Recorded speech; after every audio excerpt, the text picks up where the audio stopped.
was moving in the air above and in the earth below and around him, penetrating even his dark and lowly little house with its spirit of divine discontent and longing. It was small wonder, then, that he suddenly flung down his brush on the floor, said "bother" and "oh, blow," and also "hang spring cleaning," and bolted out of the house without even waiting to put on his coat. Something up above was calling him imperiously, and he made for the steep little tunnel which answered in his case to the gravelled carriage drive owned by animals whose residences are nearer to the sun and air.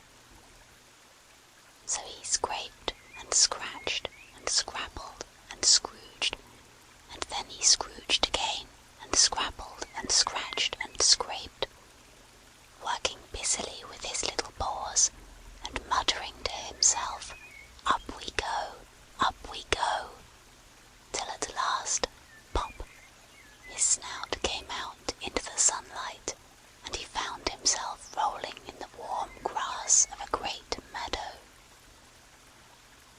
"This is fine," he said to himself. "This is better than whitewashing." The sunshine struck hot on his fur, soft breezes caressed his heated brow, and, after the seclusion of the cellarage he had lived in so long, the carol of happy birds fell on his dulled hearing almost like a shout. Jumping off all his 4 legs at once, in the joy of living and the delight of spring without its cleaning, he pursued his way across the meadow till he reached the hedge on the further side. "Hold up," said an elderly rabbit at the gap. "Sixpence for the privilege of passing by the private road." He was bowled over in an instant by the impatient and contemptuous mole, who trotted along the side of the hedge, chaffing the other rabbits as they peeped hurriedly from their holes to see what the row was about. "Onion sauce, he remarked jeeringly, and was gone before they could think of a thoroughly satisfactory reply. Then they all started grumbling at each other. "How stupid you are! Why didn't you tell him? Or why didn't you say? You might have reminded him," and so on in the usual way. But of course it was then much too late, as is always the case. It all seemed too good to be true. Hither and thither through the meadows he rambled busily, along the hedgerows, across the copses, finding everywhere birds building, flowers budding, leaves thrusting, everything happy and progressive and occupied. And instead of having an uneasy conscience pricking him and whispering "whitewash," he could somehow only feel how jolly it was to be the only idle dog among all these busy citizens. After all, the best part of a holiday is perhaps not so much to be resting yourself as to see all the other fellows busy working. He thought his happiness was complete when, as he meandered aimlessly along, suddenly he stood by the edge of a full-fed river. Never in his life had he seen a river before. This sleek, sinuous, full-bodied animal, chasing and juggling, gripping things with a gurgle and leaving them with a laugh, to fling itself on fresh playmates that shook themselves free and were caught and held again. All was a shake and a shiver, glints and gleams and sparkles, rustle and swirl, chatter and bubble. The mole was bewitched, entranced, fascinated. By the side of the river he trotted, as one trots when very small, by the side of a man who holds one spellbound by exciting stories, and when tired at last, he sat on the bank, while the river still chattered on to him, a babbling procession of the best stories in the world, sent from the heart of the earth to be told at last to the insatiable sea. As he sat on the grass and looked across the river, a dark hole in the bank opposite, just above the water's edge, caught his eye, and dreamily he fell to considering what a nice, snug dwelling place it would make for an animal with few wants and fond of a bijou riverside residence, above flood level and remote from noise and dust. As he gazed, something bright and small seemed to twinkle down in the heart of it, vanished, then twinkled once more like a tiny star. But it could hardly be a star in such an unlikely situation, and it was too glittering and small for a glowworm. Then, as he looked, it winked at him, and so declared itself to be an eye, and a small face began gradually to grow up round it, like a frame round a picture.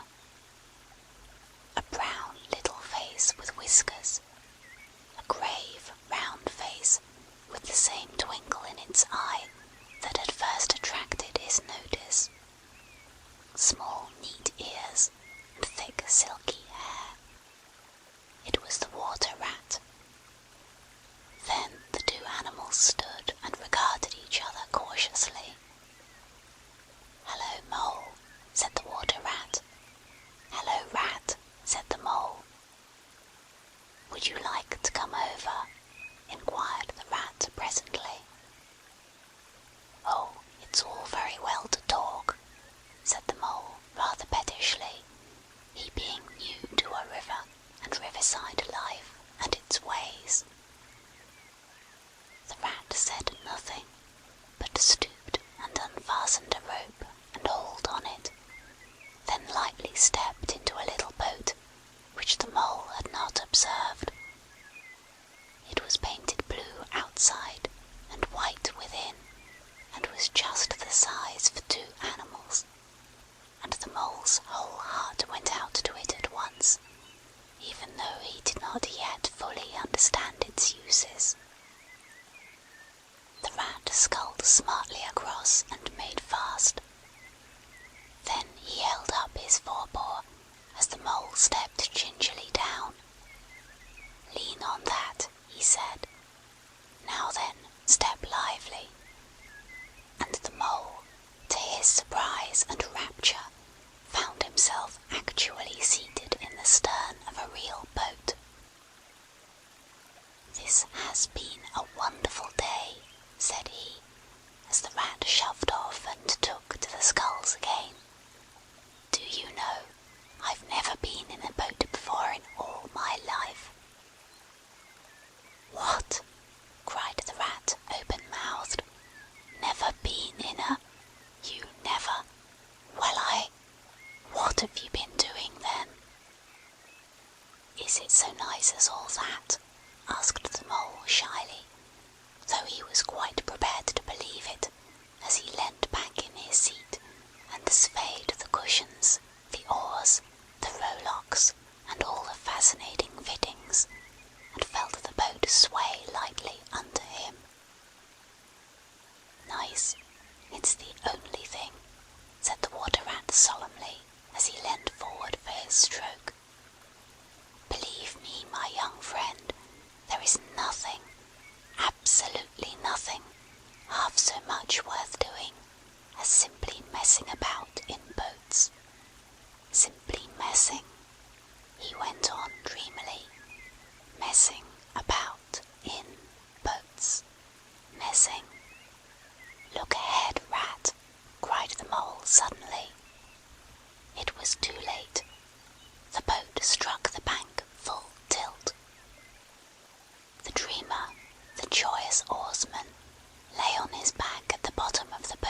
his heels in the air. About in boats or with boats, the rat went on composedly, picking himself up with a pleasant laugh. In or out of 'em, it doesn't matter. Nothing seems to really matter. That's the charm of it. Whether you get away or whether you don't, whether you arrive at your destination or whether you reach somewhere else, or whether you never get anywhere at all, you're always busy, and you never do anything in particular, and when you've done it, there's always something else to do, and you can do it if you like, but you'd much better not. Look here, if you've really nothing else on hand this morning, suppose we drop down the river together and have a long day of it. The mole waggled his toes from sheer happiness, spread his chest with a sigh of full contentment, and leant back blissfully into the soft cushions. "What a day I'm having," he said. "Let us start at once." "Hold hard a minute then," said the rat. He looped the painter through a ring in his landing stage, climbed up into his hole above, and, after a short interval, reappeared staggering under a fat wicker luncheon basket. "Shove that under your feet," he observed to the mole as he passed it down into the boat. Then he untied the painter and took the sculls again. "What's inside it?" asked the mole, wriggling with curiosity. "There's cold chicken inside it," replied the rat briefly. "Cold tongue, cold ham, cold beef, pickled gherkins, salad, French rolls, square sandwiches, potted meat, ginger beer, lemonade, soda, water." "Oh, stop, stop!" cried the mole in ecstasies. "This is too much." "Do you really think so?" inquired the rat seriously. "It's only what I always take on these little excursions, and the other animals are always telling me that I'm a mean beast, and cut it very fine." The mole never heard a word he was saying. Absorbed in the new life he was entering upon, intoxicated with the sparkle, the ripple, the scents and the sounds and the sunlight, he trailed a paw in the water and dreamed long waking dreams. The water rat, like the good little fellow he was, sculled steadily on and forbore to disturb him. "I like your clothes awfully, old chap," he remarked, after some half an hour or so had passed. "I'm going to get a black velvet smoking suit myself some day, as soon as I can afford it." "I beg your pardon," said the mole, pulling himself together with an effort. "You must think me very rude, but all this is so new to me. So this is a river." "The river," corrected the rat. "And you really live by the river? What a jolly life!" "By it, and with it, and on it, and in it," said the rat. "It's brother and sister to me, and aunts, and company, and food and drink, and, naturally, washing. It's my world, and I don't want any other. What it hasn't got is not worth having, and what it doesn't know is not worth knowing. Lord, the times we've had together! Whether in winter or summer, spring or autumn, it's always got its fun and its excitements. When the floods are on in February, and my cellars and basement are brimming with drink that's no good to me, and the brown water runs by my best bedroom window, or again when it all drops away and shows patches of mud that smells like a plum cake, and the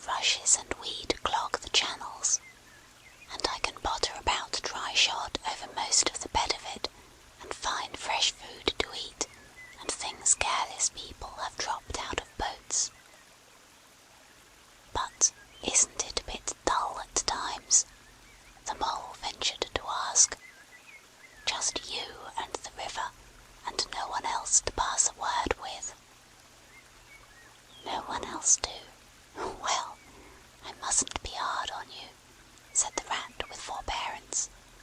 "You're new to it, and of course you don't know. The bank is so crowded nowadays that many people are moving away altogether. Oh no, it isn't what it used to be at all. Otters, kingfishers, dabchicks, moorhens, all of them about all day long, and always wanting you to do something, as if a fellow had no business of his own to attend to." "What lies over there?" asked the Mole, waving a paw towards a background of woodland that darkly framed the water meadows on one side of the river. "That? Oh, that's just the wild wood," said the Rat shortly. "We don't go there very much, we river bankers." Aren't they very nice people in there?" said the Mole, a trifle nervously. "Well," replied the Rat, "let me see. The squirrels are all right, and the rabbits, some of 'em, but rabbits are a mixed lot. And then there's Badger, of course. He lives right in the heart of it. Wouldn't live anywhere else either if you paid him to do it. Dear old Badger. Nobody interferes with him. They'd better not," he added significantly. "Why, who should interfere with him?" asked the Mole. "Well, of course, there are others," explained the Rat in a hesitating sort of way. "Weasels, and stoats, and foxes, and so on. They're all right in a way. I'm very good friends with them, past the time of day when we meet and all that. But they break out sometimes, there's no denying it. And then, well, you can't really trust them, and that's the fact." The Mole knew well that it is quite against animal etiquette to dwell on possible trouble ahead, or even to allude to it, so he dropped the subject. "And beyond the wild wood again," he asked, "where it's all blue and dim, and one sees what may be hills, or perhaps they mayn't, and something like the smoke of towns, or is it only cloud drift?" "Beyond the wild wood comes the wide world," said the Rat, "and that's something that doesn't matter either to you or me. I've never been there, and I'm never going, nor you either if you've got any sense at all. Don't ever refer to it again, please. Now then, here's our backwater at last, where we're going to lunch." Leaving the main stream, they now passed into what seemed at first sight like a little landlocked lake. Green turf sloped down to either edge, brown snaky tree roots gleamed below the surface of the quiet water, while ahead of them the silvery shoulder and foamy tumble of a weir, arm in arm with a restless dripping mill wheel, that held up in its turn a grey-gabled mill house, filled the air with a soothing murmur of sound, dull and smothery, yet with little clear voices speaking up cheerfully out of it at intervals. It was so very beautiful that the Mole could only hold up both forepaws and gasp, "Oh my, oh my, oh my." The Rat brought the boat alongside the bank, made her fast, helped the still awkward Mole safely ashore, and swung out the luncheon basket. The Mole begged as a favour to be allowed to unpack it all by himself, and the Rat was very pleased to indulge him, and to sprawl at full length on the grass and rest, while his excited friend shook out the tablecloth and spread it, took out all the mysterious packets one by one, and arranged their contents in due order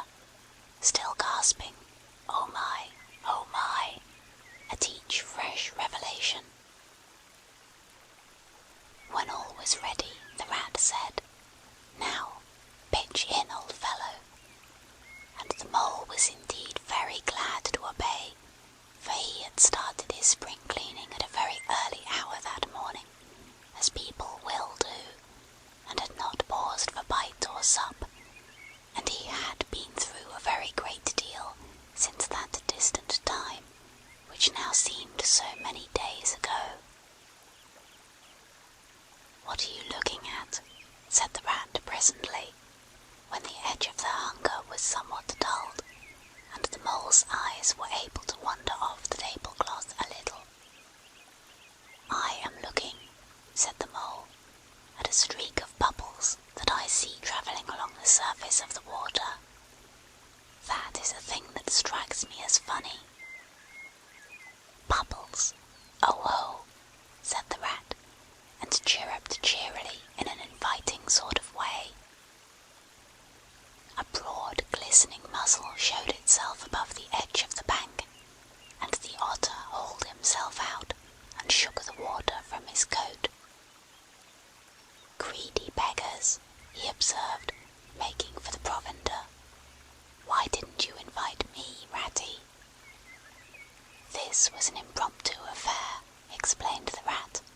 "By the way, my friend, Mr. Mole." "Proud, I'm sure," said the otter, and the two animals were friends forthwith. "Such a rumpus everywhere," continued the otter. "All the world seems out on the river today.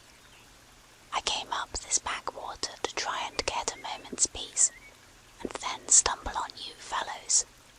At least, I beg pardon, I don't exactly mean that, you know."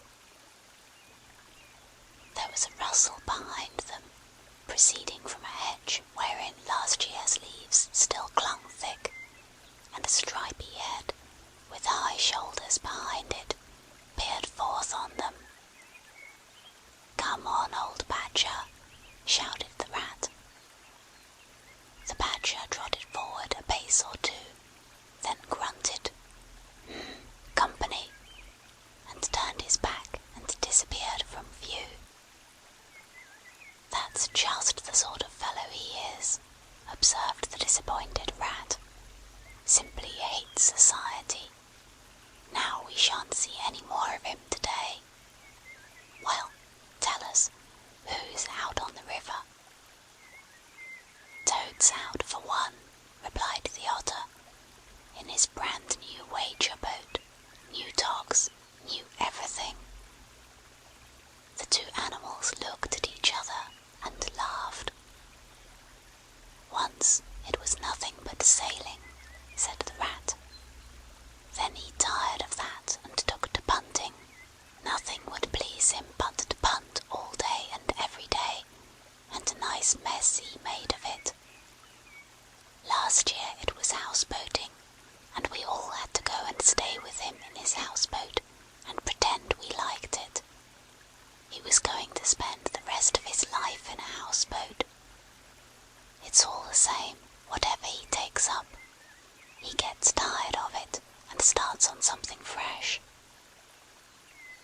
"Such a good fellow too," remarked the otter reflectively. "But no stability, especially in a boat."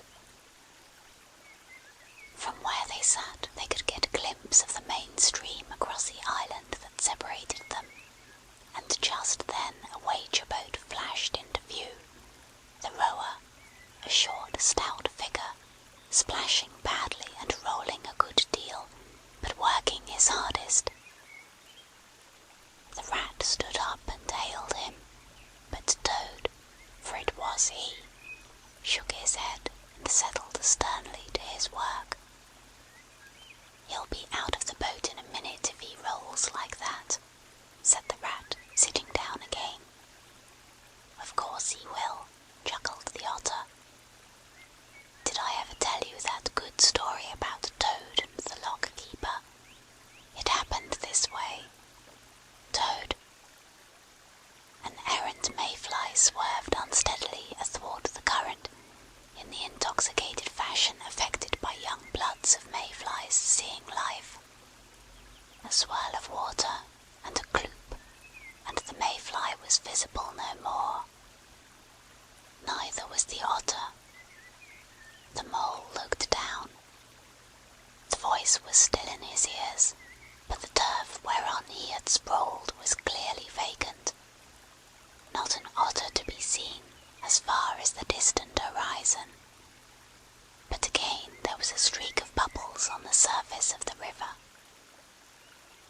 The rat hummed a tune, and the mole recollected that animal etiquette forbade any sort of comment on the sudden disappearance of one's friends at any moment, for any reason, or no reason whatever.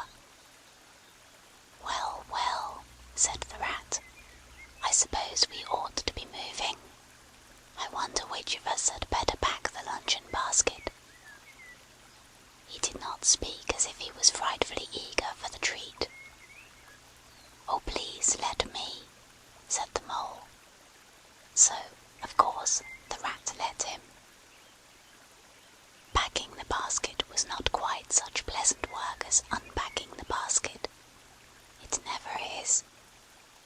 But the mole was bent on enjoying everything, and although just when he had got the basket packed and strapped up tightly, he saw a blade staring up at him from the grass, and when the job had been done again, the rat pointed out a fork which anybody ought to have seen, and last of all, behold, the mustard pot, which he had been sitting on without knowing it. Still, somehow the thing got finished at last, without much loss of temper. The afternoon sun was getting low as the rat sculled gently homewards in a dreamy mood, murmuring poetry things over to himself and not paying much attention to Mole. But the mole was very full of lunch and self-satisfaction and pride, and already quite at home in a boat, so he thought, and was getting a bit restless besides, and presently he said, "Ratty, please, I want to row now." The rat shook his head with a smile. "Not yet, my young friend," he said. "Wait till you've had a few lessons. It's not so easy as it looks." The mole was quiet for a minute or two, but he began to feel more and more jealous of Rat, sculling so strongly and so easily along, and his pride began to whisper that he could do it every bit as well. He jumped up and seized the sculls so suddenly that the rat, who was gazing out over the water and saying more poetry things to himself, was taken by surprise, and fell backwards off his seat with his legs in the air for the second time, while the triumphant mole took his place and grabbed the sculls with entire confidence. "Stop it, you silly ass!" cried the rat from the bottom of the boat. "You can't do it. You'll have us over." The mole flung his sculls back with a flourish and made a great dig at the water. He missed the surface altogether. His legs flew up above his head, and he found himself lying on top of the prostrate rat. Greatly alarmed, he made a grab at the side of the boat, and the next moment, sploosh! Over went the boat, and he found himself struggling in the river. Oh my, how cold the water was, and oh, how very wet it felt! How it sang in his ears as he went down, down, down! How bright and welcome the sun looked as he rose to the surface, coughing and spluttering! How black was his despair when he felt himself sinking again! Then a firm paw gripped him by the back of his neck. It was the rat, and he was evidently laughing. The mole could feel him laughing, right down his arm and through his paw, and so into his, the mole's, neck. The rat got hold of a skull and shoved it under the mole's arm. Then he did the same by the other side of him, and, swimming behind, propelled the helpless animal to shore, hauled him out,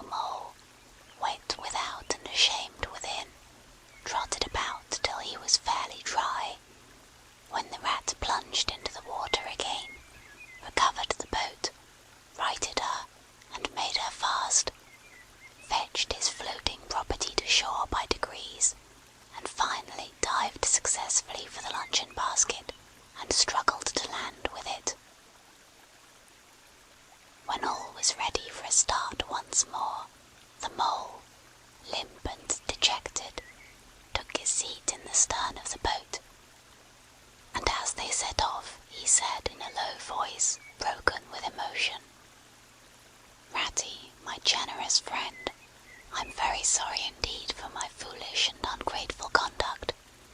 My heart quite fails me when I think how I might have lost that beautiful luncheon basket. Indeed, I have been a complete ass, and I know it. Will you overlook it this once and forgive me, and let things go on as before?" "That's all right, bless you," responded the Rat cheerily. "What's a little wet to a water rat?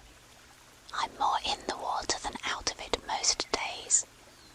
Don't you think any more about it? And look here, I really think you had better come and stop with me for a little time. It's very plain and rough, you know, not like Toad's house at all, but you haven't seen that yet. Still, I can make you comfortable, and I'll teach you to row and to swim, and you'll soon be as handy on the water as any of us." The Mole was so touched by his kind manner of speaking that he could find no voice to answer him, and he had to brush away a tear or two with the back of his paw. But the Rat kindly looked in another direction, and presently the Mole's spirits revived again, and he was even able to give some straight back talk to a couple of moorhens who were sniggering to each other about his bedraggled appearance. When they got home, the Rat made a bright fire in the parlour, and planted the Mole in an armchair in front of it, having fetched down a dressing gown and slippers for him, and told him river stories till supper time. Very thrilling stories they were too, to an earth-dwelling animal like Mole. Stories about weirs and sudden floods, and leaping pike, and steamers that flung hard bottles. At least, bottles were certainly flung, and from steamers, so presumably by them. And about herons, and how particular they were whom they spoke to, and about adventures down drains, and night fishings with otter, or excursions far afield with badger.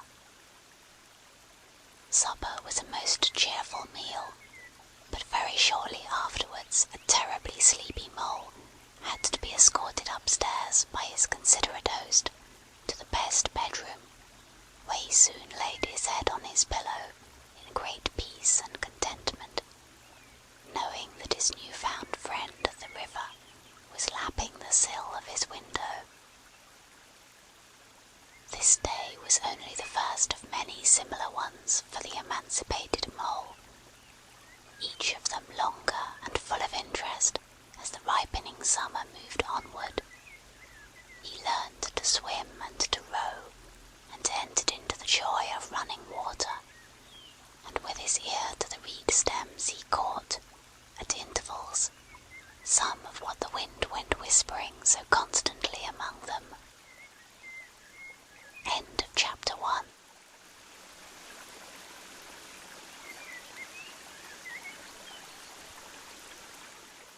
Chapter 2. The Open Road. "Ratty," said the Mole suddenly, one bright summer morning, "if you please, I wanted to ask you a favour." The Rat was sitting on the river bank, singing a little song. He had just composed it himself, so he was very taken up with it, and would not pay proper attention to Mole or anything else. Since early morning he had been swimming in the river, in company with his friends the ducks, and when the ducks stood on their heads suddenly, as ducks will, he would dive down and tickle their necks, just under where their chins would be if ducks had chins, till they were forced to come to the surface again in a hurry, spluttering and angry and shaking their feathers at him, for it is impossible to say quite all you feel when your head is under water. At last they implored him to go away and attend to his own affairs, and leave them to mind theirs. So the Rat went away and sat on the river bank in the sun and made up a song about them, which he called Duck's Ditty. All along the backwater, through the rushes tall, ducks are a-dabbling, up tails all. Ducks' tails, drakes' tails, yellow feet a-quiver, yellow bills all out of sight, busy in the river. Slushy green undergrowth where the roach swim, here we keep our larder, cool and full and dim. Every one for what he likes, we like to be, heads down, tails up, dabbling free. High in the blue above, swifts whirl and call, we are down a-dabbling, up tails all. I don't know that I think so very much of that little song, Rat, observed the Mole cautiously. He was no poet himself, and didn't care who knew it, and he had a candid nature. Nor don't the ducks neither, replied the Rat cheerfully. They say, why can't fellows be allowed to do what they like, when they like, and as they like, instead of other fellows sitting on banks and watching them all the time, and making remarks and poetry and things about them? What nonsense it all is. That's what the ducks say. So it is, said the Mole with great heartiness. No, it isn't, cried the Rat indignantly. Well then, it isn't, replied the Mole soothingly. But what I wanted to ask you was, won't you take me to call on Mr. Toad? I've heard so much about him, and I do so want to make his acquaintance. Why certainly, said the good-natured Rat, jumping to his feet and dismissing poetry from his mind for the day. Get the boat out and we'll paddle up there at once. It's never the wrong time to call on Toad. Early or late, he's always the same fellow. Always good-tempered, always glad to see you, always sorry when you go. He must be a very nice animal, observed the Mole, as he got into the boat and took the sculls, while the Rat settled himself comfortably in the stern. He is indeed the best of animals, replied Rat. So simple, so good-natured, and so affectionate. Perhaps he's not very clever, we can't all be geniuses, and it may be that he is both boastful and conceited, but he has got some great qualities, has Toady. Rounding a bend in the river, they came in sight of a handsome, dignified old house of mellowed red brick, with well-kept lawns reaching down to the water's edge. There's Toad Hall, said the Rat, and that creek on the left, where the notice board says private, no landing allowed, leads to his boathouse, where we'll leave the boat. The stables are over there to the right. That's the banqueting hall you're looking at now. Very old, that is. Toad is rather rich, you know, and this is really one of the nicest houses in these parts, though we never admit as much to Toad. They glided up the creek, and the Mole shipped his sculls as they passed into the shadow of a large boathouse. Here they saw many handsome boats slung from the crossbeams or hauled up on a slip, but none in the water, and the place had an unused and a deserted air. Rat looked around him. I understand, said he. Boating is played out. He's tired of it and done with it. I wonder what new fad he has taken up now. Come along and let's look him up. We shall hear all about it quite soon enough. They disembarked and strolled across the gay flower-decked lawns in search of Toad, whom they presently happened upon resting in a wicker garden chair, with a preoccupied expression of face and a large map spread out on his knees. Hooray! He cried, jumping up on seeing them. This is splendid. He shook the paws of both of them warmly, never waiting for an introduction to the Mole. How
silence. Then Toad burst out laughing. "All right, Ratty," he said. "It's only my way, you know. And it's not such a very bad house, is it? You know you rather like it yourself. Now, look here, let's be sensible. You are the very animals I wanted. You've got to help me. It's most important." "It's about your rowing, I suppose," said the Rat with an innocent air. "You're getting on fairly well, though you splash a good bit still. With a great deal of patience and any quantity of coaching, you may—" "Oh, boo, boating," interrupted the Toad in great disgust. "Silly boyish amusement. I've given that up long ago. Sheer waste of time, that's what it is. It makes me downright sorry to see you fellows, who ought to know better, spending all your energies in that aimless manner. No, I've discovered the real thing, the only genuine occupation for a lifetime. I propose to devote the remainder of mine to it, and can only regret the wasted years that lie behind me, squandered in trivialities. Come with me, dear Ratty, and your amiable friend also, if he will be so very good, just as far as the stable yard, and you shall see what you shall see." He led the way to the stable yard accordingly, the Rat following with a most mistrustful expression, and there, drawn out of the coach-house into the open, they saw a gypsy caravan, shining with newness, painted a canary yellow, picked out with green and red wheels. "There you are," cried the Toad, straddling and expanding himself. "There's real life for you embodied in that little cart. The open road, the dusty highway, the heath, the common, the hedgerows, the rolling downs. Camps, villages, towns, cities. Here today, up and off to somewhere else tomorrow.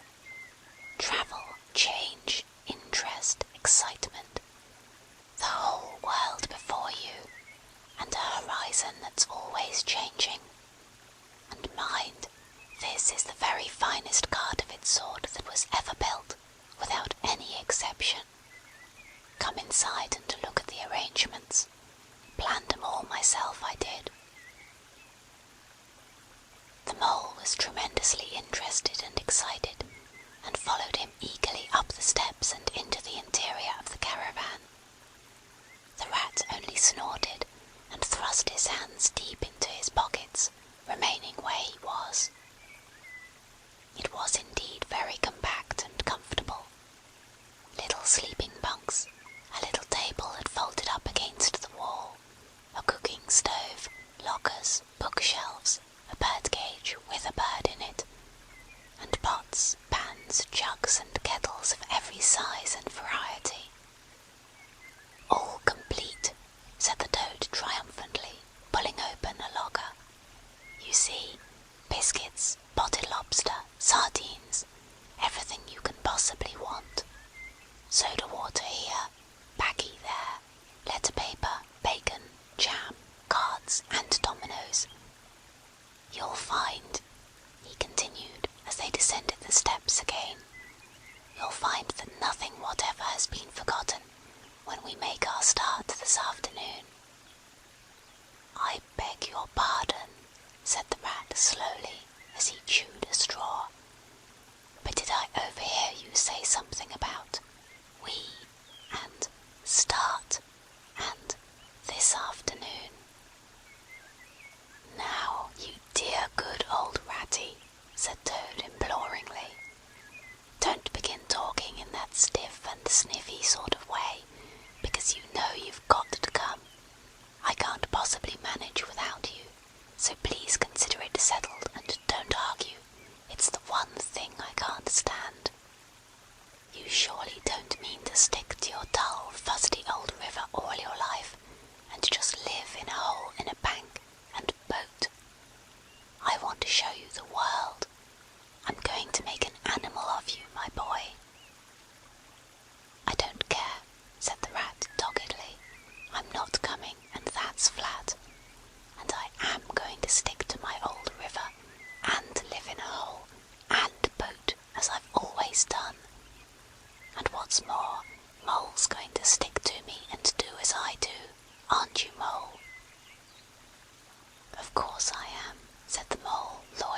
luncheon, which was excellent of course, as everything at Toad Hall always was, the Toad simply let himself go. Disregarding the rat, he proceeded to play upon the inexperienced Mole as on a harp. Naturally a voluble animal, and always mastered by his imagination, he painted the prospects of the trip and the joys of the open life and the roadside in such glowing colours that the Mole could hardly sit in his chair for excitement. Somehow it soon seemed taken for granted by all three of them that the trip was a settled thing, and the rat, though still unconvinced in his mind, allowed his good nature to override his personal objections. He could not bear to disappoint his two friends, who were already deep in schemes and anticipations, planning out each day's separate occupation for several weeks ahead. When they were quite ready, the now triumphant Toad led his companions to the paddock and set them to capture the old grey horse, who, without having been consulted, and to his own extreme annoyance, had been told off by Toad for the dustiest job in this dusty expedition. He frankly preferred the paddock and took a deal of catching. Meantime Toad packed the loggers still tighter with necessaries, and hung nose bags, nets of onions, bundles of hay, and baskets from the bottom of the cart. At last the horse was caught and harnessed, and they set off, all talking at once, each animal either trudging by the side of the cart or sitting on the shaft as the humour took him. It was a golden afternoon. The smell of the dust they kicked up was rich and satisfying. Out of thick orchards on either side of the road, birds called and whistled to them cheerily.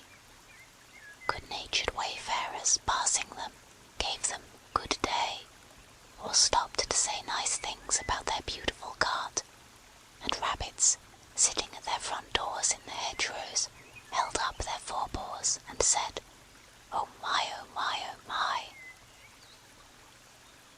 Late in the evening, tired and happy and miles from home, they drew up on a remote common far from habitations, turned the horse loose to graze, and ate their simple supper, sitting on the grass by the side of the cart. Toad talked big about all he was going to do in the days to come, while stars grew fuller and larger all around them, and a yellow moon, appearing suddenly and silently from nowhere in particular, came to keep them company and listen to their talk. At last they turned into their little bunks in the cart, and Toad, kicking out his legs, sleepily said, "Well, good night, you fellows. This is the real life for a gentleman. Talk about your old river." "I don't talk about my river," replied the patient rat. "You know I don't, Toad." "But I think about it," he added pathetically in a lower tone. "I think about it all the time." The Mole reached out from under his blanket, felt for the rat's paw in the darkness, and gave it a squeeze. "I'll do whatever you like, Ratty," he whispered. "Shall we run away tomorrow morning, quite early, very early, and go back to our dear old hole on the river?" "No, no, we'll see it out," whispered back the rat. "Thanks awfully, but I ought to stick by Toad till this trip is ended. It wouldn't be safe for him to be left to himself. It won't take very long. His fads never do. Good night." The end was indeed nearer than even the rat suspected. After so much open air and excitement, the Toad slept very soundly, and no amount of shaking could rouse him out of bed next morning. So the Mole and rat turned to, quietly and manfully, and while the rat saw to the horse, and lit a fire, and cleaned last night's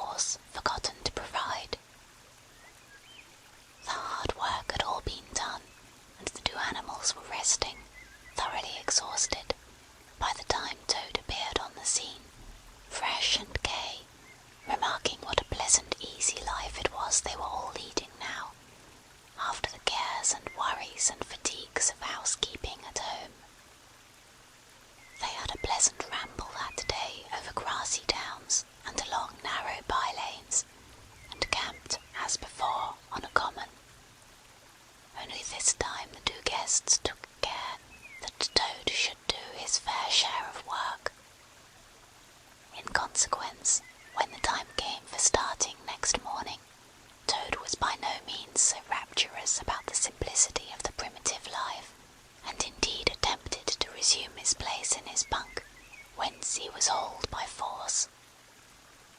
Their way lay, as before, across country by narrow lanes, and it was not till the afternoon that they came out on the high road, their first high road, and there disaster, fleet and unforeseen, sprang out on them. Disaster momentous indeed to their expedition, but simply overwhelming in its effect on the after-career of Toad. They were strolling along the high road easily, the Mole by the horse's head, talking to him, since the horse had complained that he was being frightfully left out of it, and nobody considered him in the least. The Toad and the Water Rat walking behind the cart talking together. At least, Toad was talking, and Rat was saying at intervals, "Yes, precisely, and what did you say to him?"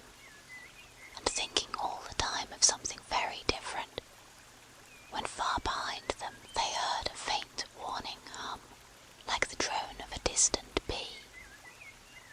Glancing back, they saw a small cloud of dust, with a dark centre of energy, advancing on them at incredible speed, while from out the dust a faint boop boop wailed like an uneasy animal in pain. Hardly regarding it, they turned to resume their conversation, when in an instant, as it seemed, the peaceful scene was changed, and with a blast of wind and a whirl of sound that made them jump for the nearest ditch, it was on them. The boop boop rang with a brazen shout in their ears. They had a moment's glimpse of an interior of glittering plate glass and rich morocco, and the magnificent motor car, immense, breath-snatching, passionate, with its pilot tense and hugging his wheel, possessed all earth and air for the fraction of a second, flung an enveloping cloud of dust that blinded and enwrapped them utterly, and then dwindled to a speck in the far distance, changed back into a droning bee once more. The old grey horse, dreaming as he plodded along of his quiet paddock, in a new, raw situation such as this, simply abandoned himself to his natural emotions. Rearing, plunging, backing steadily, in spite of all the Mole's efforts at his head, and all the Mole's lively language directed at his better feelings, he drove the cart backward towards the deep ditch at the side of the road. It wavered an instant.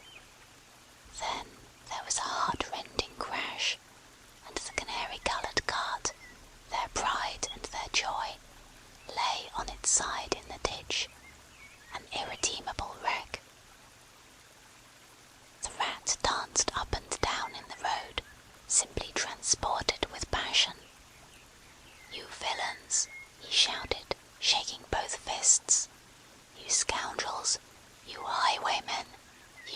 You road hogs! I'll have the law of you! I'll report you! I'll take you through all the courts!" His homesickness had quite slipped away from him, and for the moment he was the skipper of the canary-coloured vessel, driven on a shoal by the reckless jockeying of rival mariners, and he was trying to recollect all the fine and biting things he used to say to masters of steam launches, when their wash, as they drove too near the bank, used to flood his parlour carpet at home. Toad sat straight down in the middle of the dusty road, his legs stretched out before him, and stared fixedly in the direction of the disappearing motor car.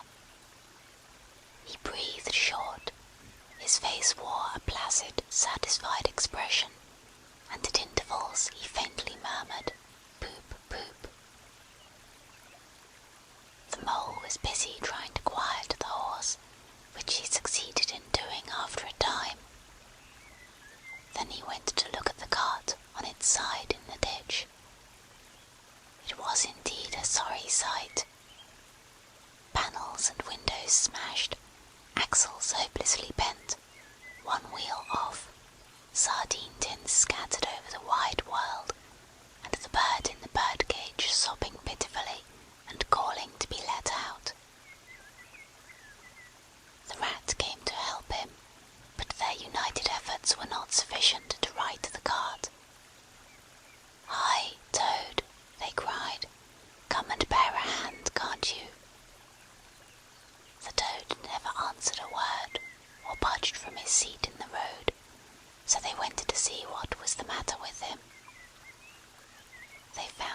in a sort of trance, a happy smile on his face, his eyes still fixed on the dusty wake of their destroyer.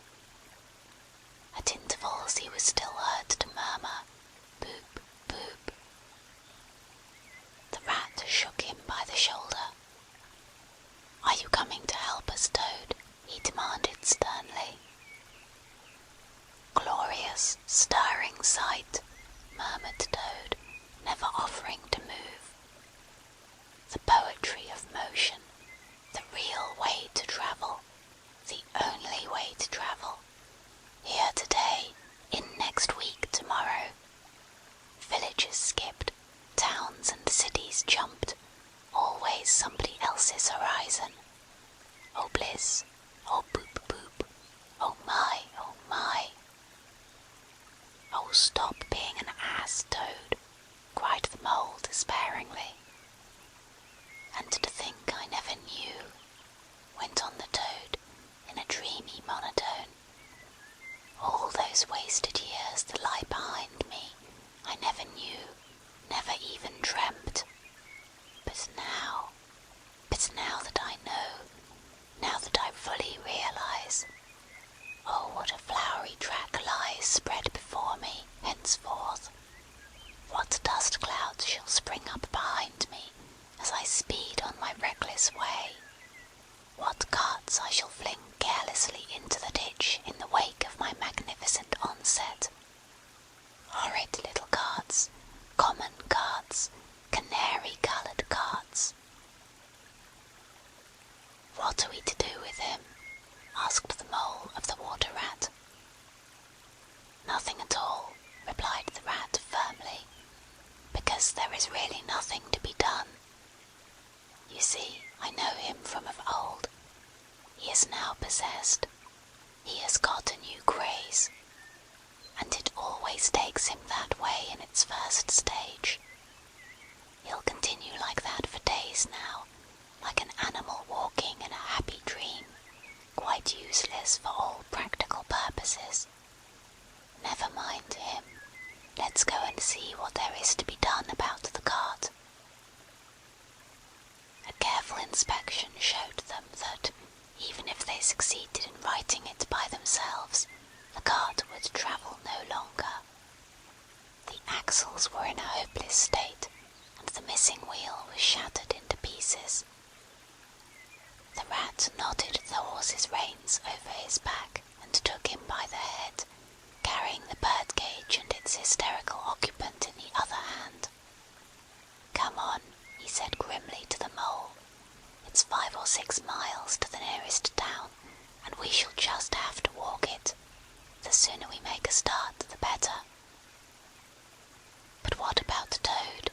asked the Mole anxiously, as they set off together. "We can't leave him here, sitting in the middle of the road by himself, in the distracted state he's in. It's not safe.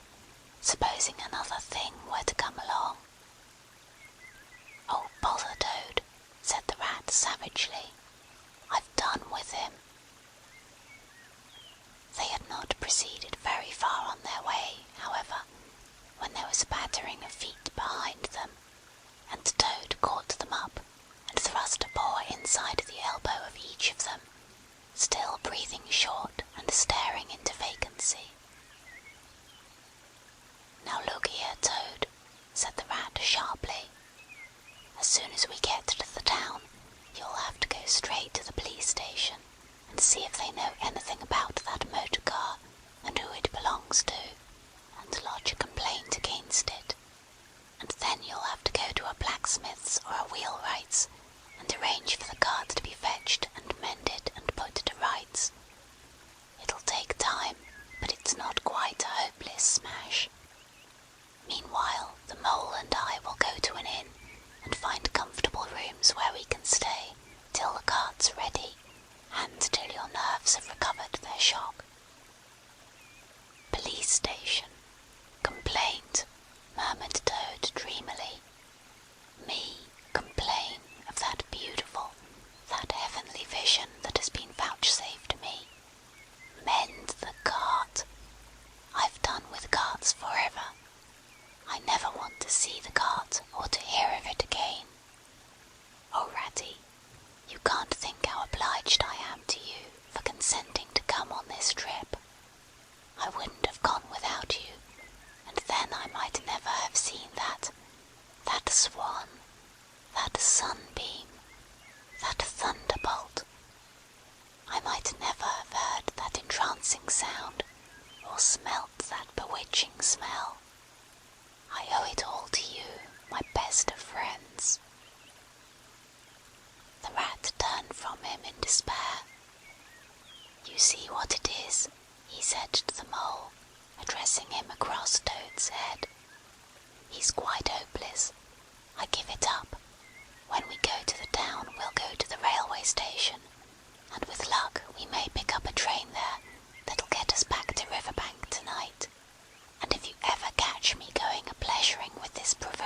beside it, and instructed his housekeeper to feed him, undress him, and put him to bed.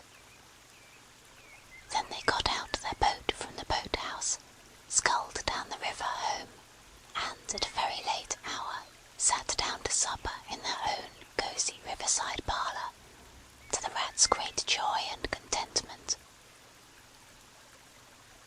The following evening the Mole, who had risen late and taken things very easy all day, was sitting on the bank fishing, when the Rat, who had been looking up his friends and gossiping, came strolling along to find him. "Heard the news?" he said. "There's nothing else being talked about all along the river bank. Toad went up to town by an early train this morning, and he has ordered a large and very expensive motor car." End of chapter 2.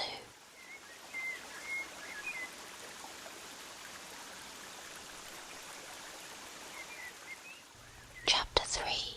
The Wild Wood. The Mole had long wanted to make the acquaintance of the Badger.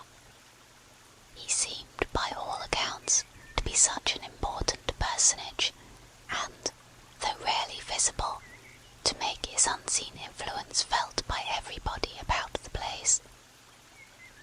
But whenever the Mole mentioned his wish to the Water Rat, he always found himself put off. "It's all right," the Rat would say. "Badger'll turn up some day or other. He's always turning up, and then I'll introduce you. The best of fellows. But you must not only take him as you find him, but when you find him. Couldn't you ask him here, dinner or something?" said the Mole. "He wouldn't come," replied the Rat simply. "Badger hates society, and invitations, and dinner, and all that sort of thing." "Well then, supposing we go and call on him," suggested the Mole. "Oh, I'm sure he wouldn't like that at all," said the Rat, quite alarmed. "He's so very shy, he'd be sure to be offended. I've never even ventured to call on him at his own home myself, though I know him so well. Besides, we can't. It's quite out of the question, because he lives in the very middle of the Wild Wood." "Well, supposing he does," said the Mole. "You told me the Wild Wood was all right, you know." "Oh, I know, so it is," replied the Rat evasively. "But I think we won't go there just now. Not just yet. It's a long way, and he wouldn't be home at this time of year anyhow, and he'll be coming along some day if you'll wait quietly." The Mole had to be content with this. But the Badger never came along, and every day brought its amusements, and it was not till summer was long over, and cold and frost and miry ways kept them much indoors, and the swollen river raced past outside their windows with a speed that mocked at boating of any sort or kind, that he found his thoughts dwelling again with much persistence on the solitary grey Badger, who lived his own life by himself in this hole in the middle of the Wild Wood. In the winter-time the Rat slept a great deal, retiring early and rising late. During his short day he sometimes scribbled poetry, or did other small domestic jobs about the house, and of course there were always animals dropping in for a chat, and consequently there was a good deal of story-telling, and comparing notes on the past summer and all its doings. Such a rich chapter it had been when one came to look back on it all, with illustrations so numerous and so very highly coloured. The pageant of the river bank had marched steadily along, unfolding itself in scene pictures that succeeded each other in stately procession. Purple Loosestrife arrived early, shaking luxuriant tangled locks along the edge of the mirror, whence its own face laughed back at it. Willow herb, tender and wistful, like a pink sunset cloud, was not slow to follow. Comfrey, the purple hand in hand with the white, crept forth to take its place in the line, and at last, one morning, the diffident and delaying Dog-Rose stepped delicately on the stage, as if string music had announced it in stately chords that strayed into a gavotte. That tune at last was here. One member of the company was still awaited, the shepherd boy for the nymphs to woo, the knight for whom the ladies waited at the window, the prince that was to kiss the sleeping summer back to life and love. But when Meadowsweet, debonair and odorous in amber jerkin, moved graciously to his place in the group, then the play was ready to begin. And what a play it had been! Drowsy animals, snug in their holes while wind and rain were battering at their doors, recalled still keen mornings, an hour before sunrise, when the white mist, as yet undispersed, clung closely along the surface of the water. Then the shock of the early plunge, the scamper along the bank, and the radiant transformation of earth, air, and water, when suddenly the sun was with them again, and grey was gold, and colour was born and sprang out of the earth once more. They recalled the languorous siesta of hot midday, deep in green undergrowth, the sun striking through, in tiny golden shafts and spots, the boating and bathing of the afternoon, the rambles along dusty lanes and through yellow cornfields, and the long cool evening at last, when so many threads were gathered up, so many friendships rounded, and so many adventures planned for the morrow. There was plenty to talk about on those short winter days when the animals found themselves round the fire. Still, the mole had a good deal of spare time on his hands, and so one afternoon, when the rat in his armchair before the blaze was alternately dozing and trying over rhymes that wouldn't fit, he formed the resolution to go out by himself and explore the wild wood, and perhaps strike up an acquaintance with Mr. Badger. It was a cold, still afternoon, with a hard, steely sky overhead, when he slipped out of the warm parlour into the open air.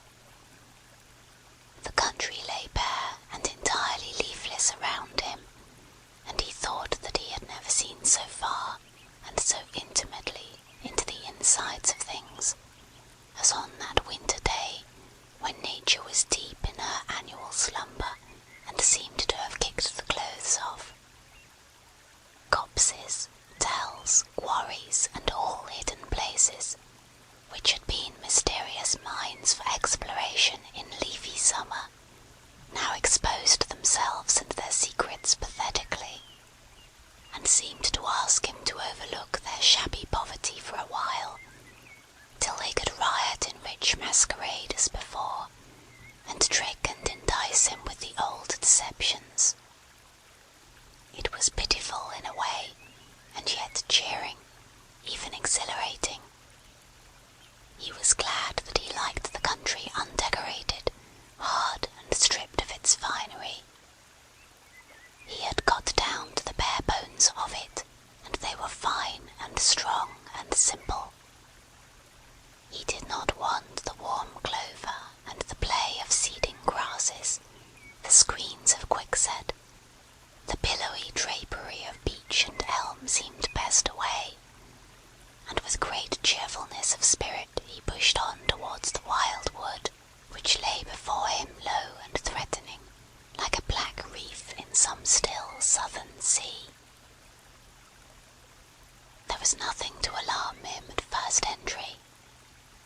Twigs crackled under his feet, logs tripped him,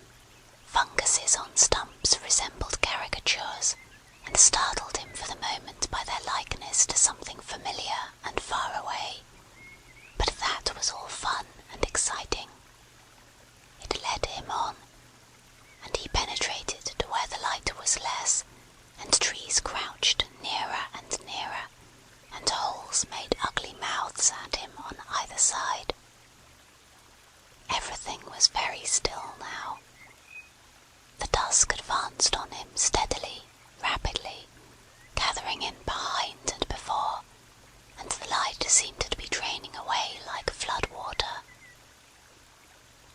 Then the faces began. It was over his shoulder, and indistinctly, that he first thought he saw a face, a little, evil, wedge-shaped face, looking out at him from a hole. When he turned and confronted it, the thing had vanished. He quickened his pace, telling himself cheerfully not to begin imagining things, or there would be simply no end to it. He passed another hole, and another, and another, and then, yes, no, yes, certainly a little narrow face with hard eyes had flashed up for an instant from a hole and was gone. He hesitated, braced himself up for an effort, and strode on. Then suddenly, and as if it had been so all the time, every hole, far and near, and there were hundreds of them, seemed to possess its face, coming and going rapidly, all fixing on him glances of malice and hatred, all hard-eyed and evil and sharp. If he could only get away from the holes in the banks, he thought, there would be no more faces. He swung off the path and plunged into the untrodden places of the wood. Then the whistling began. Very faint and shrill it was, and far behind him when first he heard it, but somehow it made him hurry forward. Then, still very faint and shrill, it sounded far ahead of him, and made him hesitate and want to go back. As he halted in indecision, it broke out on either side, and seemed to be caught up and passed on throughout the whole length of the wood to its farthest limit. They were up and alert and ready, evidently, whoever they were. And he was alone and unarmed, and far from any help, and the night was closing in. Then the battering began. He thought it was only falling leaves at first, so slight and delicate was the sound of it. Then, as it grew, it took a regular rhythm, and he knew it for nothing else but the pat, pat, pat of little feet, still a very long way off. Was it in front or behind? It seemed to be first one, and then the other, then both. It grew and it multiplied, till from every quarter, as he listened anxiously, leaning this way and that, it seemed to be closing in on him. As he stood still to hearken, a rabbit came running hard towards him through the trees. He waited, expecting it to slacken pace, or to swerve from him into a different course. Instead, the animal almost brushed him as it dashed past, his face set and hard, his eyes staring. "Get out of this, you fool, get out!" the mole heard him mutter, as he swung round a stump and disappeared down a friendly burrow. The battering increased till it sounded like sudden hail on the dry leaf carpet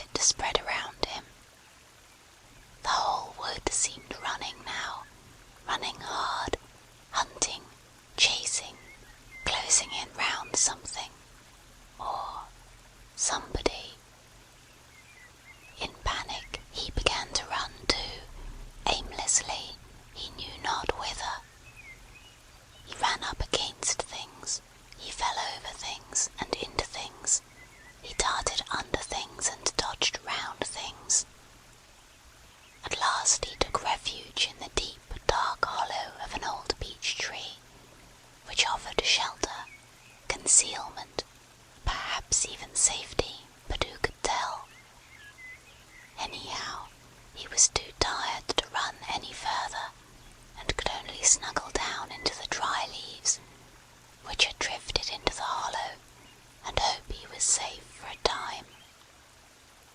And as he lay there, panting and trembling, and listened to the whistlings and the patterings outside, he knew it at last, in all its fullness, that dread thing which other little dwellers in field and hedgerow had encountered here, and known as their darkest moment, that thing which the rat had vainly tried to shield him from, the terror of the wild wood. Meantime, the rat, warm and comfortable, dozed by his fireside. His paper of half-finished verses slipped from his knee, his head fell back, his mouth opened, and he wandered by the verdant banks of dream rivers.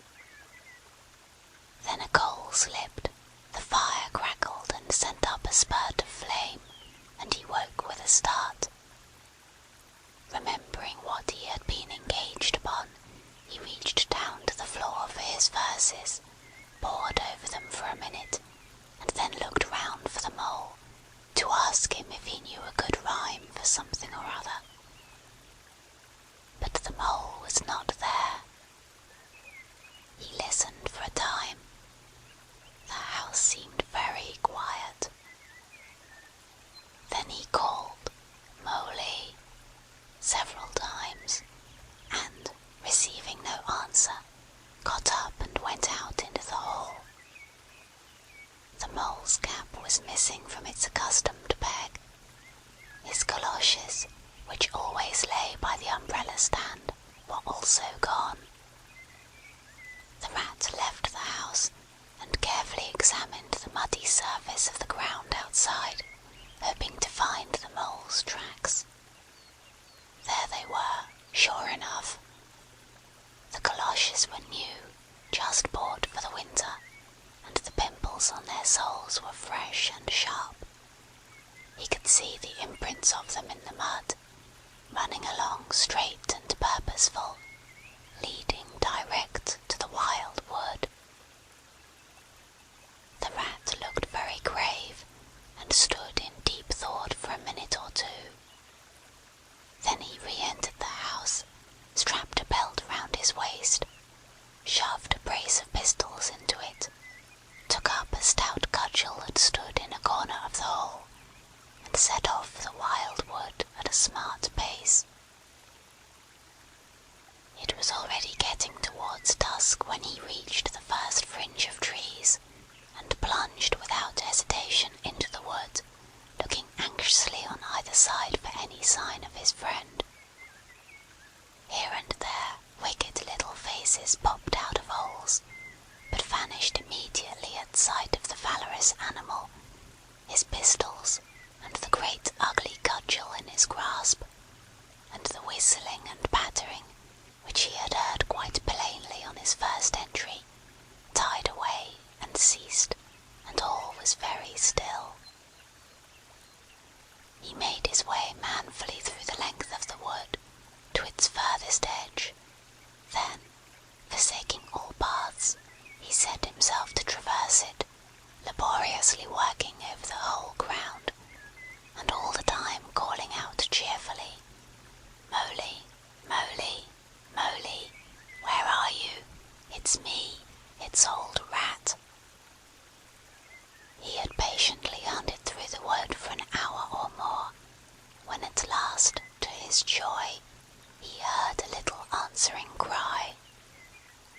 Guiding himself by the sound, he made his way through the gathering darkness to the foot of an old beech tree with a hole in it, and from out of the hole came a feeble voice saying, "Ratty, is that really you?" The rat crept into the hollow, and there he found the mole, exhausted and still trembling. "Oh, Rat," he cried, "I've been so frightened, you can't think." "Oh, I quite understand," said the rat soothingly. "You shouldn't really have gone and done it, Mole.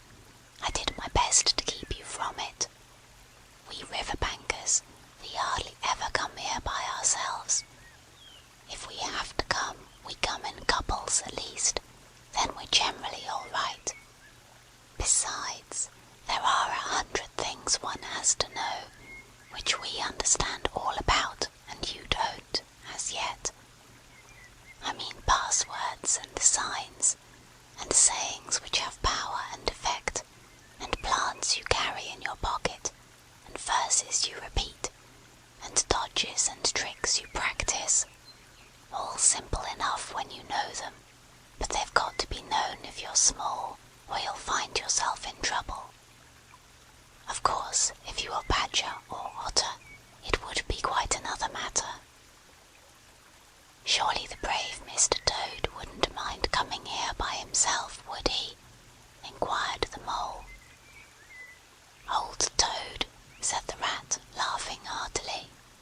He wouldn't show his face here alone, not for a whole hatful of golden guineas, Toad wouldn't. The Mole was greatly cheered by the sound of the Rat's careless laughter, as well as by the sight of his stick and his gleaming pistols, and he stopped shivering and began to feel bolder and more himself again. Now then, said the Rat presently, we really must pull ourselves together and make a start for home while there's still a little light left.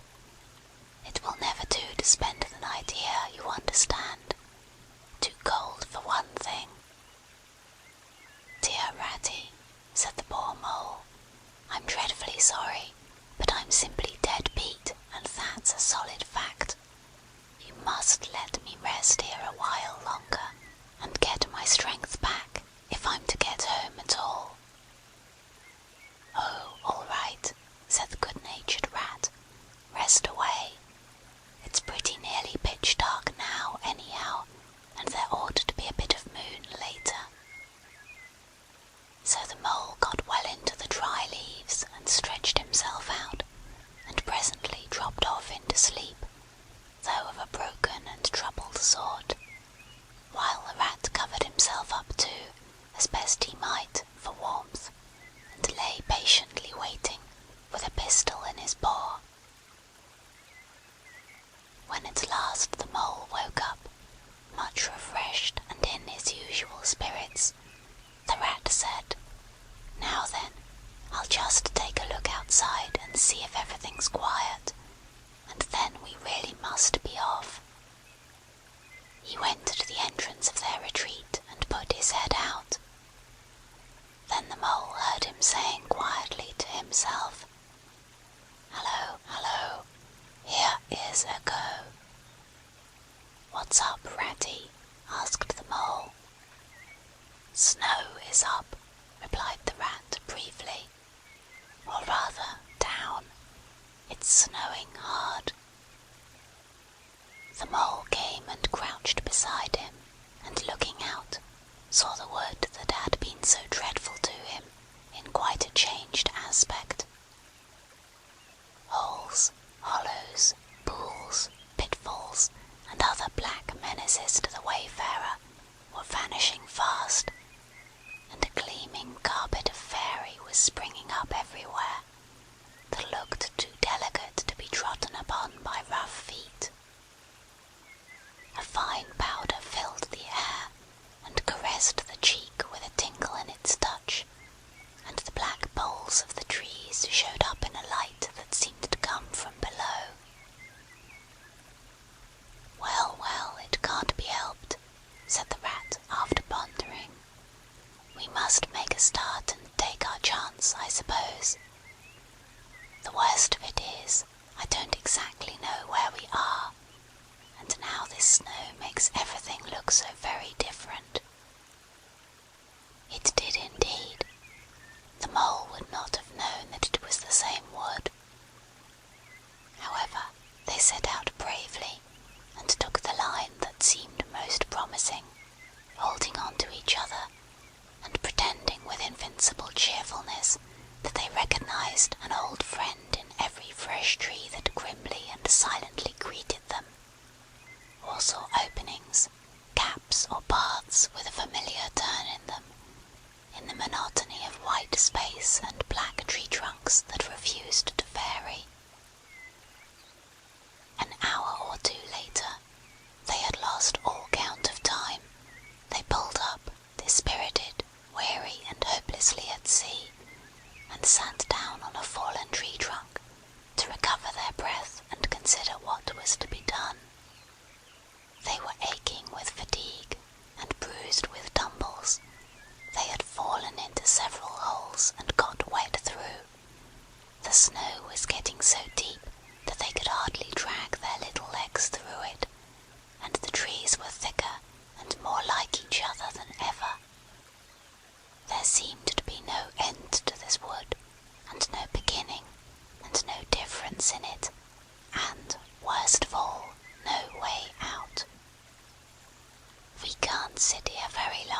said the rat.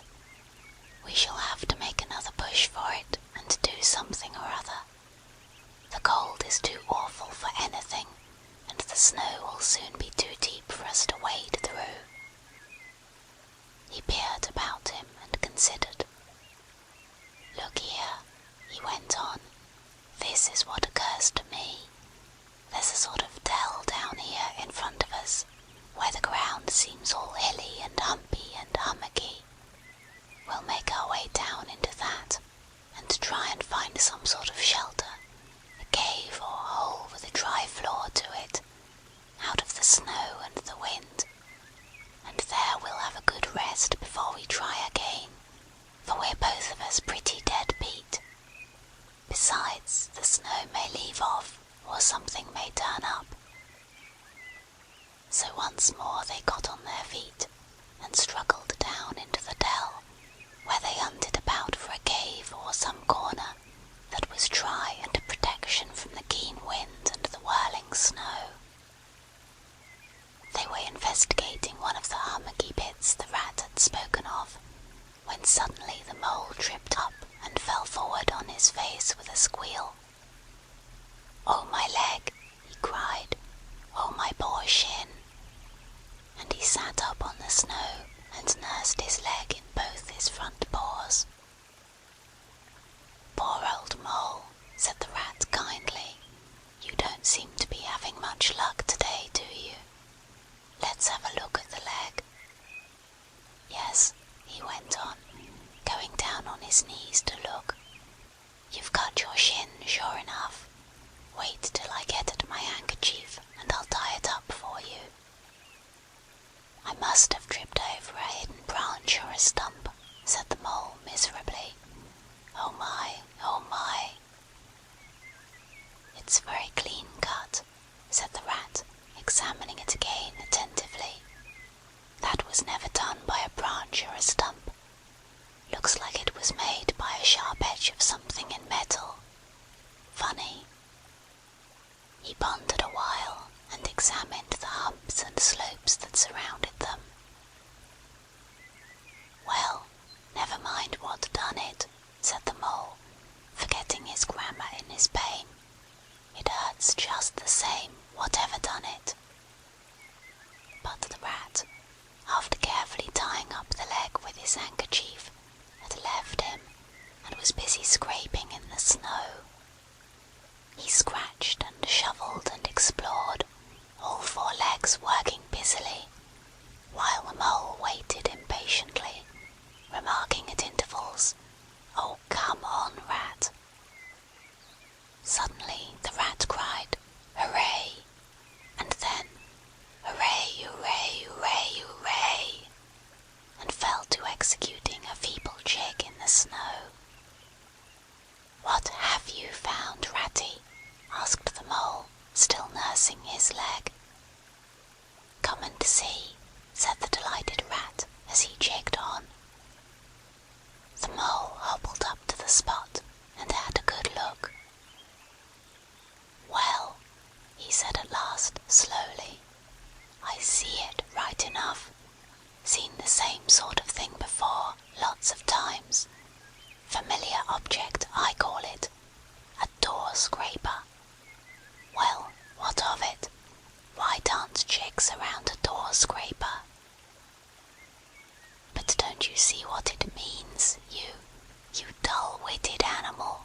cried the rat impatiently. "Of course I see what it means," replied the mole. "It simply means that some very careless and forgetful person has left his door scraper lying about in the middle of the wild wood, just where it's sure to trip everybody up. Very thoughtless of him, I call it. When I get home I shall go and complain about it to somebody or other, see if I don't." "Oh dear," cried the rat, in despair at his obtuseness. "Here, stop arguing and come and scrape." And he set to work again and made the snow fly in all directions around him. After some further toil his efforts were rewarded, and a very shabby doormat lay exposed to view. "There, what did I tell you?" exclaimed the Rat in great triumph. "Absolutely nothing whatever," replied the Mole with perfect truthfulness. "Well now," he went on, "you seem to have found another piece of domestic litter, done for and thrown away, and I suppose you're perfectly happy. Better go ahead and dance your jig round that, if you've got to, and get it over, and then perhaps we can go on and not waste any more time over rubbish heaps. Can we eat a doormat, or sleep under a doormat, or sit on a doormat and sledge home over the snow on it, you exasperating rodent?" "Do you mean to say," cried the excited Rat, "that this doormat doesn't tell you anything?" "Really, Rat," said the Mole quite pettishly, "I think we've had enough of this folly. Who ever heard of a doormat telling anyone anything? They simply don't do it. They are not that sort at all. Doormats know their place." "Now look here, you thick-headed beast," replied the Rat, really angry. "This must stop. Not another word, but scrape, scrape and scratch and dig and hunt round, especially on the sides of the hummocks, if you want to sleep dry and warm tonight, for it's our last chance." The Rat attacked a snowbank beside them with ardour, probing with his cudgel everywhere, and then digging with fury. And the Mole scraped busily too, more to oblige the Rat than for any other reason, for his opinion was that his friend was getting light-headed. Some 10 minutes' hard work, and the point of the Rat's cudgel struck something that sounded hollow. He worked till he could get a bore through and feel, then called the Mole to come and help him. Hard at it went the two animals, till at last the result of their labours stood full in view of the astonished and hitherto incredulous Mole. In the side of what had seemed to be a snowbank stood a solid-looking little door, painted a dark green. An iron bell-pull hung by the side, and below it, on a small brass plate, neatly engraved in square capital letters, they could read by the aid of moonlight, "Mr. Badger." The Mole fell backwards on the snow from sheer surprise and delight. "Rat," he cried in penitence, "you're a wonder, a real wonder, that's what you are. I see it all now. You argued it out, step by step, in that wise head of yours, from the very moment that I fell and cut my shin, and you looked at the cut, and at once your majestic mind said to itself, 'Door-scraper,' and then you turned to and found the very door-scraper that had done it. Did you stop there? No. Some people would have been quite satisfied, but not you. Your intellect went on working. 'Let me only just find a doormat,' says you to yourself, 'and my theory is proved.' And of course you found your doormat. You're so clever, I believe you could find anything you liked. 'Now,' says you, 'that door exists, as plain as if I saw it. There's nothing else remains to be done but to find it.' Well, I've read about that sort of thing in books, but I've never come across it before in real life. You ought to go where you'll be properly appreciated. You're simply wasted here among us fellows. If I only had your head, Ratty—" "But as you haven't," interrupted the Rat, rather unkindly, "I suppose you're going to sit on the snow all night and talk. Get up at once and hang on that bell-pull you see there, and ring hard,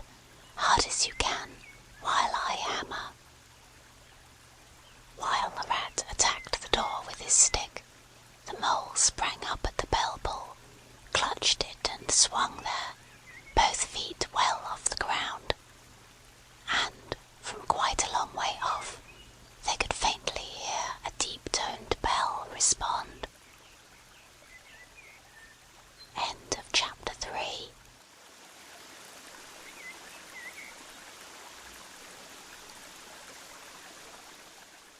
Chapter 4.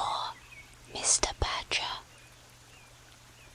They waited patiently for what seemed a very long time, stamping in the snow to keep their feet warm. At last they heard the sound of slow, shuffling footsteps approaching the door from the inside.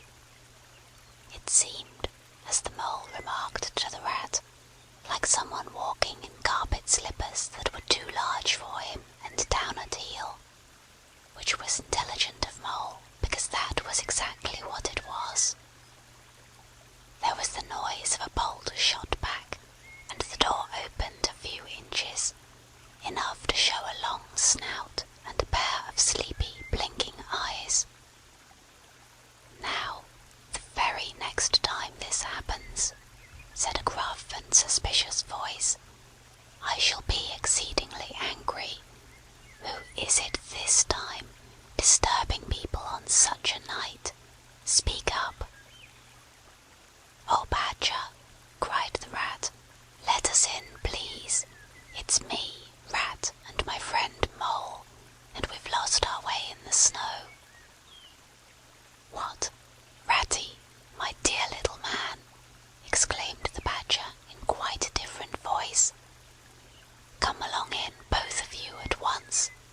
Why, you must be perished. Well, I never. Lost in the snow, and in the wild wood too, and at this time of night. But come in with you."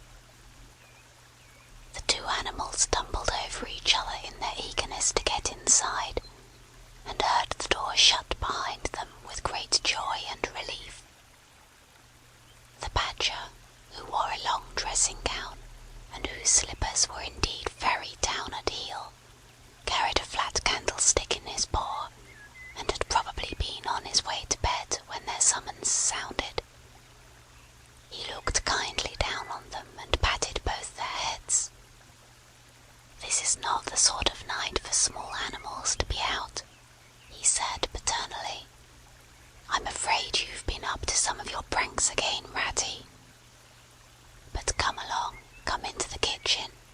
There's a first-rate fire there, and supper and everything."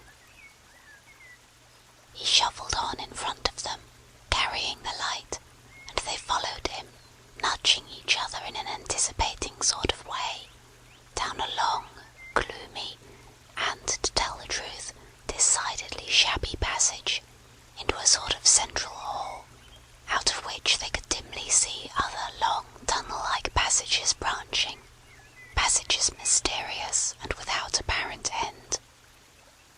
But there were doors in the hall as well, stout, oaken, comfortable-looking doors.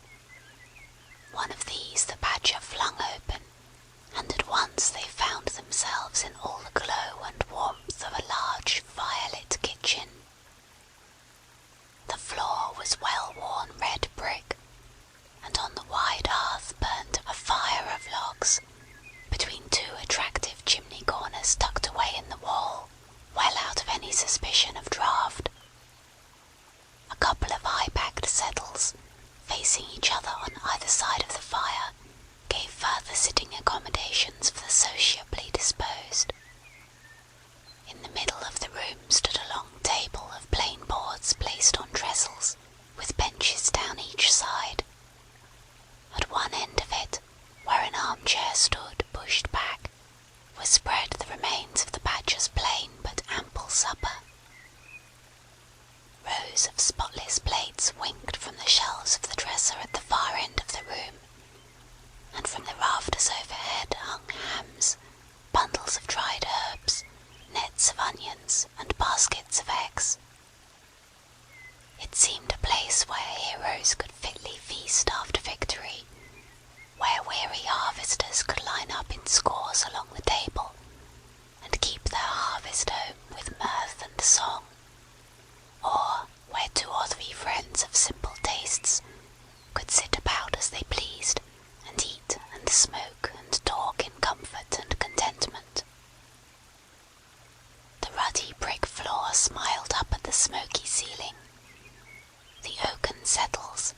shiny with long wear, exchanged cheerful glances with each other. Plates on the dresser grinned at pots on the shelf, and the merry firelight flickered and played over everything without distinction.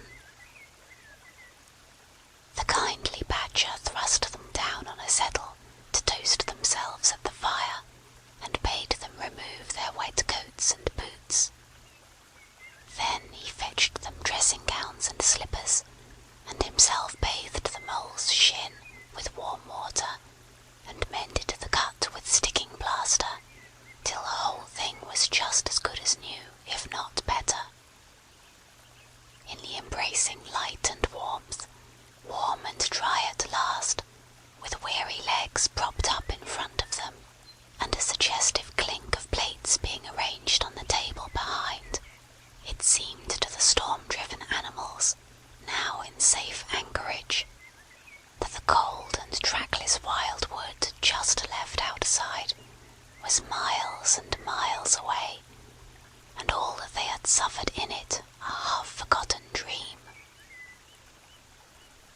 When at last they were thoroughly toasted, the badger summoned them to the table, where he had been busy laying a repast.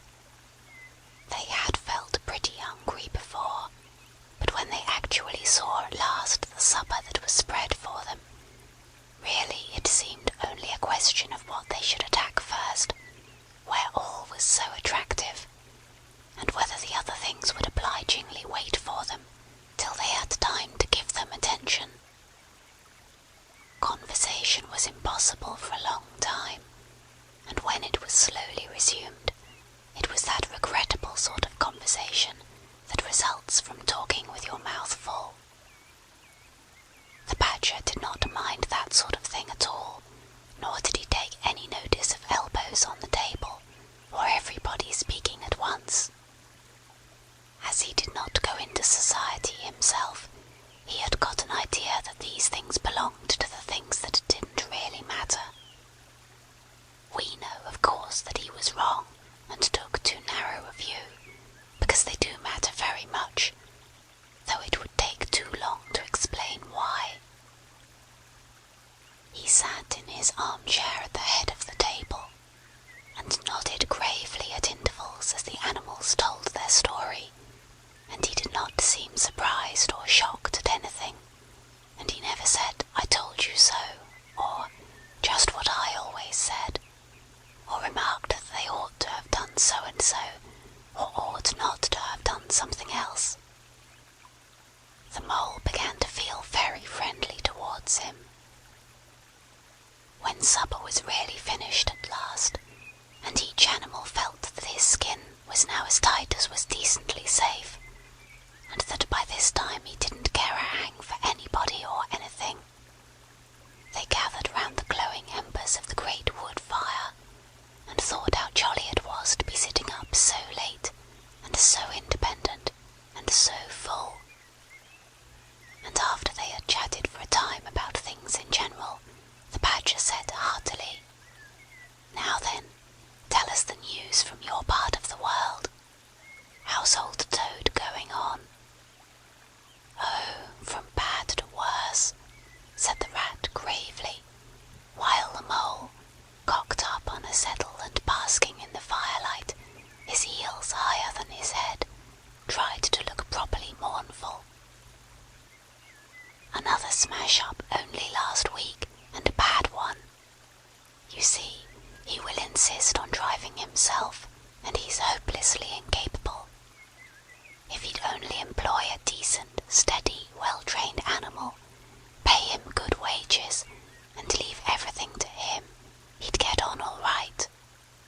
But no, he's convinced he's a heaven-born driver, and nobody can teach him anything, and all the rest follows." "How many has he had?" inquired the badger gloomily. "Smashes or machines?" asked the rat. "Oh well, after all, it's the same thing with Toad. This is the 7th. As for the others, you know that coach-house of his? Well, it's piled up, literally piled up to the roof, with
supper," said the Mole, laughing.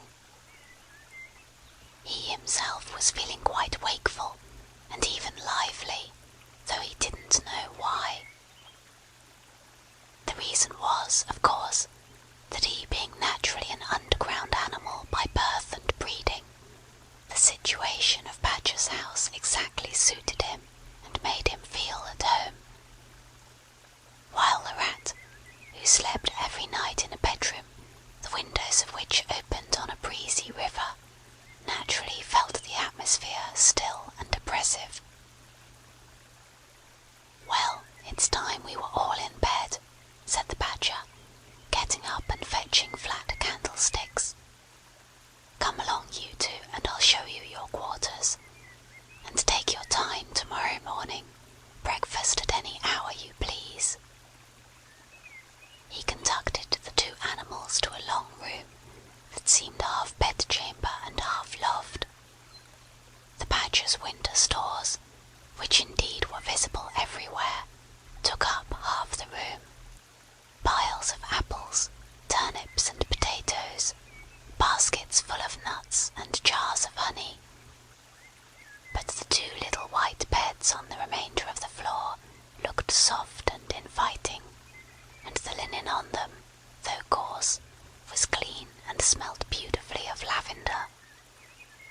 And the Mole and the Water Rat, shaking off their garments in some 30 seconds, tumbled in between the sheets in great joy and contentment.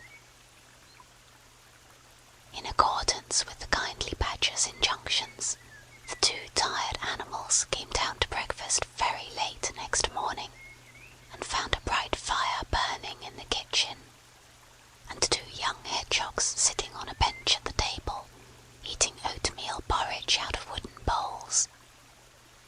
The hedgehogs dropped their spoons, rose to their feet, and ducked their heads respectfully as the two entered. "There, sit down," said the Rat pleasantly, "and go on with your porridge. Where have you youngsters come from? Lost your way in the snow, I suppose?" "Yes, please, sir," said the elder of the two hedgehogs respectfully. "Me and little Billy here, we was trying to find our way to school. Mother would have us go, was the weather ever so, and of course we lost ourselves, sir, and Billy he got frightened and took and cried, being young and faint-hearted.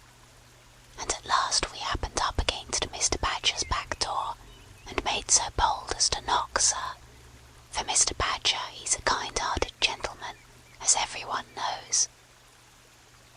"I understand," said the Rat, cutting himself some rashers from a side of bacon, while the Mole dropped some eggs into a saucepan. "And what's the weather like outside? You needn't desir me quite so much," he added. "Oh, terrible bad, sir, terrible deep the snow is," said the hedgehog. "No getting out for the likes of you gentlemen today." "Where's Mr. Badger?" inquired the Mole, as he warmed the coffee pot before the fire. "The master's gone into his study, sir," replied the hedgehog, "and he said as how he was going to be particular busy this morning, and on no account was he to be disturbed." This explanation, of course, was thoroughly understood by everyone present. The fact is, as already set forth, when you live a life of intense activity for 6 months in a year, and of comparative or actual somnolence for the other 6, during the latter period you cannot be continually pleading sleepiness when there are people about or things to be done. The excuse gets monotonous. The animals well knew that Badger, having eaten a hearty breakfast, had retired to his study, and settled himself in an armchair, with his legs up on another, and a red cotton handkerchief over his face, and was being busy in the usual way at this time of the year. The front door bell clanged loudly, and the Rat, who was very greasy with buttered toast, sent Billy, the smaller hedgehog, to see who it might be.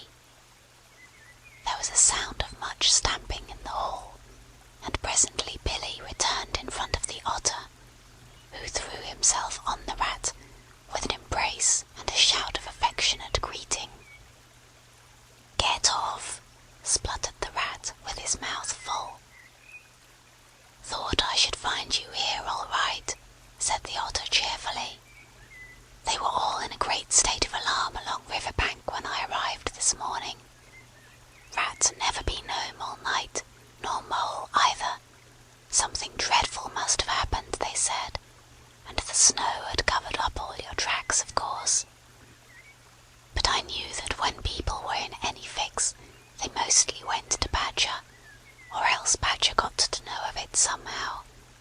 So I came straight off here, through the wild wood and the snow. My, it was fine, coming through the snow as the red sun was rising, and showing against the black tree trunks. As you went along in the stillness, every now and then masses of snow slid off the branches suddenly with a flop, making you jump and run for cover. Snow castles and snow caverns had sprung up out of nowhere in the night, and snow bridges, terraces, ramparts. I could have stayed and played with them for hours. Here and there great branches had been torn away by the sheer weight of the snow, and robins perched and hopped on them in their perky, conceited way, just as if they had done it themselves. A ragged string of wild geese passed overhead, high on the grey sky, and a few rooks whirled over the trees, inspected, and flapped off homewards with a disgusted expression. But I met no sensible being to ask the news of. About halfway across I came on a rabbit sitting on a stump, cleaning his silly face with his paws. He was a pretty scared animal when I crept up behind him and placed a heavy forepaw on his shoulder. I had to cuff his head once or twice to get any sense out of it at all. At last I managed to extract from him that a mole had been seen in the wild wood last night by one of them. It was the talk of the burrows, he said, how Mole, Mr. Rat's particular friend, was in a bad fix, how he had lost his way, and they were up and out hunting, and were chivvying him round and round. Then why didn't any of you do something? I asked. You mayn't be blessed with brains, but there are hundreds and hundreds of you, big stout fellows, as fat as butter, and your burrows running in all directions, and you could have taken him in and made him safe and comfortable, or tried to do at all events. What us? He merely said, do something, us rabbits. So I cuffed him again and left him. There was nothing else to be done. At any rate, I had learned something, and if I had had the luck to meet any of them, I'd have learned something more, or they would. Weren't you at all, nervous? Asked the mole, some of yesterday's terror coming back to him at the mention of the wild wood. Nervous? The otter showed a gleaming set of strong white teeth as he laughed. I'd give 'em nerves if any of 'em tried anything on with me. Here, Mole, fry me some slices of ham, like the good little chap you are. I'm frightfully hungry, and I've got any amount to say to Ratty here. Haven't seen him for an age. So the good-natured mole, having cut some slices of ham, set the hedgehogs to fry it, and returned to his own breakfast, while the otter and the rat, their heads together, eagerly talked river shop, which is long shop and talk that is endless, running on like the babbling river itself. A plate of fried ham had just been cleared and sent back for more, when the badger entered, yawning and rubbing his eyes, and greeted them all in his quiet, simple way, with kind inquiries for everyone. It must be getting on for luncheon time, he remarked to the otter. Better stop and have it with us. You must be hungry this cold morning. Rather, replied the otter, winking at the mole. The sight of these greedy young hedgehogs stuffing themselves with fried ham makes me feel positively famished.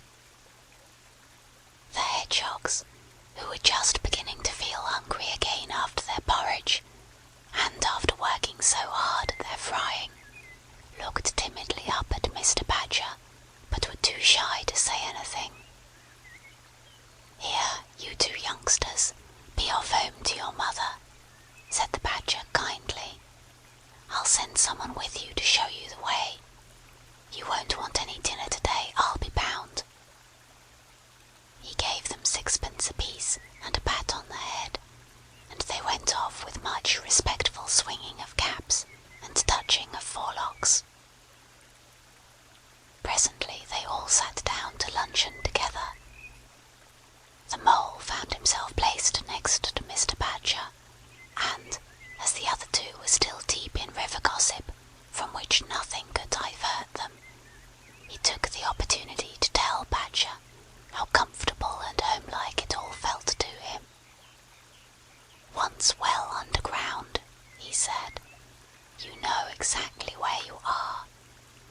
Nothing can happen to you, and nothing can get at you. You're entirely your own master, and you don't have to consult anybody, or mind what they say. Things go on all the same overhead, and you let 'em, and don't bother about 'em. When you want to, up you go, and there the things are, waiting for you." The Badger simply beamed on him.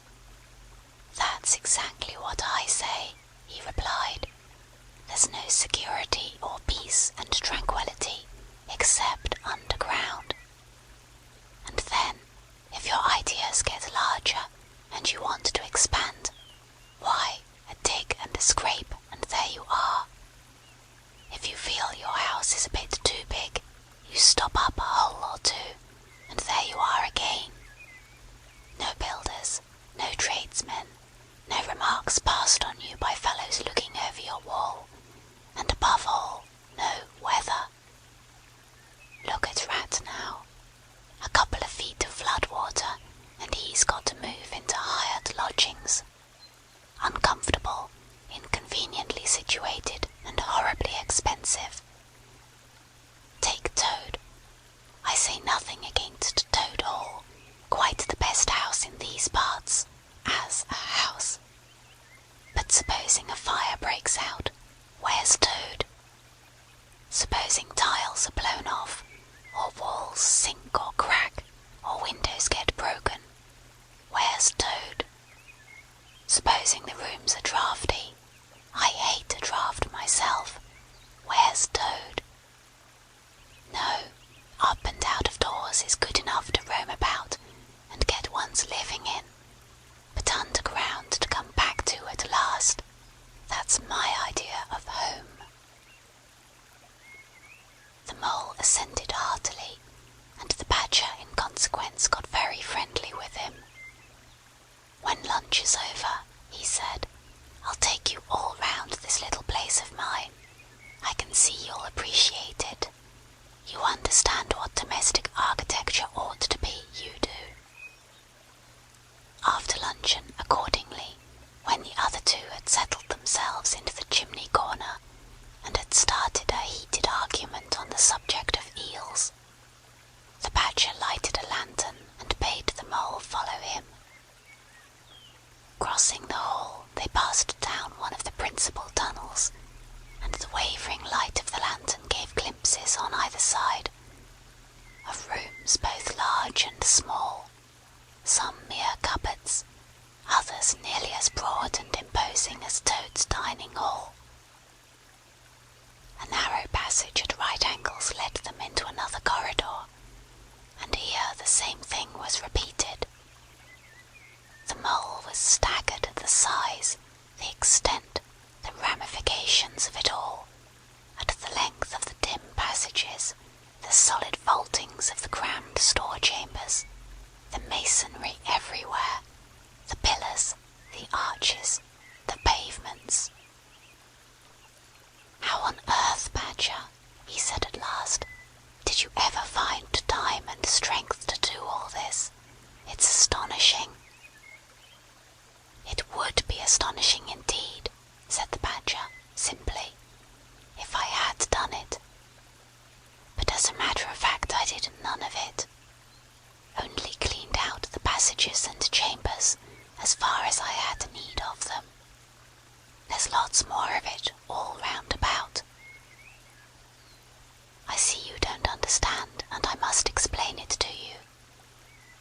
Well, very long ago, on the spot where the wildwood waves now, before ever it had planted itself and grown up to what it now is, there was a city of people, you know. Here, where we are standing, they lived and walked and talked and slept and carried on their business. Here they stabled their horses and feasted. From here they rode out to fight or drove out to trade. They were a powerful people and rich and great builders. They built to last, for they thought their city would last forever. But what has become of them all? Asked the Mole. Who can tell? Said the Badger. People come, they stay for a while, they flourish, they build, and they go. It is their way. But we remain. There were badgers here, I've been told, long before that same city ever came to be. And now there are badgers here again. We are an enduring lot, and we may move out for a time. But we wait, and are patient, and back we come. And so it will ever be. Well, and when they went at last, those people, said the Mole. When they went, continued the Badger, the strong winds and persistent rains took the matter in hand, patiently, ceaselessly, year after year. Perhaps we badgers too, in our small way, helped a little, who knows? It was all down, down, down, gradually, ruin and levelling and disappearance. Then it was all up, up, up, gradually, as seeds grew to saplings, and saplings to forest trees, and bramble and fern came creeping in to help. Leaf mould rose and obliterated.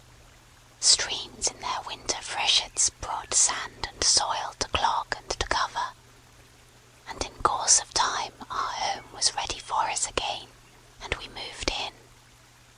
Up above us, on the surface, the same thing happened. Animals arrived, liked the look of the place, took up their quarters, settled down, spread and flourished. They didn't bother themselves about the past. They never do. They're too busy. The place was a bit humpy and hillocky, naturally, and full of holes, but that was rather an advantage. And they don't bother about the future either. The future when perhaps the people will move in again, for a time, as may very well be. The wildwood is pretty well populated by now, with all the usual lot, good, bad and indifferent. I name no names. It takes all sorts to make a world. But I fancy you know something about them yourself by this time. I do indeed, said the Mole with a slight shiver. Well, well, said the Badger, patting him on the shoulder. It was your first experience of them, you see. They're not so bad really, and we must all live and let live.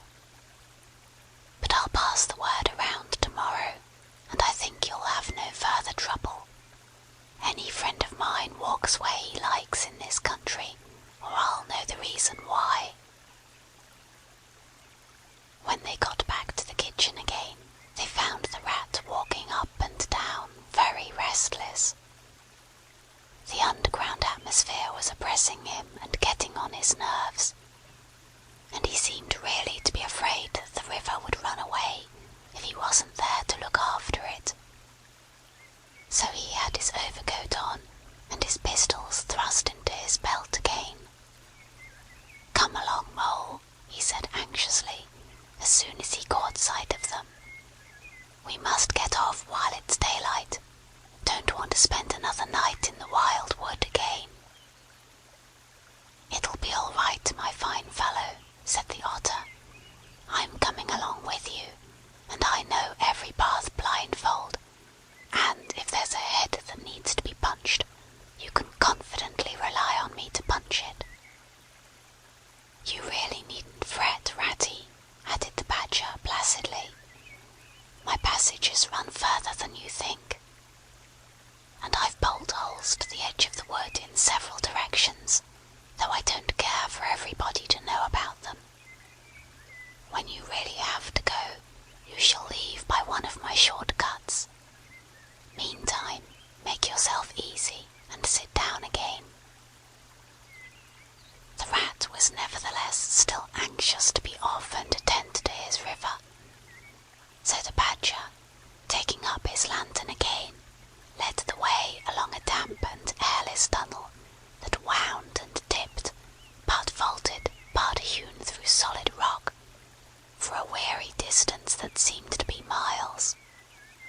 and the Badger, bidding them a hasty good-bye, pushed them hurriedly through the opening, made everything look as natural as possible again, with creepers, brushwood, and dead leaves, and retreated.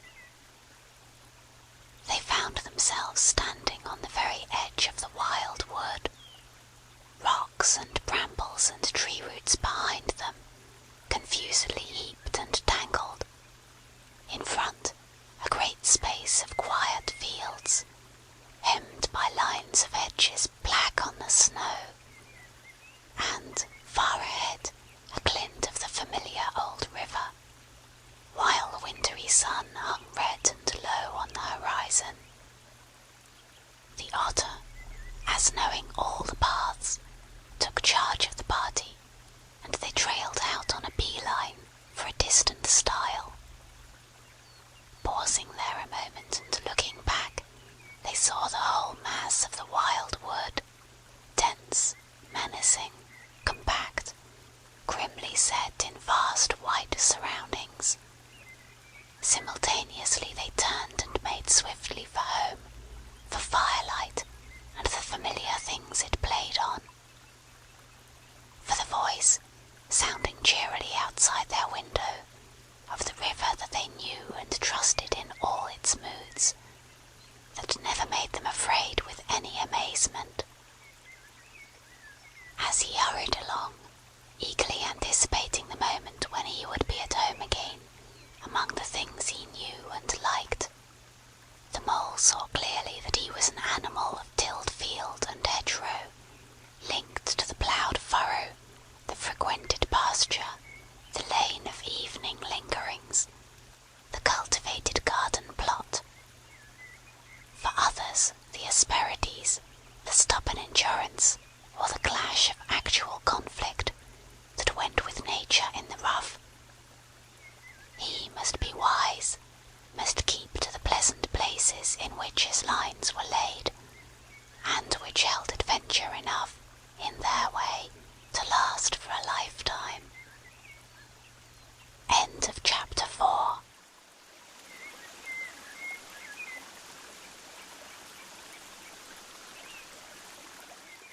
Chapter 5. Dulce Domum.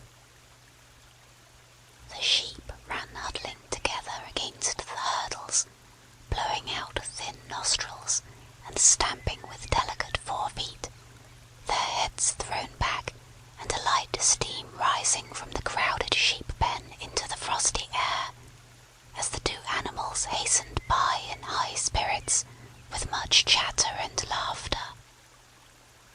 They were returning across country after a long day's outing with Otter, hunting and exploring on the wide uplands, where certain streams tributary to their own river had their first small beginnings, and the shades of the short winter day were closing in on them, and they had still some distance to go. Plodding at random across the plough, they had heard the sheep and had made for them, and now, leading from the sheep pen, they found a beaten track that made walking a lighter business, and responded, moreover, to that small inquiring something which all animals carry inside them, saying unmistakably, "Yes, quite right, this leads home." "It looks as if we were coming to a village," said the Mole somewhat dubiously, slackening his pace as the track, that had in time become a path and then had developed into a lane, now handed them over to the charge of a well-metalled road.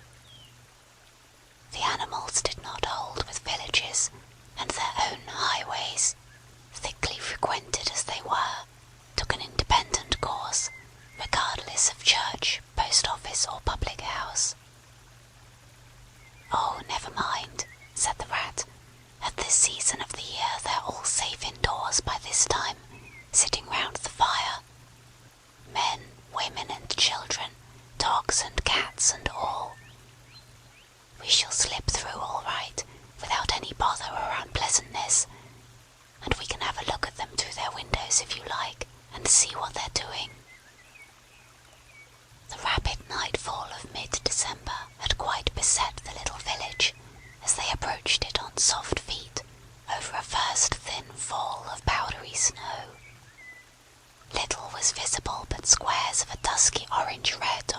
side of the street, where the firelight or lamplight of each cottage overflowed through the casements into the dark world without.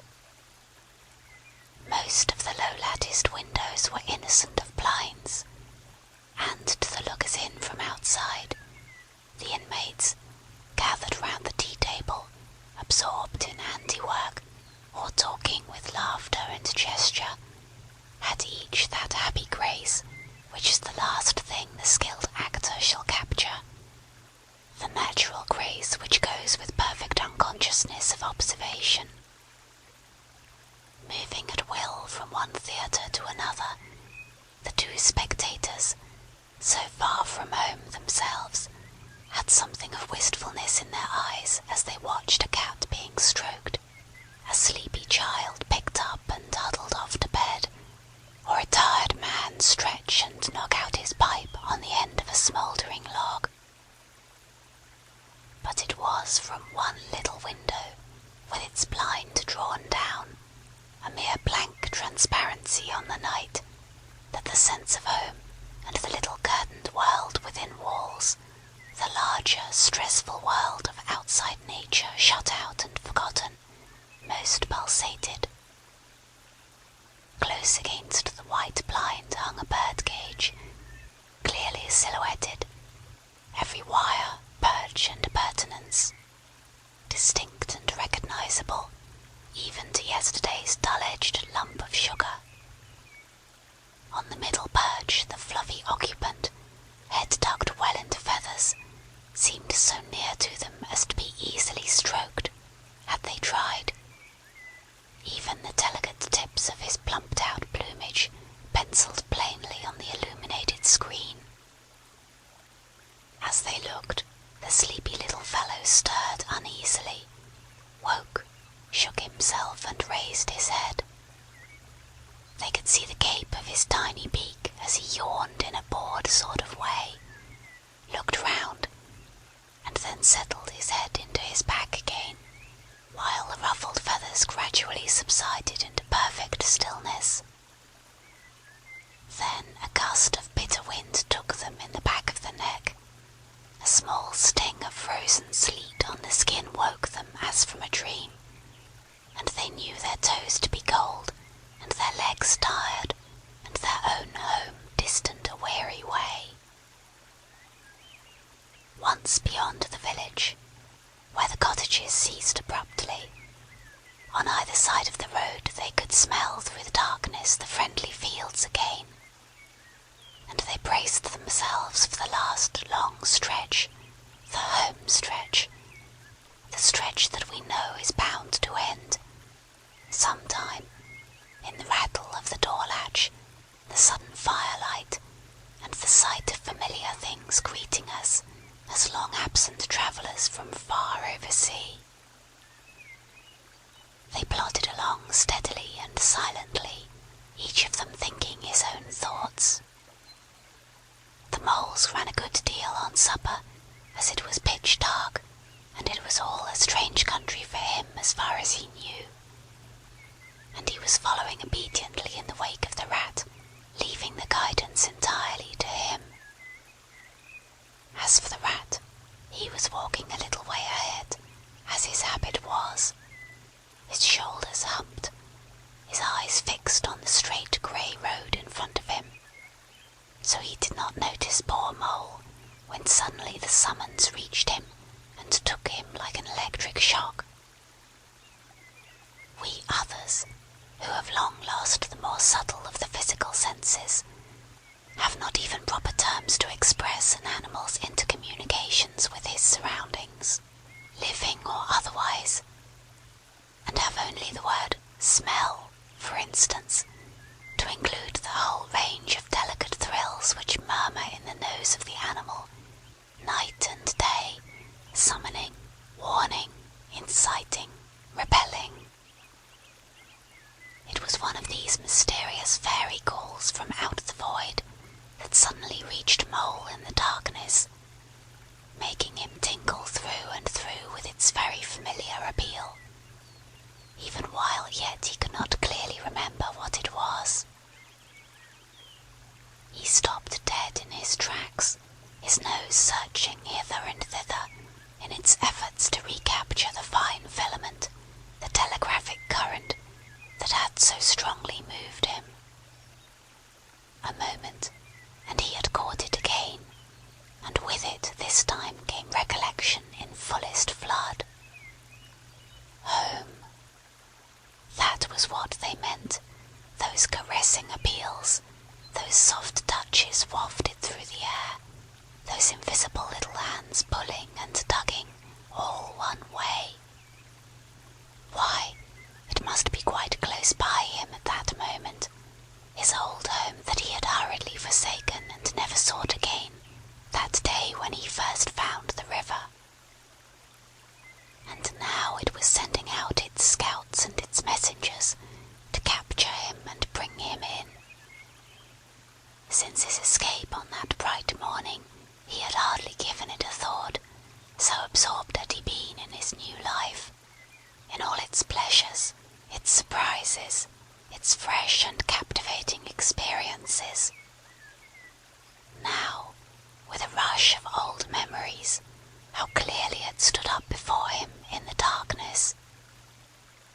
Shabby indeed, and small and poorly furnished, and yet his, the home he had made for himself, the home he had been so happy to get back to after his day's work. And the home had been happy with him too, evidently, and was missing him, and wanted him back, and was telling him so through his nose, sorrowfully, reproachfully, but with no bitterness or anger, only with plaintive reminder that it was there and wanted him. The call was clear, the summons was plain. He must obey it instantly and go. "Ratty," he called, full of joyful excitement. "Hold on! Come back! I want you quick!" "Oh, come along, Mole, do," replied the rat cheerfully, still plodding along. "Please stop, Ratty," pleaded the poor mole in anguish of heart. "You don't understand. It's my home, my old home. I've just come across the smell of it, and it's close by here, really quite close. And I must go to it. I must. Oh, come back, Ratty. Please, please come back." The rat was by this time very far ahead, too far to hear clearly what the mole was calling, too far to catch the sharp note of painful appeal in his voice. And he was much taken up with the weather, for he too could smell something suspiciously like approaching snow. "Mole, we mustn't stop now, really," he called back. "We'll come for it tomorrow, whatever it is you've found. But I daren't stop now. It's late, and the snow's coming on again, and I'm not sure of the way. And I want your nose, Mole, so come on quick, there's a good fellow." And the rat pressed forward on his way, without waiting for an answer. Poor Mole stood alone in the road, his heart torn asunder, and a big sob gathering, somewhere low down inside him, to leap up to the surface presently, he knew, in passionate escape. But even under such a test as this, his loyalty to his friend stood firm. Never for a moment did he dream of abandoning him. Meanwhile the wafts from his old home pleaded, whispered, conjured, and finally claimed him imperiously. He dared not tarry longer within their magic circle. With a wrench that tore his very heartstrings, he set his face down the road, and followed submissively in the track of the rat, while faint, thin little smells, still dogging his retreating nose, reproached him for his new friendship and his callous forgetfulness.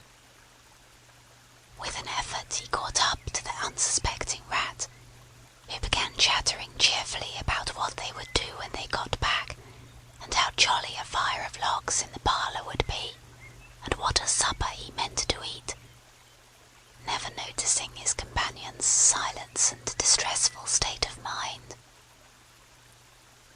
At last, however, when they had gone some considerable way further, and were passing some tree stumps at the edge of a copse that bordered the road, he stopped and said kindly, "Look here, Mole, old chap, you seem dead tired, no talk left in you, and your feet dragging like lead.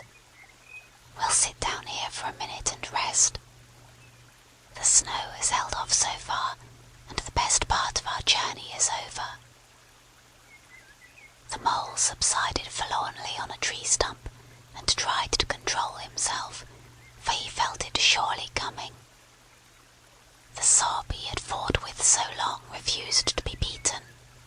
Up and up it forced its way to the air, and then another, and another, and others thick and fast, till poor Mole at last gave up the struggle, and cried freely and helplessly and openly, now that he knew it was all over, and he had lost what he could hardly be said to have found. The Rat, astonished and dismayed at the violence of Mole's paroxysm of grief, did not dare to speak for a while.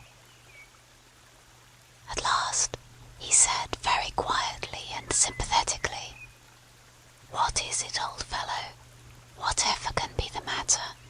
Tell us your trouble, and let me see what I can do." Poor Mole found it difficult to get any words out between the upheavals of his chest that followed one upon another so quickly, and held back speech and choked it as it came. "I know it's a shabby, dingy little place," he sobbed forth at last brokenly. "Not like your cosy quarters, or Toad's beautiful hall, or Badger's great house. But it was my own little home, and I was fond of it. And I went away and forgot all about it, and then I smelt it suddenly, on the road, when I called and you wouldn't listen, Rat. And everything came back to me with a rush, and I wanted it. Oh dear, oh dear. And when you wouldn't turn back, Ratty, and I had to leave it, though I was smelling it all the time, I thought my heart would break. We might have just gone and had one look at it, Ratty, only one look. It was close by, but you wouldn't turn back, Ratty, you wouldn't turn back. Oh dear, oh dear." Recollection brought fresh waves of sorrow, and sobs again took full charge of him, preventing further speech. The Rat stared straight in front of him, saying nothing, only patting Mole gently on the shoulder. After a time he muttered gloomily, "I see it all now. What a pig I have been. A pig, that's me. Just a pig. A plain pig." He waited till Mole's sobs became gradually less stormy and more rhythmical. He waited till at last sniffs were frequent and sobs only intermittent. Then he rose from his seat, and, remarking carelessly, "Well, now we'd really better be getting on, old chap," set off up the road again, over the toilsome way they had come. "Wherever are you, going to, Ratty?" cried the tearful Mole, looking up in alarm. "We're going to find that home of yours, old fellow," replied the Rat pleasantly, "so you had better come along, for it will take some finding, and we shall want your nose." "Oh, come back, Ratty, do!" cried the Mole, getting up and hurrying after him. "It's no good, I tell you. It's too late and too dark, and the place is too far off, and the snow's coming. And I never meant to let you know I was feeling that way about it.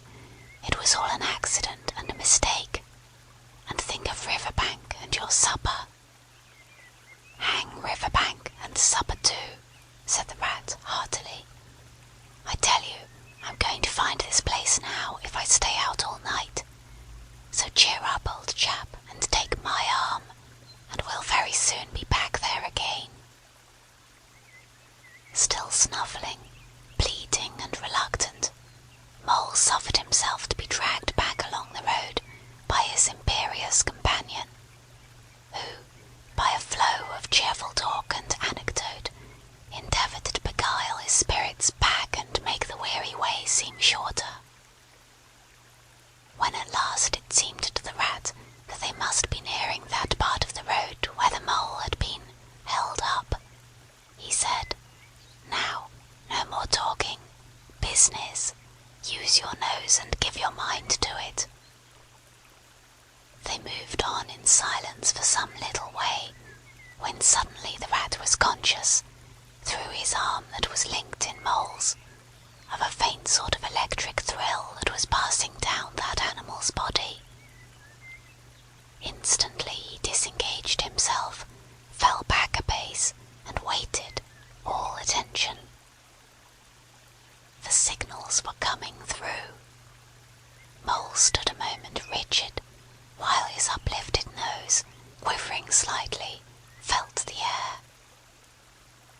Then a quick, short run forward, a vault, a check, a try back, and then a slow, steady, confident advance. The rat, much excited, kept close to his heels, as the mole, with something of the air of a sleepwalker, crossed a dry ditch, scrambled through a hedge, and nosed his way over a field open and trackless and bare in the faint starlight. Suddenly, without giving warning, he dived. But the rat was on the alert, and promptly followed him down the tunnel, to which his unerring nose had faithfully led him. It was close and airless, and the earthy smell was strong, and it seemed a long time to Rat ere the passage ended, and he could stand erect, and stretch and shake himself. The mole struck a match, and by its light the rat saw that they were standing in an open space, neatly swept and sanded underfoot, and directly facing them was Mole's little front door, with Mole End painted in Gothic lettering over the bell pull at the side. Mole reached down a lantern from a nail on the wall and lit it, and the rat, looking round him, saw that they were in a sort of forecourt. A garden seat stood on one side of the door, and on the other a roller, for the mole, who was a tidy animal when at home, could not stand having his earth kicked up by other animals into little runs that ended in earth heaps. On the walls hung wire baskets with ferns in them, alternating with brackets carrying plaster statuary, Garibaldi and the infant Samuel and Queen Victoria and other heroes of modern Italy. Down on one side of the forecourt ran a skittle alley, with benches along it, and little wooden tables marked with rings that hinted at beer mugs.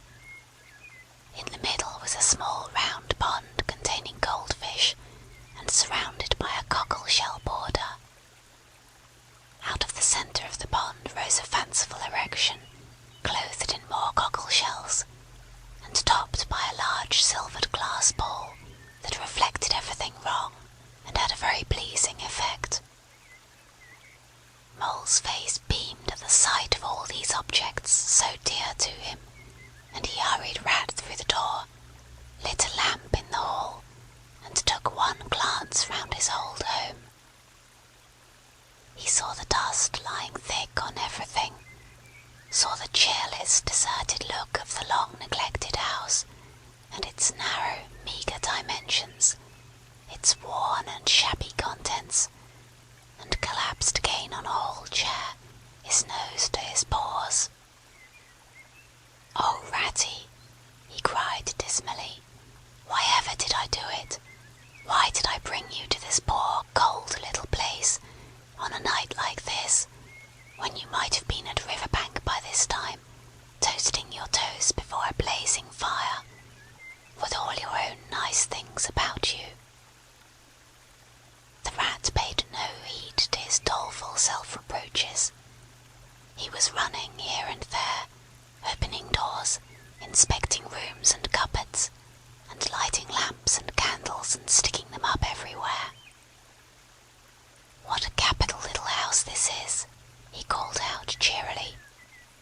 so compact, so well planned, everything here and everything in its place. We'll make a jolly night of it. The first thing we want is a good fire. I'll see to that. I always know where to find things. So this is the parlour. Splendid. Your own idea, those little sleeping bunks in the wall. Capital. Now, I'll fetch the wood and the coals, and you get a duster, Mole. You'll find one in the drawer of the kitchen table, and try and smarten things up a bit. Bustle about, old chap.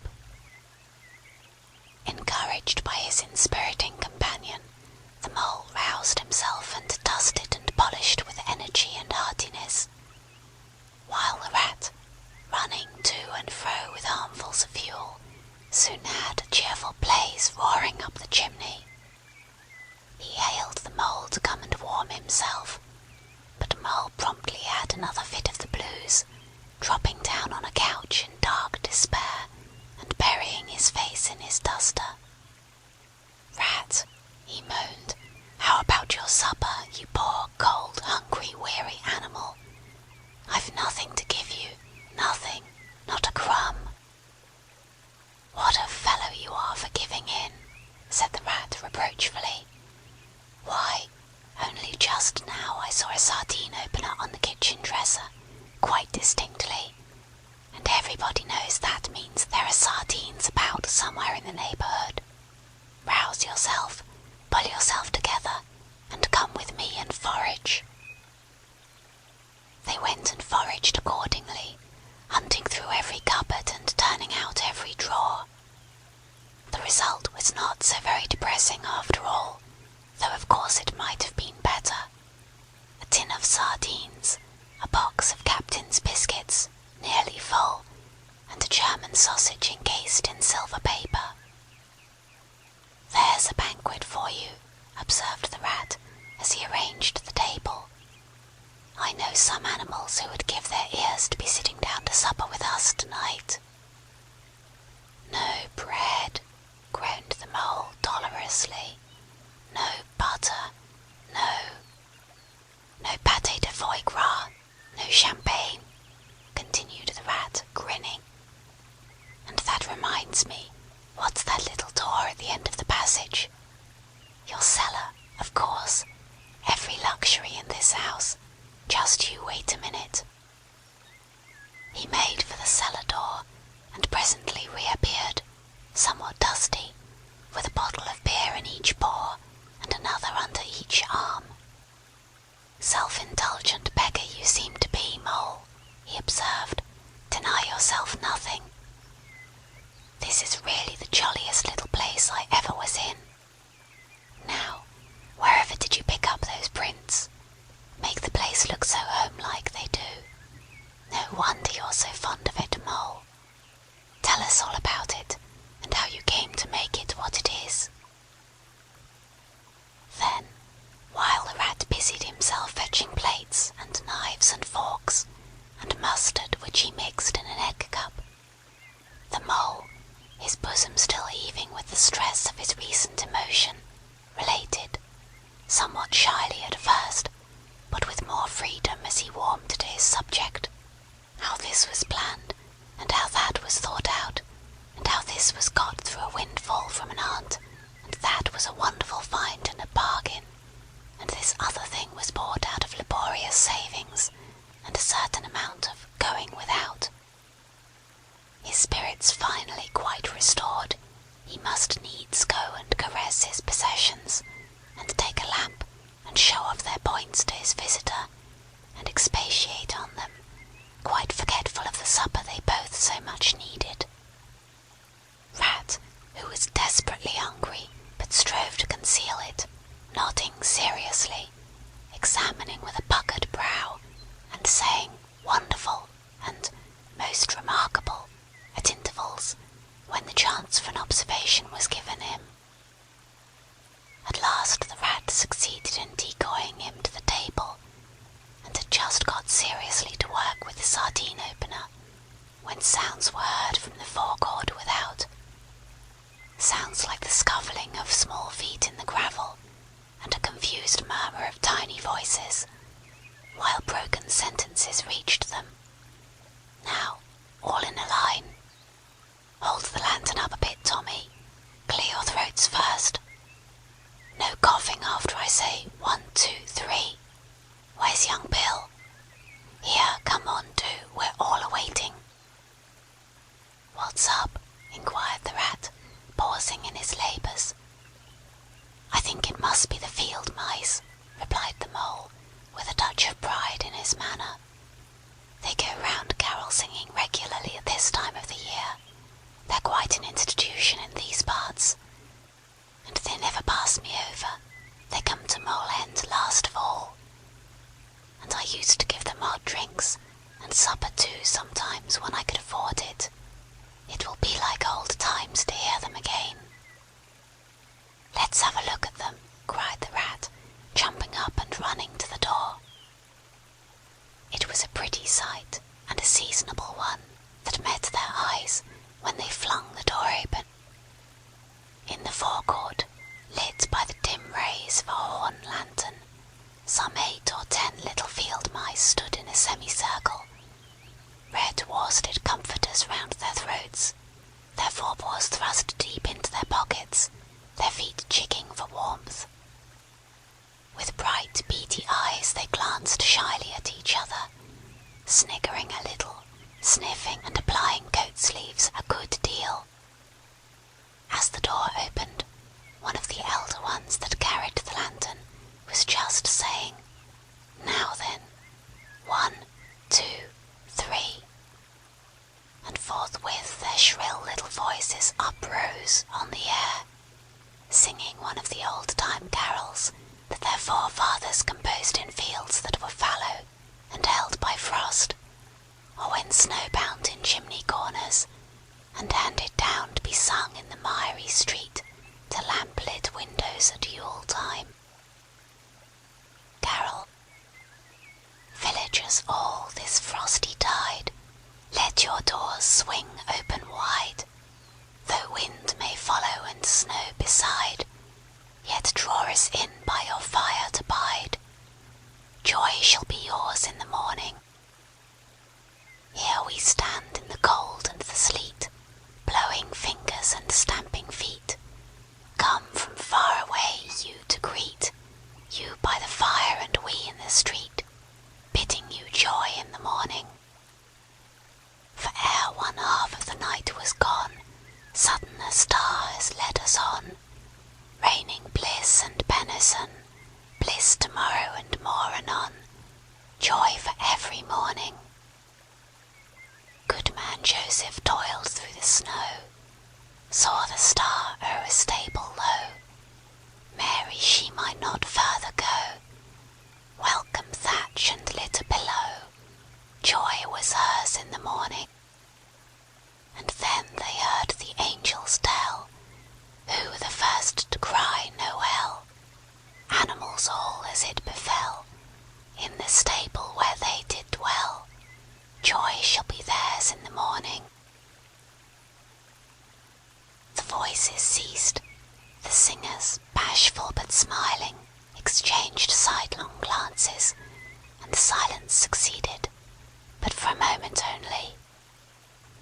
Then, from up above and far away, down the tunnel they had so lately travelled, was borne to their ears, in a faint musical hum, the sound of distant bells, ringing a joyful and clangorous peal.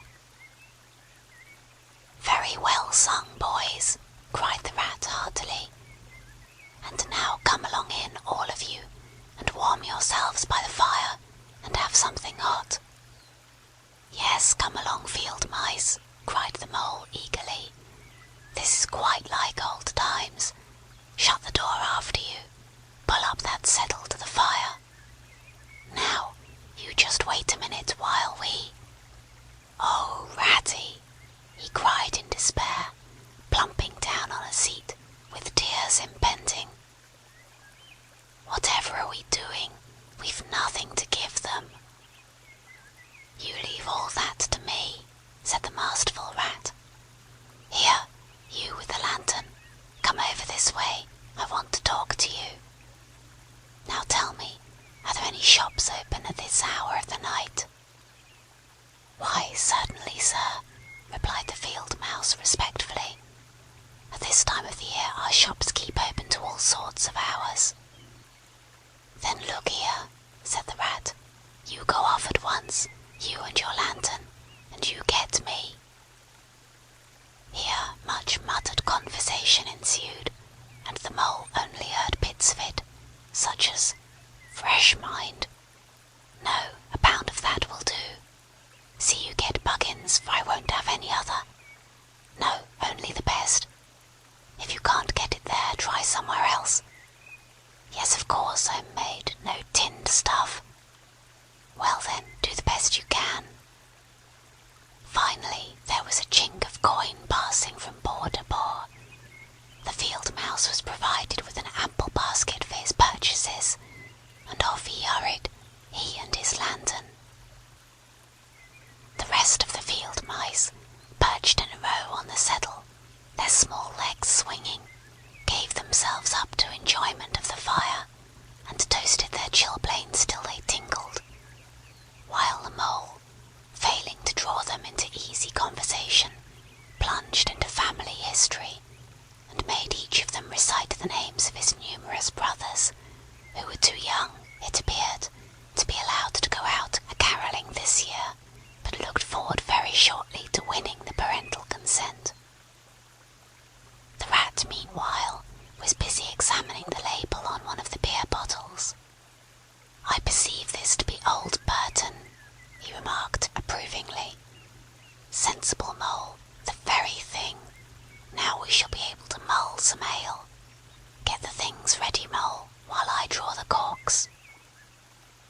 It did not take long to prepare the brew, and thrust the tin eater well into the red heart of the fire, and soon every field mouse was sipping and coughing and choking, for a little mulled ale goes a long way, and wiping his eyes, and laughing, and forgetting he had ever been cold in all his life.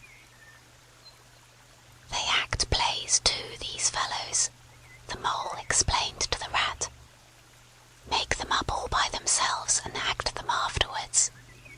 And very well they do it too.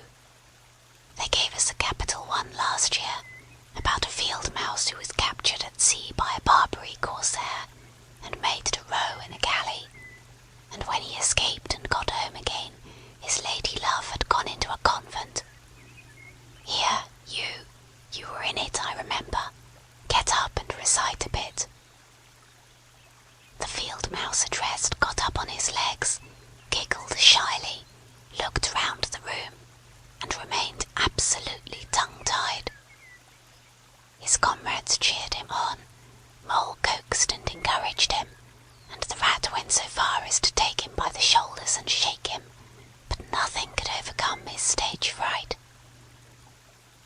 They were all busily engaged on him like watermen applying the Royal Humane Society's regulations to a case of long submersion, when the latch clicked, the door opened, and the field mouse with the lantern reappeared, staggering under the weight of his basket. There was no more talk of play-acting once the very real and solid contents of the basket had been tumbled out on the table. Under the generalship of Rat, everybody was set to do something or to fetch something. In a very few minutes supper was ready, and Mole, as he took the head of the table in a sort of dream, saw a lately barren board set thick with savoury comforts, saw his little friends' faces brighten and beam as they fell to without delay, and then let himself loose, for he was famished indeed, on the provender so magically provided, thinking what a happy homecoming this had turned out after all. As they ate, they talked of old times, and the field mice gave him the local gossip up to date, and answered as well as they could the 100 questions he had to ask them. The rat said little or nothing, only taking care that each guest had what he wanted, and plenty of it, and that Mole had no trouble or anxiety about anything.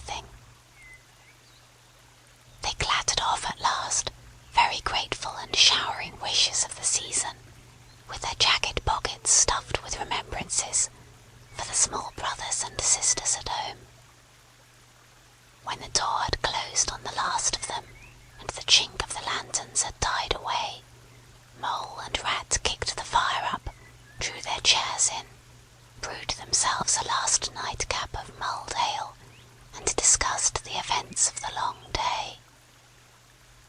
At last the Rat, with a tremendous yawn, said, "Mole, old chap, I'm ready to drop. Sleepy is simply not the word. That your own bunk, over on that side? Very well then, I'll take this. What a ripping little house this is, everything's so handy." He clambered into his bunk and rolled himself well up in the blankets, and slumber gathered him forthwith, as a swathe of barley is folded into the arms of the reaping machine. The weary Mole also was glad to turn in without delay, and soon had his head on his pillow, in great joy and contentment. But ere he closed his eyes, he let them wander round his old room, mellow in the glow of the firelight that played or rested on familiar and friendly things, which had long been unconsciously a part of him, and now smilingly received him back without rancour. He was now in just the frame of mind that the tactful Rat had quietly worked to bring about in him.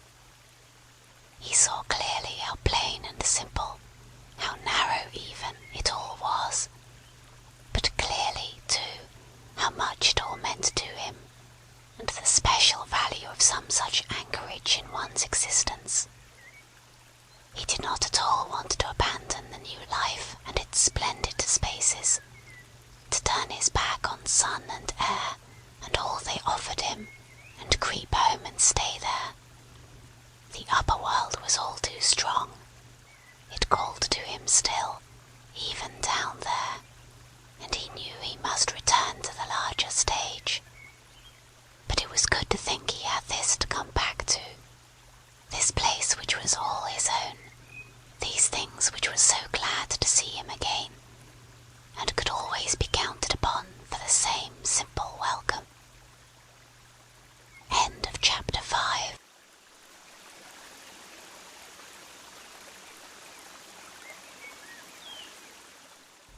Chapter 6. Mr. Toad. It was a bright morning in the early part of summer. The river had resumed its wonted banks and its accustomed pace, and a hot sun seemed to be pulling everything green and bushy and spiky up out of the earth towards him, as if by strings. The Mole and the Water Rat had been up since dawn, very busy on matters connected with boats and the opening of the boating season, painting and varnishing, mending paddles, repairing cushions, hunting for missing boat hooks, and so on, and were finishing breakfast in their little parlour and eagerly discussing their plans for the day, when a heavy knock sounded at the door. "Bother," said the Rat, all over egg. "See who it is, Mole, like a good chap, since you've finished." The Mole went to attend the summons, and the Rat heard him utter a cry of surprise. Then he flung the parlour door open, and announced with much importance, "Mr. Badger." This was a wonderful thing indeed, that the Badger should pay a formal call on them, or indeed on anybody. He generally had to be caught, if you wanted him badly, as he slipped quietly along a hedgerow of an early morning or a late evening, or else hunted up in his own house in the middle of the wood, which was a serious undertaking. The Badger strode heavily into the room, and stood looking at the two animals with an expression full of seriousness. The Rat let his egg spoon fall on the tablecloth, and sat open-mouthed. "The hour has come," said the Badger at last with great solemnity. "What hour?" asked the Rat uneasily, glancing at the clock on the mantelpiece. "Whose hour, you should rather say," replied the Badger.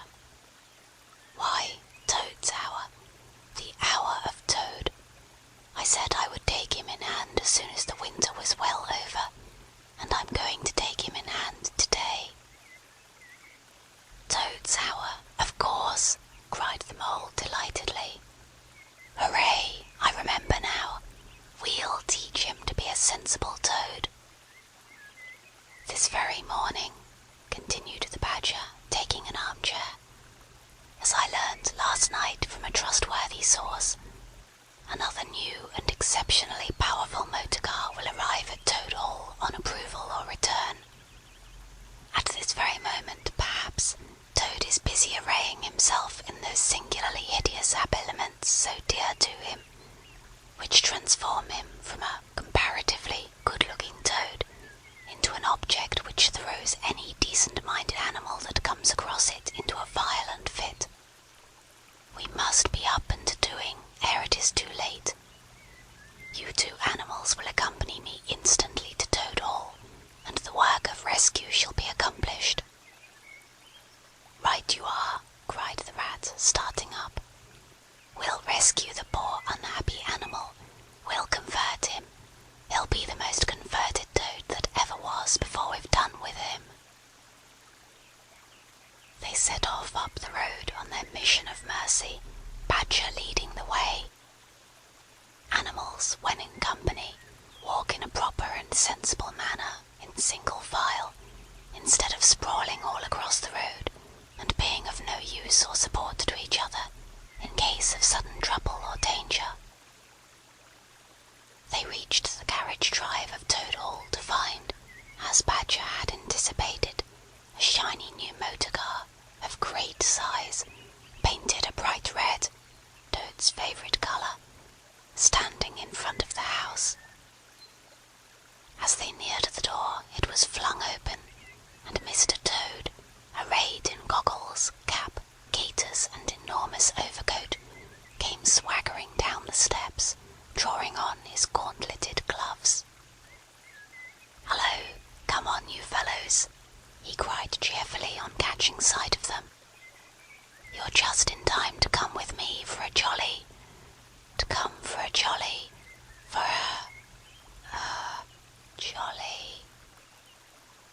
His hearty accents faltered and fell away as he noticed the stern, unbending look on the countenances of his silent friends, and his invitation remained unfinished. The Badger strode up the steps. "Take him inside," he said sternly to his companions. Then, as Toad was hustled through the door, struggling and protesting, he turned to the chauffeur in charge of the new motor car. "I'm afraid you won't be wanted today," he said. "Mr. Toad has changed his mind. He will not require the car. Please understand that this is final. You needn't wait." Then he followed the others inside and shut the door. "Now then," he said to the Toad, when the four of them stood together in the hall. "First of all, take those ridiculous things off." "Shan't," replied Toad with great spirit. "What is the meaning of this gross outrage?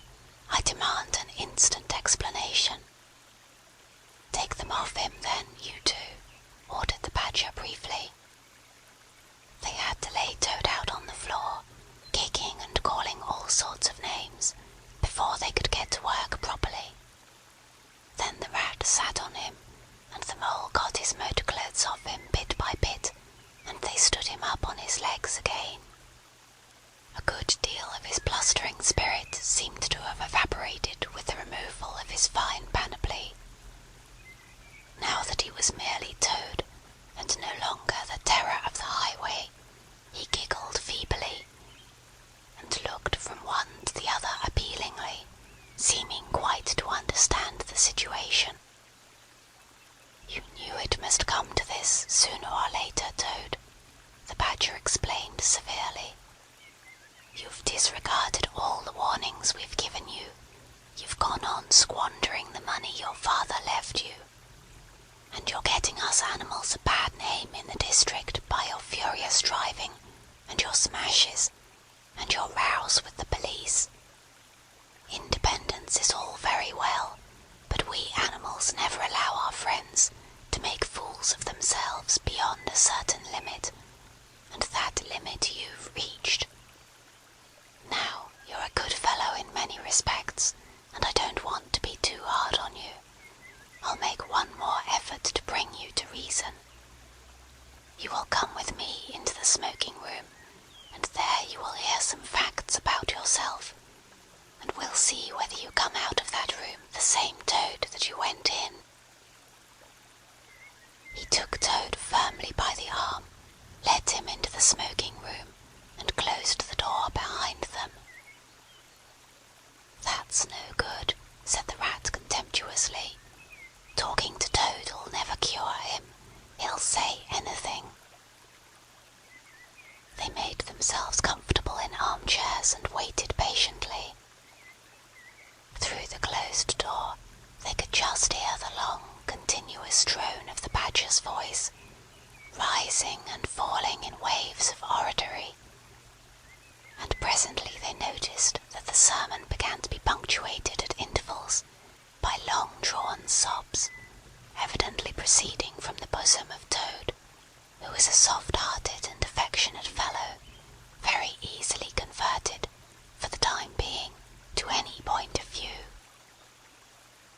After some 3/4 of an hour the door opened, and the Badger reappeared, solemnly leading by the paw a very limp and dejected Toad. His skin hung baggily about him, his legs wobbled, and his cheeks were furrowed by the tears so plentifully called forth by the Badger's moving discourse. "Sit down there, Toad," said the Badger kindly, pointing to a chair. "My friends," he went on, "I am pleased to inform you that Toad has at last seen the error of his ways. He is truly sorry for his misguided conduct in the past, and he has undertaken to give up motor cars entirely and forever. I have his solemn promise to that effect." "That is very good news," said the Mole gravely. "Very good news indeed," observed the Rat dubiously. If only. He was looking very hard at Toad as he said this, and could not help thinking he perceived something vaguely resembling a twinkle in that animal's still sorrowful eye. "There's only one thing more to be done," continued the gratified Badger. "Toad, I want you solemnly to repeat, before your friends here, what you fully admitted to me in the smoking room just now. First, you are sorry for what you've done, and you see the folly of it all." There was a long, long pause. Toad looked desperately this way and that, while the other animals waited in grave silence. At last he spoke. "No," he said, a little sullenly but stoutly. "I'm not sorry, and it wasn't folly at all. It was simply glorious." "What?" cried the Badger, greatly scandalized. "You backsliding animal!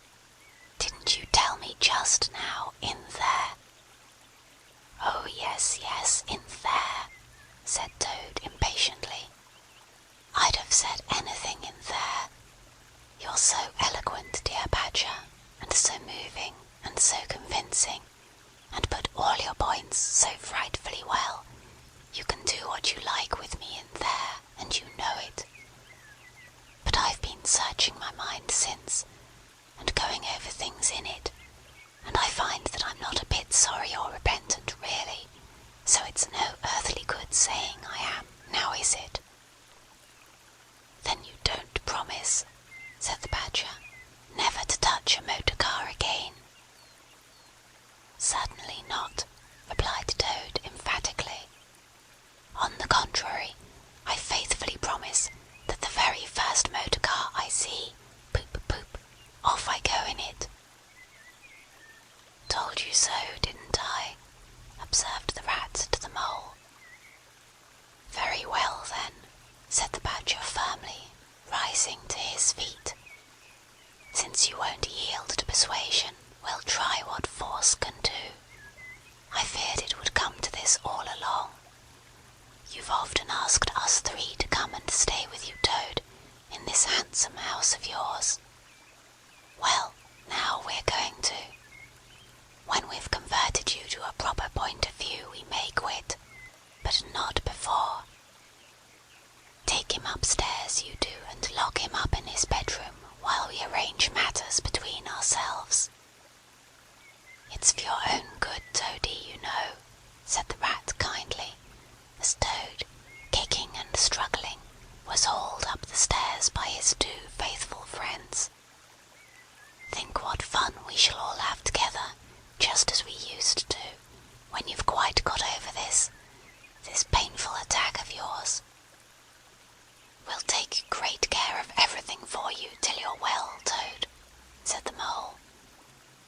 see your money isn't wasted as it has been. No more of those regrettable incidents with the police, Toad," said the Rat, as they thrust him into his bedroom. "And no more weeks in hospital, being ordered about by female nurses, Toad," added the Mole, turning the key on him. They descended the stair, Toad shouting abuse at them through the keyhole, and the three friends then met in conference on the situation. "It's going to be a tedious business," said the Badger, sighing. "I've never seen Toad so determined. However, we will see it out. He must never be left an instant unguarded. We shall have to take it in turns to be with him, till the poison has worked itself out of his system." They arranged watches accordingly. Each animal took it in turns to sleep in Toad's room at night, and they divided the day up between them. At first, Toad was undoubtedly very trying to his careful guardians.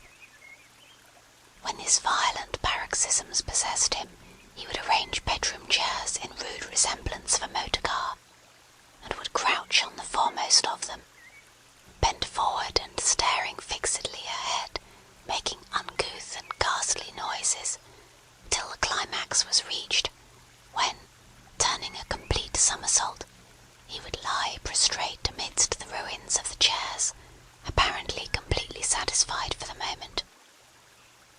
As time passed, however, these painful seizures grew gradually less frequent, and his friends strove to divert his mind into fresh channels.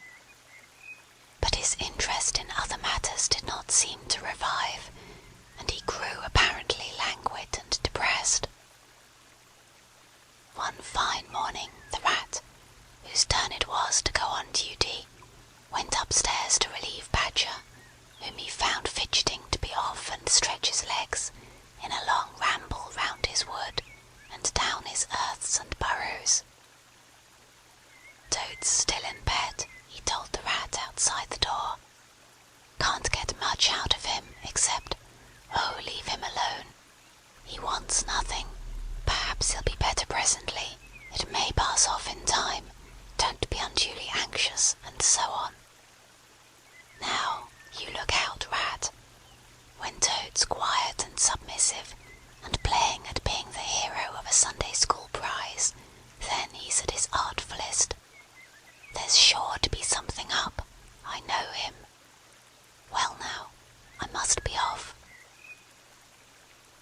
"How are you today, old chap?" inquired the Rat cheerfully, as he approached Toad's bedside. He had to wait some minutes for an answer. At last a feeble voice replied, "Thank you so much, dear Ratty. So good of you to inquire. But first, tell me how you are yourself, and the excellent Mole." "Oh, we're all right," replied the Rat. "Mole," he added incautiously, "is going out for a run round with Badger. They'll be out till luncheon time, so you and I will spend a pleasant morning together, and I'll do my best to amuse you. Now jump up, there's a good fellow, and don't lie moping there on a fine morning like this." "Dear, kind Rat," murmured Toad, "how little you realize my condition, and how very far I am from jumping up now, if ever. But do not trouble about me. I hate being a burden to my friends, and I do not expect to be one much longer. Indeed, I almost hope not."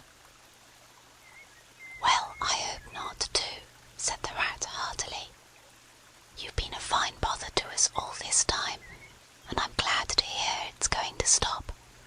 And in weather like this, and the boating season just beginning. It's too bad of you, Toad. It isn't the trouble we mind, but you're making us miss such an awful lot."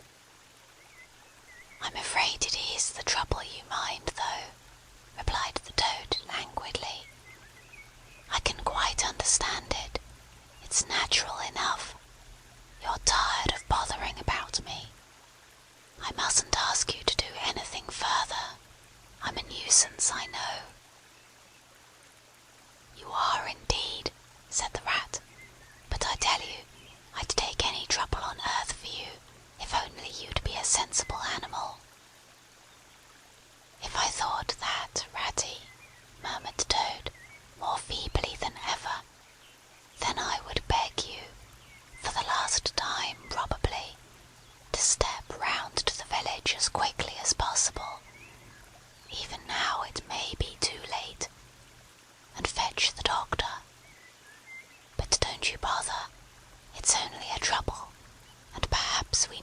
well let things take their course. "Why, what do you want a doctor for?" inquired the rat, coming closer and examining him. He certainly lay very still and flat, and his voice was weaker, and his manner much changed. "Surely you have noticed of late," murmured Toad. "But no, why should you? Noticing things is only a trouble. Tomorrow, indeed, you may be saying to yourself, 'Oh, if only I had noticed sooner, if only I had done something.' But no, it's a trouble. Never mind, forget that I asked." "Look here, old man," said the rat, beginning to get rather alarmed. "Of course I'll fetch a doctor to you, if you really think you want him. But you can hardly be bad enough for that yet. Let's talk about something else." "I fear, dear friend," said Toad with a sad smile, "that talk can do little in a case like this, or doctors either for that matter.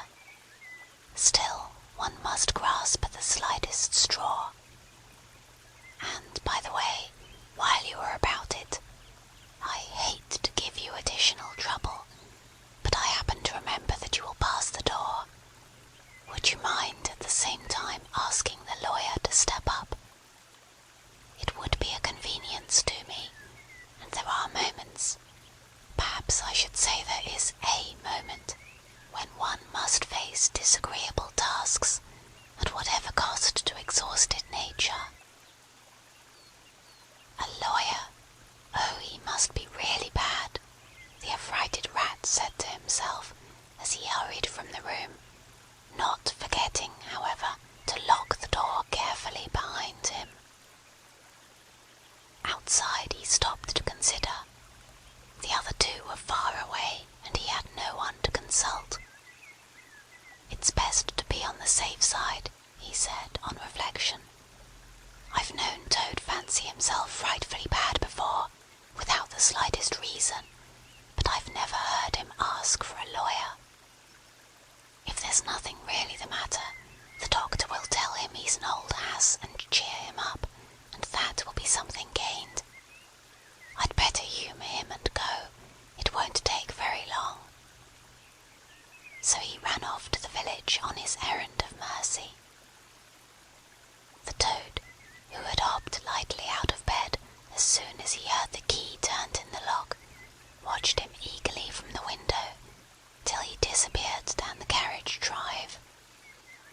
Then, laughing heartily, he dressed as quickly as possible in the smartest suit he could lay hands on at the moment, filled his pockets with cash which he took from a small drawer in the dressing table, and next, knotting the sheets from his bed together, and tying one end of the improvised rope round the central mullion of the handsome Tudor window which formed such a feature of his bedroom, he scrambled out, slid lightly to the ground, and, taking the opposite direction to the rat, marched off light-heartedly, whistling a merry tune. It was a gloomy luncheon for Rat when the Badger and the Mole at length returned, and he had to face them at table with his pitiful and unconvincing story. The Badger's caustic, not to say brutal remarks, may be imagined and therefore passed over, but it was painful to the Rat that even the Mole, though he took his friend's side as far as possible, could not help saying, "You've been a bit of a duffer this time, Ratty. Toad too, of all animals." "He did it awfully well," said the crestfallen Rat. "He did you awfully well," rejoined the Badger hotly. "However, talking won't mend matters. He's got clear away for the time, that's certain. And the worst of it is, he'll be so conceited with what he'll think is his cleverness, that he may commit any folly. One comfort is, we're free now, and needn't waste any more of our precious time doing sentry go. But said we'd better continue to sleep at Toad Hall for a while longer. Toad may be brought back at any moment, on a stretcher or between two policemen. So spoke the Badger, not knowing what the future held in store, or how much water, and of how turbid a nature, was to run under bridges before Toad should sit at ease again in his ancestral hall. Meanwhile, Toad, gay and irresponsible, was walking briskly along the high road some miles from home. At first he had taken by-paths and crossed many fields, and changed his course several times in case of pursuit. But now, feeling by this time safe from recapture, and the sun smiling brightly on him, and all nature joining in a chorus of approval to the song of self-praise that his own heart was singing to him, he almost danced along the road in his satisfaction and conceit. Smart bit of work that, he remarked to himself, chuckling. Brain against brute force, and brain came out on the top, as it's bound to do. Poor old Ratty. My, won't he catch it when the Badger gets back? A worthy fellow, Ratty, with many good qualities, but very little intelligence and absolutely no education. I must take him in hand some day, and see if I can make something of him. Filled full of conceited thoughts such as these, he strode along, his head in the air, till he reached a little town, where the sign of the Red Lion, swinging across the road halfway down the main street, reminded him that he had not breakfasted that day, and that he was exceedingly hungry after his long walk. He marched into the inn, ordered the best luncheon that could be provided at so short a notice, and sat down to eat it in the coffee-room. He was about halfway through his meal, when an only too familiar sound, approaching down the street, made him start and fall a-trembling all over. The boop-boop drew nearer and nearer. The car could be heard to turn into the inn-yard and come to a stop, and Toad had to hold on to the leg of the table to conceal his overmastering emotion. Presently the party entered the coffee-room, hungry, talkative, and gay, voluble on their experiences of the morning and the merits of the chariot that had brought them along so well. Toad listened eagerly, all ears, for a time. At last he could stand it no longer. He slipped out of the room quietly, paid his bill at the bar, and as soon as he got outside, sauntered round quietly to the inn-yard. There cannot be any harm, he said to himself, in my only just looking at it. The car stood in the middle of the yard, quite unattended, the stable helps and other hangers-on being all at their dinner. Toad walked slowly round it, inspecting, criticizing, musing deeply. I wonder, he said to himself presently, I wonder if this sort of car starts easily. Next moment, hardly knowing how it came about, he found he had hold of the handle and was turning it. As the familiar sound broke forth, the old passion seized on Toad and completely mastered him, body and soul. As if in a dream, he found himself, somehow, seated in the driver's seat. As if in a dream, he pulled the lever and swung the car round the yard and out through the archway. And, as if in a dream, all sense of right and wrong, all fear of obvious consequences, seemed temporarily suspended. He increased his pace, and as the car devoured the street and leapt forth on the high road through the open country, He was only conscious that he was Toad once more, Toad at his best and highest, Toad the terror, the traffic queller, the lord of the lone trail, before whom all must give way or be smitten into nothingness and everlasting night. He chanted as he flew, and the car responded with sonorous drone. The miles were eaten up under him as he sped he knew not whither, fulfilling his instincts, living his hour, reckless of what might come to him. To my mind, observed the chairman of the bench of magistrates cheerfully, the only difficulty that presents itself in this otherwise very clear case is, how we can possibly make it sufficiently hot for the incorrigible rogue and hardened ruffian whom we see cowering in the dock before us. Let me see. He has been found guilty, on the clearest evidence, first of stealing a valuable motor car, secondly of driving to the public danger, and thirdly of gross impertinence to the rural police. Mr. Clerk, will you tell us, please, what is the very stiffest penalty we can impose for each of these offences, without, of course, giving the prisoner the benefit of any doubt, because there isn't any? The clerk scratched his nose with his pen. Some people would consider, he observed, that stealing the motor car was the worst offence, and so it is.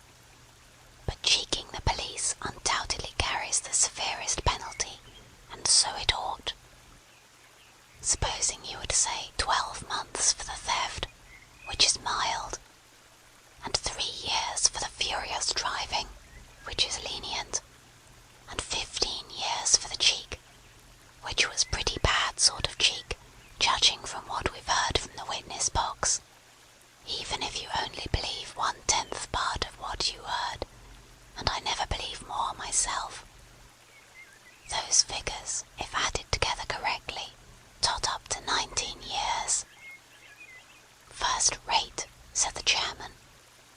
So you had better make it around 20 years and be on the safe side, concluded the clerk. An excellent suggestion, said the chairman approvingly. Prisoner, pull yourself together and try and stand up straight. It's going to be 20 years for you this time, and mind, if you appear before us again, upon any charge whatever, we shall have to deal with you very seriously. Then the brutal minions of the law fell upon the hapless Toad, loaded him with chains, and dragged him from the court-house, shrieking, praying, protesting. Across the market-place, where the playful populace, always as severe upon detected crime as they are sympathetic and helpful when one is merely wanted, assailed him with cheers, carrots, and popular catchwords, past hooting school-children, their innocent faces lit up with the pleasure they ever derive from the sight of a gentleman in difficulties, across the hollow-sounding drawbridge, below the spiky portcullis, under the frowning archway of the grim old castle, whose ancient towers soared high overhead, past guard-rooms full of grinning soldiery off duty, past sentries who coughed in a horrid, sarcastic way, because that is as much as a sentry on his post dare do to show his contempt and abhorrence of crime, up time-worn winding stairs,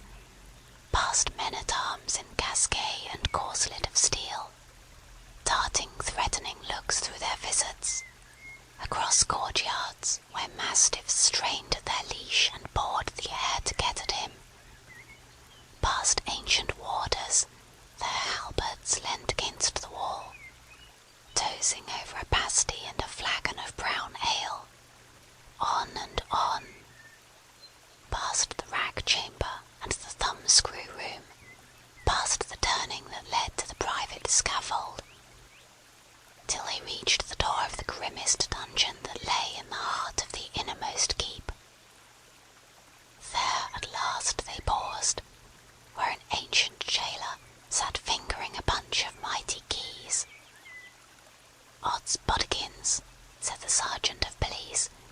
taking off his helmet and wiping his forehead. "Rouse thee, old loon, and take over from us this vile toad, a criminal of deepest guilt and matchless artfulness and resource. Watch and ward him with all thy skill, and mark thee well, greybeard, should aught untoward befall, thy old head shall answer for his, and a murrain on both of them." The jailer nodded grimly, laying his withered hand on the shoulder of the miserable toad. The rusty key creaked in the lock, the great door clanged behind them, and Toad was a helpless prisoner in the remotest dungeon of the best guarded keep of the stoutest castle in all the length and breadth of merry England. End of chapter 6.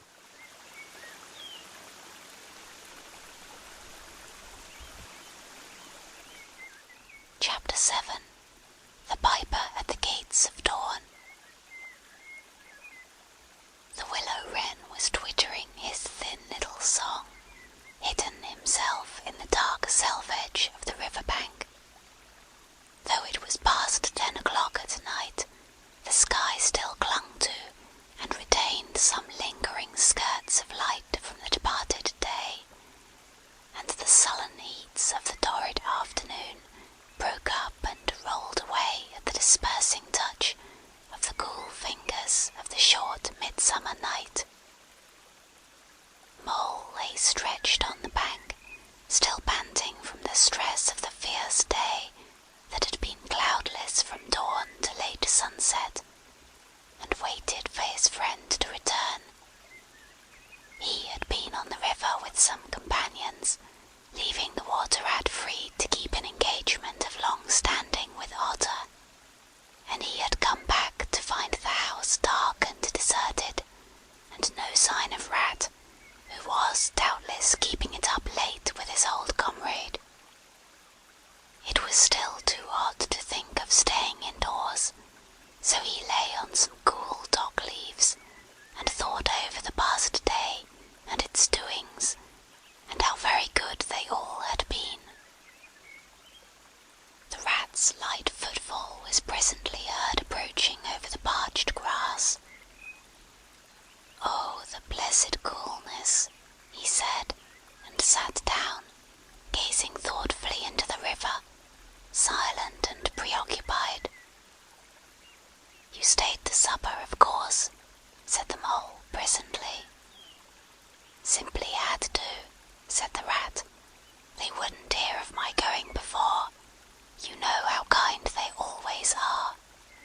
And they made things as jolly for me as ever they could, right up to the moment I left. But I felt a brute all the time, as it was clear to me they were very unhappy, though they tried to hide it. Mole, I'm afraid they're in trouble. Little Portly is missing again, and you know what a lot his father thinks of him, though he never says much about it." "What, that child?" said the mole lightly. "Well, suppose he is, why worry about it? He's always straying off and getting lost and turning up again. He's so adventurous. But no harm ever happens to him. Everybody hereabouts knows him and likes him, just as they do old Otter, and you may be sure some animal or other will come across him and bring him back again all right.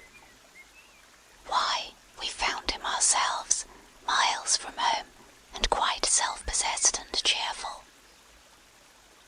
"Yes, but this time it's more serious," said the rat gravely. "He's been missing for some days now, and the otters have hunted everywhere, high and low, without finding the slightest trace. And they've asked every animal too for miles around, and no one knows anything about him. Otter's evidently more anxious than he'll admit,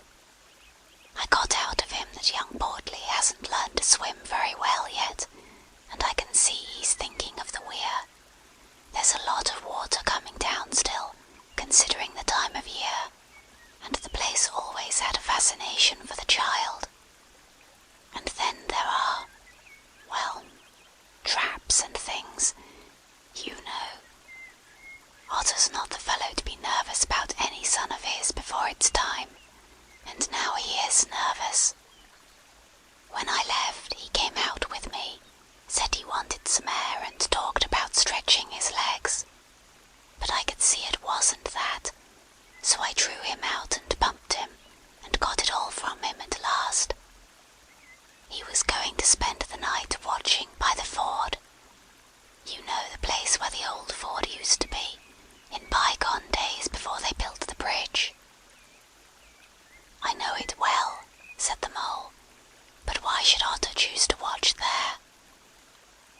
Well, it seems that it was there he gave Portly his first swimming lesson, continued the rat. From that a shallow, gravelly spit near the bank, and it was there he used to teach him fishing, and there young Portly caught his first fish, of which he was so very proud.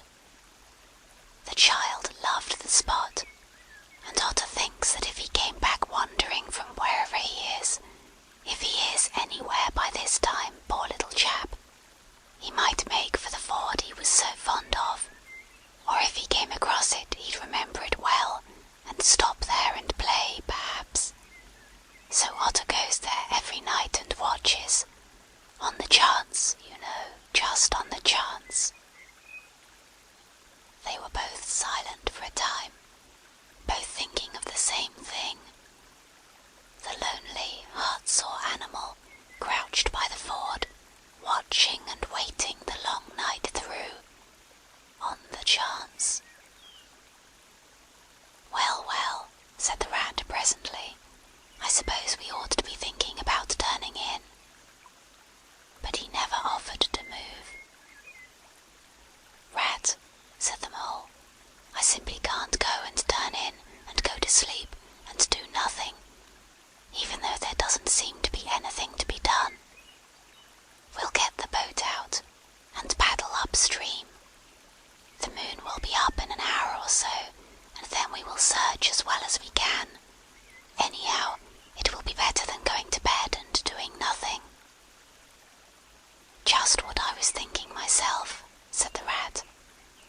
It's not the sort of night for bed anyhow, and daybreak is not so very far off, and then we may pick up some news of him from early risers as we go along.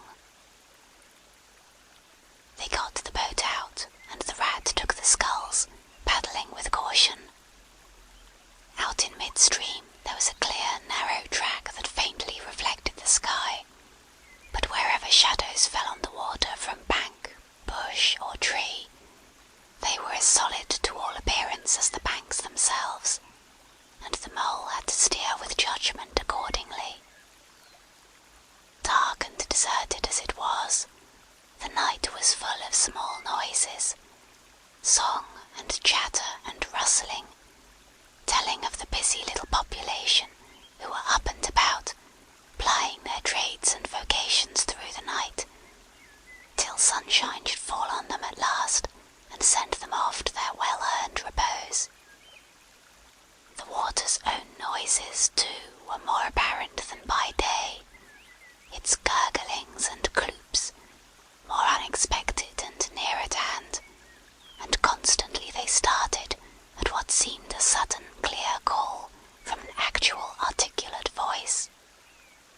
The line of the horizon was clear and hard against the sky, and in one particular quarter it showed black against a silvery climbing phosphorescence that grew and grew. At last, over the rim of the waiting earth, the moon lifted with slow majesty, till it swung clear of the horizon, and rode off,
ditches and dry waterways.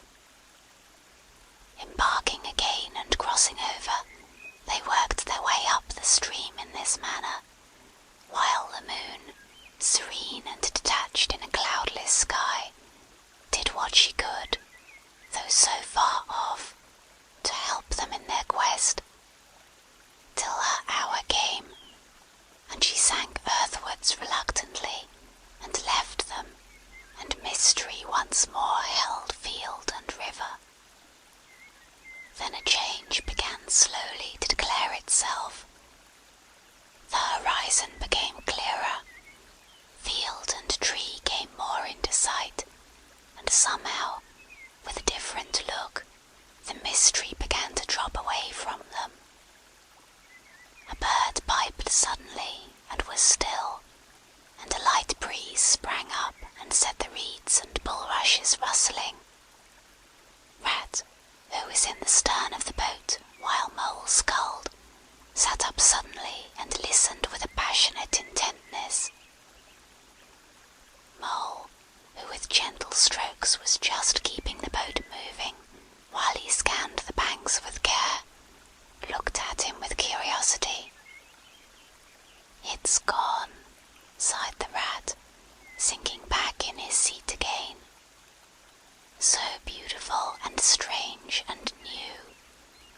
Since it was to end so soon, I almost wish I had never heard it, for it has roused a longing in me that is pain, and nothing seems worthwhile but just to hear that sound once more, and go on listening to it forever. No, there it is again," he cried, alert once more. Entranced, he was silent for a long space, spellbound. "Now it passes on, and I begin to lose it," he said presently. "Oh, Mole, the beauty of it! The merry bubble and joy, the thin, clear, happy call of the distant piping. Such music I never dreamed of, and the call in it is stronger even than the music is sweet. Row on, Mole, row, for the music and the call must be for us." The Mole, greatly wondering, obeyed. "I hear nothing myself," he said, "but the wind playing in the reeds and rushes and osiers." The rat never answered, if indeed he heard. Rapt, transported, trembling, he was possessed in all his senses by this new divine thing that caught up his helpless soul and swung and dandled it, a powerless but happy infant in a strong, sustaining grasp. In silence Mole rowed steadily, and soon they came to a point where the river divided, a long backwater branching off to one side. With a slight movement of his head, Rat, who had long dropped the rudder lines, directed the rower to take the backwater. The creeping tide of light gained and gained, and now they could see the colour of the flowers that gemmed the water's edge. "Clearer and nearer still," cried the rat joyously. "Now you must surely hear it. Ah, at last I see you too." Breathless and transfixed, the Mole stopped rowing, as the liquid run of that glad piping broke on him like a wave, caught him up, and possessed him utterly. He saw the tears on his comrade's cheeks, and bowed his head and understood. For a space they hung there, brushed by the purple loose strife that fringed the bank. Then the clear, imperious summons that marched hand in hand with the intoxicating melody imposed its will on Mole, and mechanically he bent to his oars again. And the light grew steadily stronger, but no birds sang as they were wont to do at the approach of dawn, and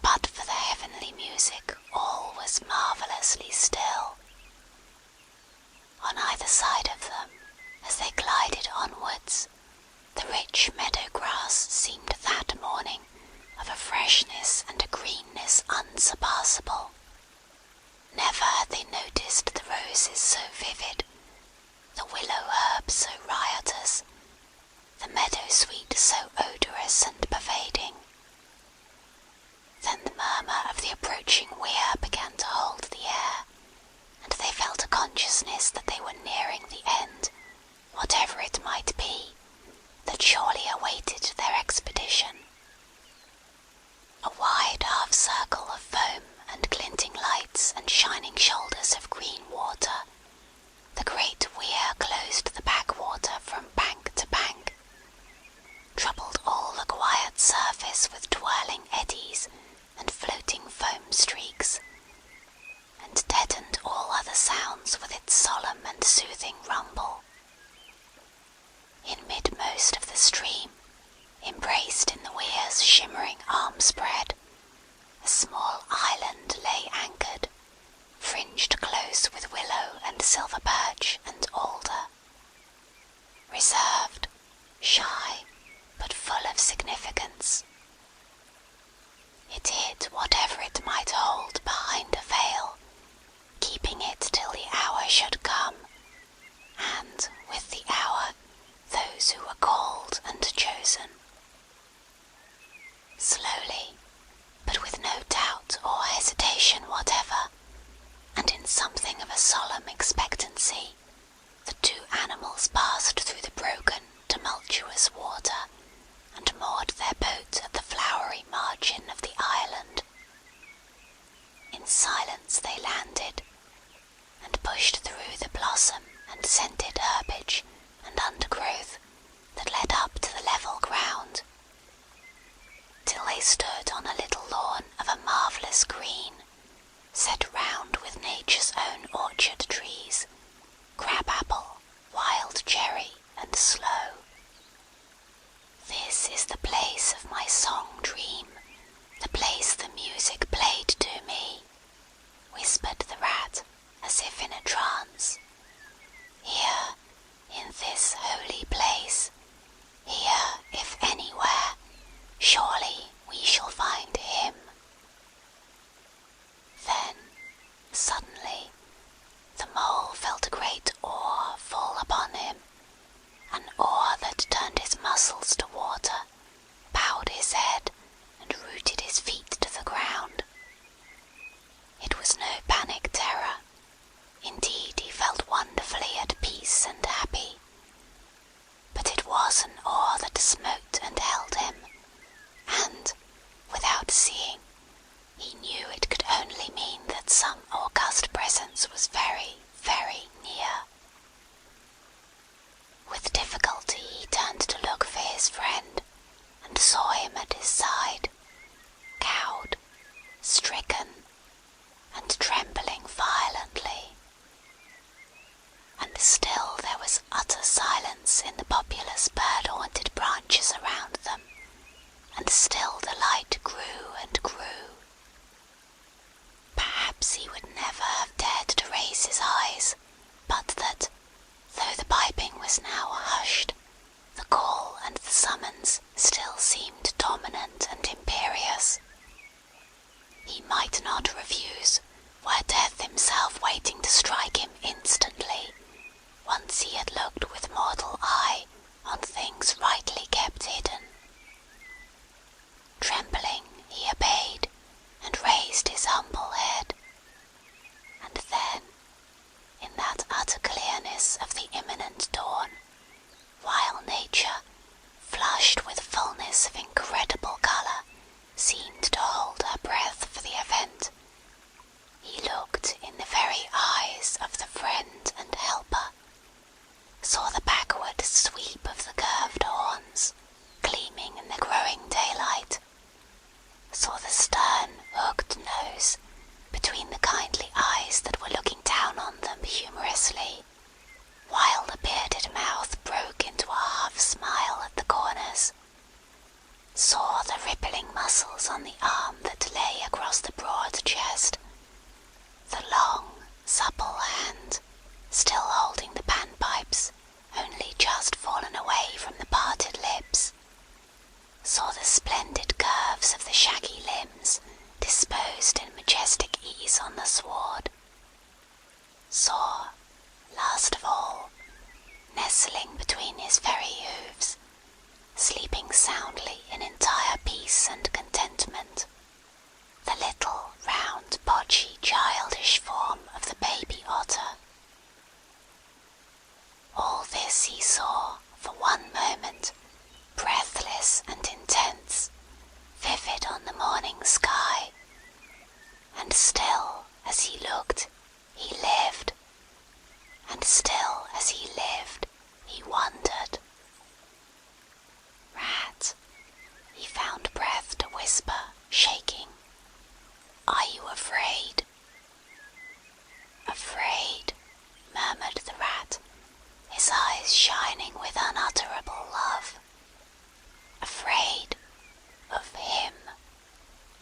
across the level water meadows took the animals full in the eyes and dazzled them.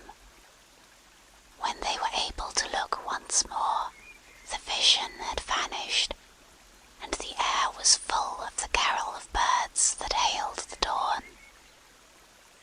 As they stared blankly, in dumb misery, deepening as they slowly realized all they had seen and all they had lost, a capricious little breeze, dancing up from the surface of the water, tossed the aspens, shook the dewy roses, and blew lightly and caressingly in their faces, and with its soft touch came instant oblivion.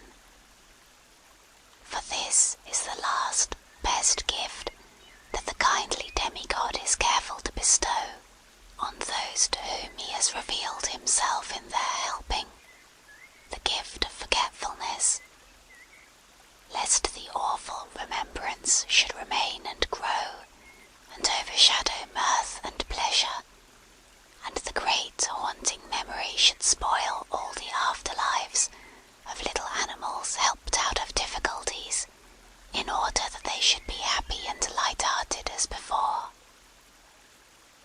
Mole rubbed his eyes and stared at Rat, who was looking about him in a puzzled sort of way.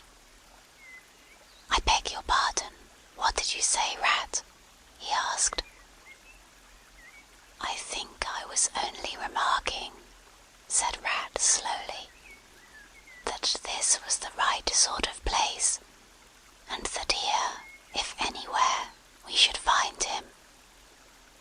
And look, why there he is, the little fellow." And with a cry of delight he ran towards the slumbering Portly. But Mole stood still a moment, held in thought. As one wakened suddenly from a beautiful dream, who struggles to recall it, and can recapture nothing but a dim sense of the beauty of it, the beauty, till that too fades away in its turn, and the dreamer bitterly accepts the cold, hard waking and all its penalties. So Mole, after struggling with his memory for a brief space, shook his head sadly and followed the Rat. Portly woke up with a joyous squeak, and wriggled with pleasure at the sight of his father's friends, who had played with him so often in past days. In a moment, however, his face grew blank, and he fell to hunting round in a circle with bleeding wine. As a child that has fallen happily asleep in its nurse's arms, and wakes to find itself alone and laid in a strange place, and searches corners and cupboards, and runs from room to room, despair growing silently in its heart. Even so Portly searched the island, and searched dogged and unwearying, till at last the black moment came for giving it up, and sitting down and crying bitterly. The Mole ran quickly to comfort the little animal, but Rat, lingering, looked long and doubtfully at certain hoof marks deep in the sward. "Some great animal has been here," he murmured slowly and thoughtfully, and stood musing, his mind strangely stirred. "Come along, Rat," called the Mole. "Think of poor Otter waiting up there by the ford." Portly had soon been comforted by the promise of a treat, a jaunt on the river in Mr. Rat's real boat, and the two animals conducted him to the water's side, placed him securely between them in the bottom of the boat, and paddled off down the backwater. The sun was fully up by now, and hot on them. Birds sang lustily and without restraint, and flowers smiled and nodded from either bank. But somehow, so thought the animals, with less richness and blaze of colour than remember seeing quite recently somewhere. They wondered where. The main river reached again, they turned the boat's head upstream, towards the point where they knew their friend was keeping his lonely vigil. As they drew near the familiar ford, the mole took the boat into the bank, and they lifted Portly out, and set him on his legs on the towpath, gave him his marching orders, and a friendly farewell pat on the back, and shoved out into mid-stream. They watched the little animal as he waddled along the path contentedly and with importance. Watched him till they saw his muzzle quickly lift, and his waddle break into a clumsy amble, as he quickened his pace with shrill whines and wriggles of recognition. Looking up the river, they could see Otter start up, tense and rigid, from out of the shallows where he crouched in dumb patience, and could hear his amazed and joyous bark as he bounded up through the osiers onto the path. Then the mole, with a strong pull on one oar, swung the boat round, and let the full stream bear them down again whither it would, their quest now happily ended. "I feel strangely tired, Rat," said the mole, leaning wearily over his oars as the boat drifted. "It's being up all night, you'll say, perhaps, but that's nothing. We do as much half the nights of the week at this time of the year. No, I feel as if I had been through something very exciting and rather terrible, and it was just over, and yet nothing particular has happened." "Or something very surprising and splendid and beautiful," murmured the Rat, leaning back and closing his eyes. "I feel just as you do, Mole, simply dead tired, though not body tired.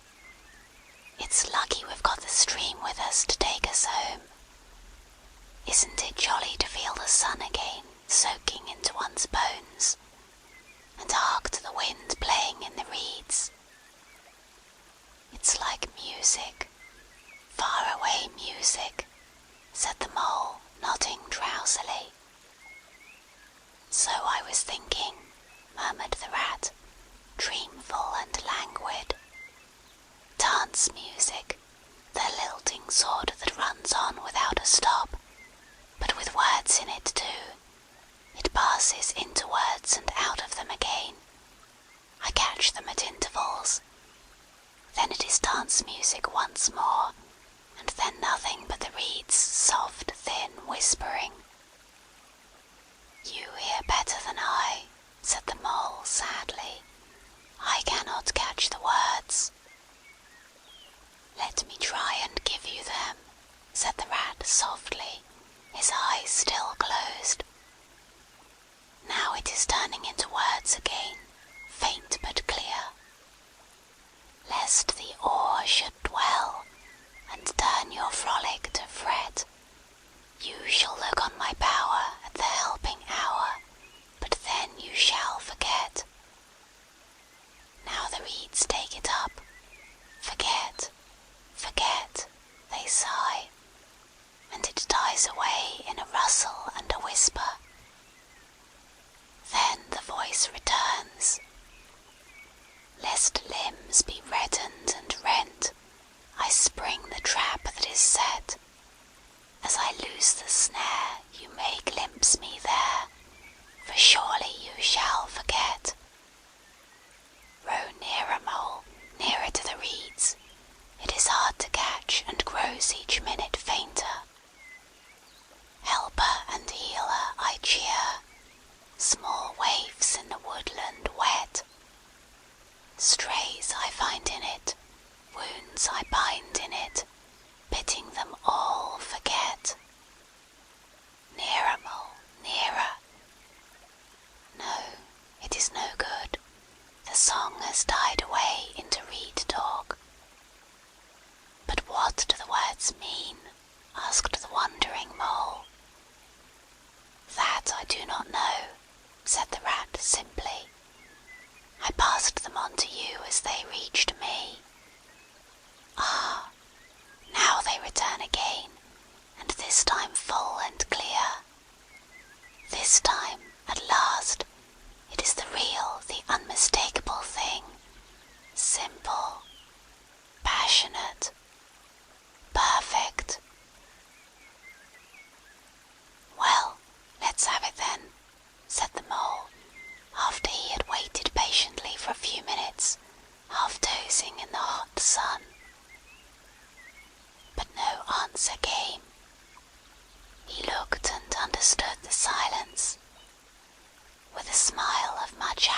on his face, and something of a listening look still lingering there, the weary rat was fast asleep.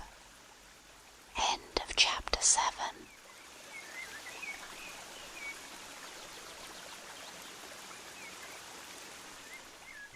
Chapter 8. Toad's Adventures. When Toad found himself immured in a dank and noisome dungeon, and knew that all the grim darkness of a medieval fortress lay between him and the outer world of sunshine and well-metalled high roads, where he had lately been so happy, disporting himself as if he had bought up every road in England, he flung himself at full length on the floor and shed bitter tears, and abandoned himself to dark despair. "This is the end of everything," he said. "At least it is the end of the career of Toad, which is the same thing. The popular and handsome Toad, the rich and hospitable Toad, the Toad so free and careless and debonair. How can I hope to be ever set at large again," he said, "who have been imprisoned so justly for stealing so handsome a motor car in such an audacious manner, and for such lurid and imaginative cheek bestowed upon such a number of fat red-faced policemen?" Here his sobs choked him. "Stupid animal that I was," he said. "Now I must languish in this dungeon, till people who were proud to say they knew me have forgotten the very name of Toad. Oh, wise old badger," he said. "Oh, clever, intelligent rat, and sensible mole, what sound judgments, what a knowledge of men and matters you possess! Oh, unhappy and forsaken Toad!" With lamentations such as these he passed his days and nights for several weeks, refusing his meals or intermediate light refreshments, though the grim and ancient jailer, knowing that Toad's pockets were well lined, frequently pointed out that many comforts, and indeed luxuries, could by arrangement be sent in, at a price, from outside. Now the jailer had a daughter, a pleasant wench and good-hearted, who assisted her father in the lighter duties of his post. She was particularly fond of animals, and, besides her canary, whose cage hung on a nail in the massive wall of the keep by day, to the great annoyance of prisoners who relished an after-dinner nap, and was shrouded in an antimacassar on the parlour table at night, she kept several piebald mice and a restless revolving squirrel. This kind-hearted girl, pitying the misery of Toad, said to her father one day, "Father, I can't bear to see that poor beast so unhappy and getting so thin. You let me have the managing of him. You know how fond of animals I am. I'll make him eat from my hand and sit up and do all sorts of things." Her father replied that she could do what she liked with him. He was tired of Toad and his sulks and his airs and his meanness. So that day she went on her errand of mercy and knocked at the door of Toad's cell. "Now cheer up, Toad," she said coaxingly on entering, "and sit up and dry your eyes and be a sensible animal, and do try and eat a bit of dinner. See, I've brought you some of mine, hot from the oven." It was bubble and squeak between two plates, and its fragrance filled the narrow cell. The penetrating smell of cabbage reached the nose of Toad as he lay prostrate in his misery on the floor, and gave him the idea for a moment that perhaps life was not such a blank and desperate thing as he had imagined. But still he wailed and kicked with his legs, and refused to be comforted. So the wise girl retired for the time, but of course a good deal of the smell of hot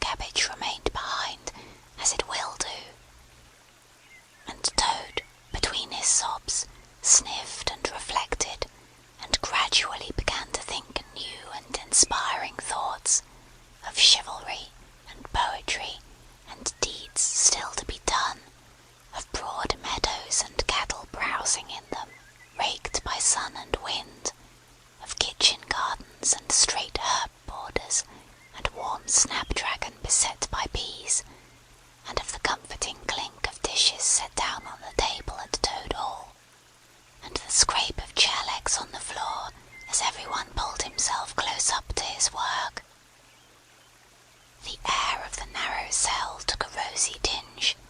He began to think of his friends, and how they would surely be able to do something, of lawyers and how they would have enjoyed his case, and what an ass he had been not to get in a few. And lastly, he thought of his own great cleverness and resource, and all that he was capable of if he only gave his great mind to it, and the cure was almost complete.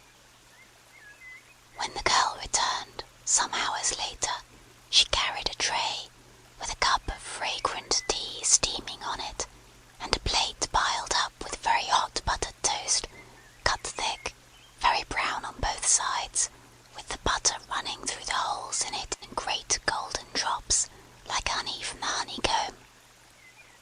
The smell of that buttered toast simply talked to Toad, and with no uncertain voice, talked of warm kitchens, of breakfasts on bright frosty mornings, of cosy parlour firesides on winter evenings, when one's ramble was over and slippered feet were propped on the fender, of the purring of contented cats and the twitter of sleepy canaries.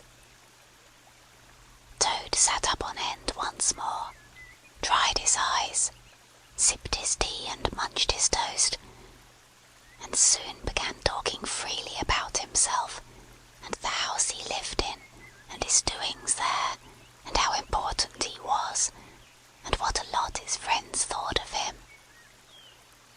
The jailer's daughter saw that the topic was doing him as much good as the tea, as indeed it was, and encouraged him to go on. "Tell me about Toad Hall," said she. "It sounds beautiful." "Toad Hall," said the Toad proudly, "is an eligible, self-contained gentleman's residence, very unique, dating in part from the 14th century, but replete with every modern convenience, up-to-date sanitation, 5 minutes from church, post office and golf links, suitable for—" "Bless the animal," said the girl, laughing. "I don't want to take it. Tell me something real about it. But first wait till I fetch you some more tea and toast." She tripped away and presently returned with a fresh trayful, and Toad, pitching into the toast with avidity, his spirits quite restored to their usual level, told her about the boat-house, and the fish-pond, and the old walled kitchen garden, and about the pigsties and the stables, and the pigeon-house and the hen-house, and about the dairy and the wash-house, and the china cupboards and the linen presses. She liked that bit especially, and about the banqueting hall, and the fun they had there when the other animals were gathered round the table, and Toad was at his best, singing songs, telling stories, carrying on generally. Then she wanted to know about his animal friends, and was very interested in all he had to tell her about them, and how they lived, and what they did to pass their time. Of course, she did not say she was fond of animals as pets, because she had the sense to see that Toad would be extremely offended. When she said good night, having filled his water jug and shaken up his straw for him, Toad was very much the same sanguine, self-satisfied animal that he had been of old. He sang a little song or two, of the sort he used to sing at his dinner parties, curled himself up in the straw, and had an excellent night's rest and the pleasantest of dreams. They had many interesting talks together after that, as the dreary days went on, and the jailer's daughter grew very sorry for Toad, and thought it a great shame that a poor little animal should be locked up in prison for what seemed to her a very trivial offence. Toad, of course,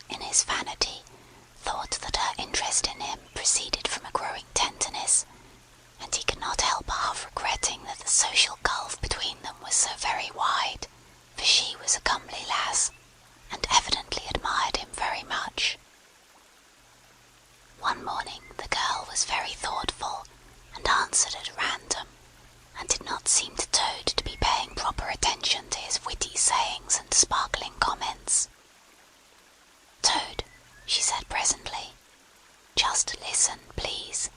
I have an aunt who is a washerwoman." "There, there," said Toad graciously and affably. "Never mind. Think no more about it. I have several aunts who ought to be washerwomen." "Do be quiet a minute, Toad," said the girl. "You talk too much, that's your chief fault, and I'm trying to think, and you hurt my head. As I said, I have an aunt who is a washerwoman. She does the washing for all the prisoners in this castle. We try to keep any paying business of that sort in the family, you understand. She takes out the washing on Monday morning and brings it in on Friday evening. This is a Thursday.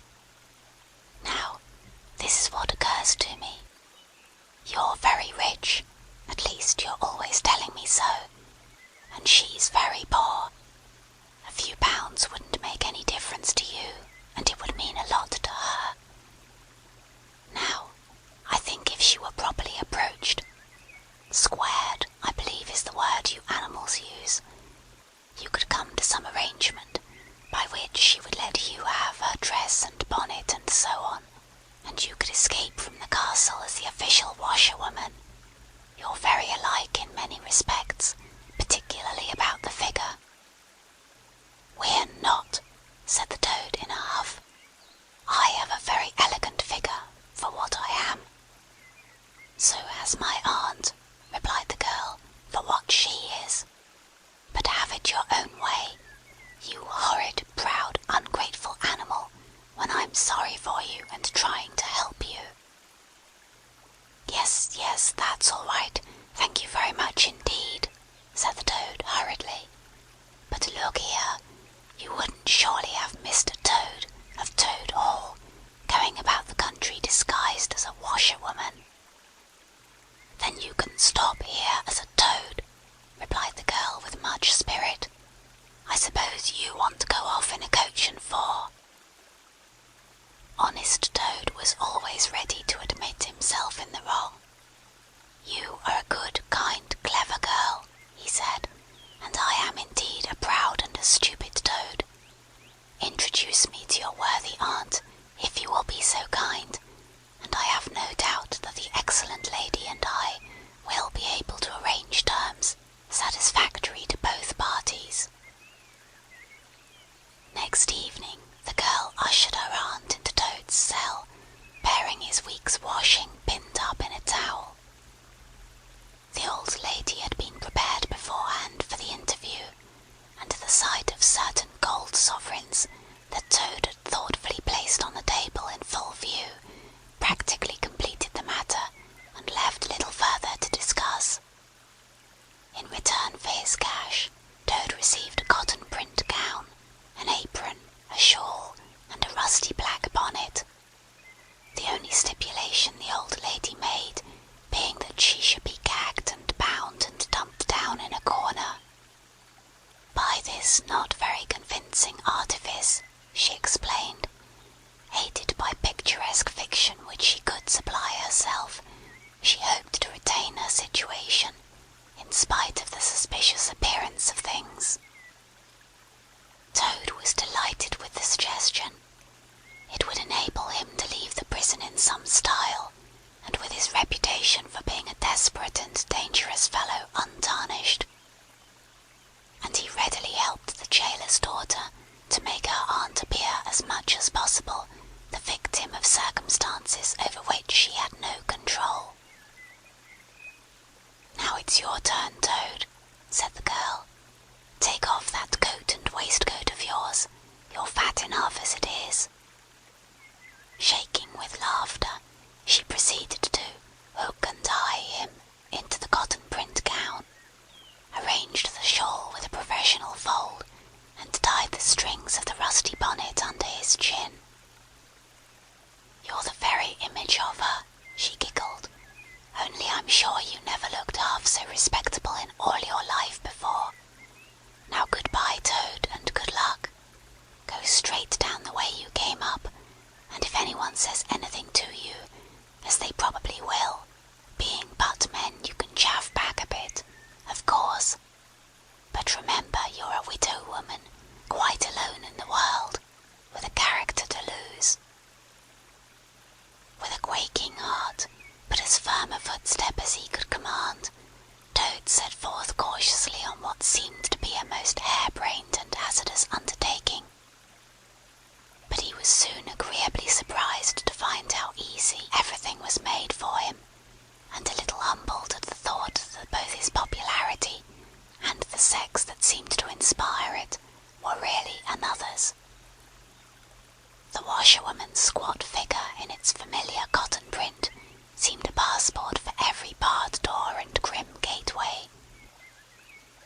when he hesitated, uncertain as to the right turning to take, he found himself helped out of his difficulty by the warder at the next gate, anxious to be off to his tea, summoning him to come along sharp and not keep him waiting there all night.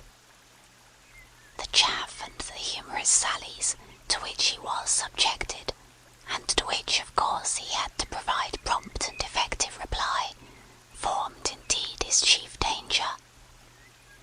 For Toad was an animal with a strong sense of his own dignity, and the chaff was mostly, he thought, poor and clumsy, and the humour of the sallies entirely lacking. However, he kept his temper, though with great difficulty, suited his retorts to his company and his supposed character, and did his best not to overstep the limits of good taste. It seemed hours before he crossed the last courtyard, rejected the pressing invitations from the last guard-room, and dodged the outspread arms of the last warder, pleading with simulated passion for just one farewell embrace. But at last he heard the wicket gate in the great outer door click behind him, felt the fresh air of the outer world upon his anxious brow, and knew that he was free.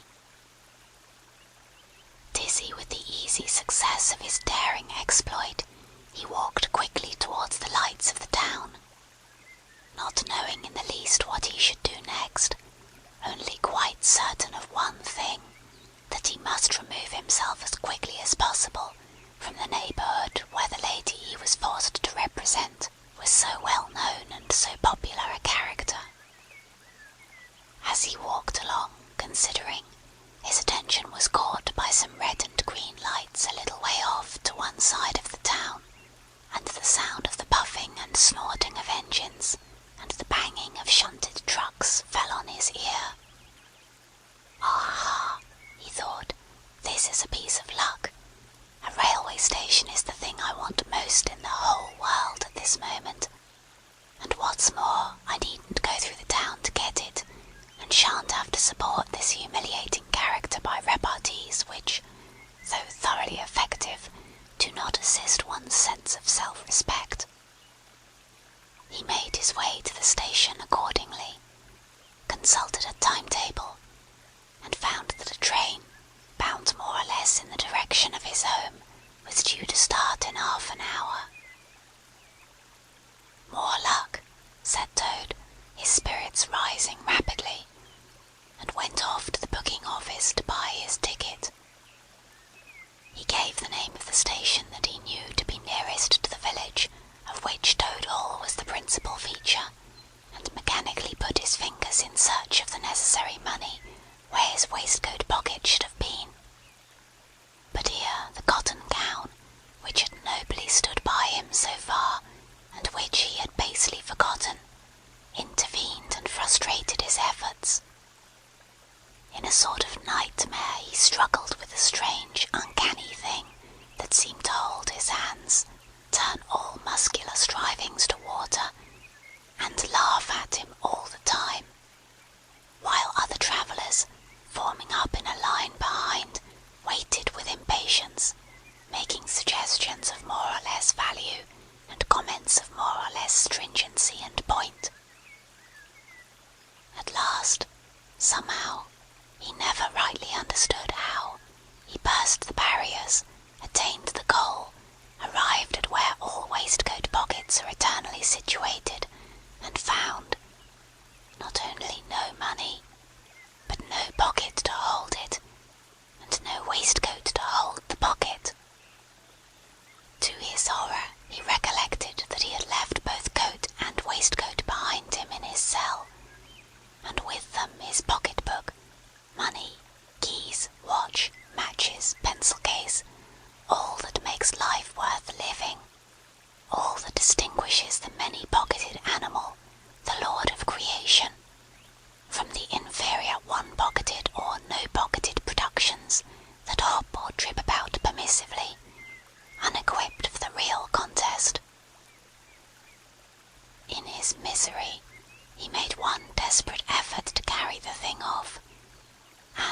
gentleman, who had been prodding him in the back for some moments, here thrust him away, and, what was worse, addressed him as his good woman, which angered Toad more than anything that had occurred that evening. Baffled and full of despair, he wandered blindly down the platform where the train was standing, and tears trickled down each side of his nose. It was hard, he thought, to be within sight of safety and almost of home, and to be balked by the want of a few wretched shillings, and by the pettifogging mistrustfulness of paid officials. Very soon his escape would be discovered, the hunt would be up, he would be caught, reviled, loaded with chains, dragged back again to prison and bread and water and straw. His guards and penalties would be doubled. And oh, what sarcastic remarks the girl would make. What was to be done? He was not swift of foot. His figure was unfortunately recognizable. Could he not squeeze under the seat of a carriage? He had seen this method adopted by schoolboys, when the journey money provided by thoughtful parents had been diverted to other and better ends. As he pondered, he found himself opposite the engine, which was being oiled, wiped, and generally caressed by its affectionate driver, a burly man with an oil can in one hand and a lump of cotton waste in the other. "Hello, mother," said the engine driver. "What's the trouble? You don't look particularly cheerful." "Oh, sir," said Toad, crying afresh, "I am a poor unhappy washerwoman, and I've lost all my money, and can't pay for a ticket, and I must get home tonight somehow, and whatever am I to do I don't know. Oh dear, oh dear."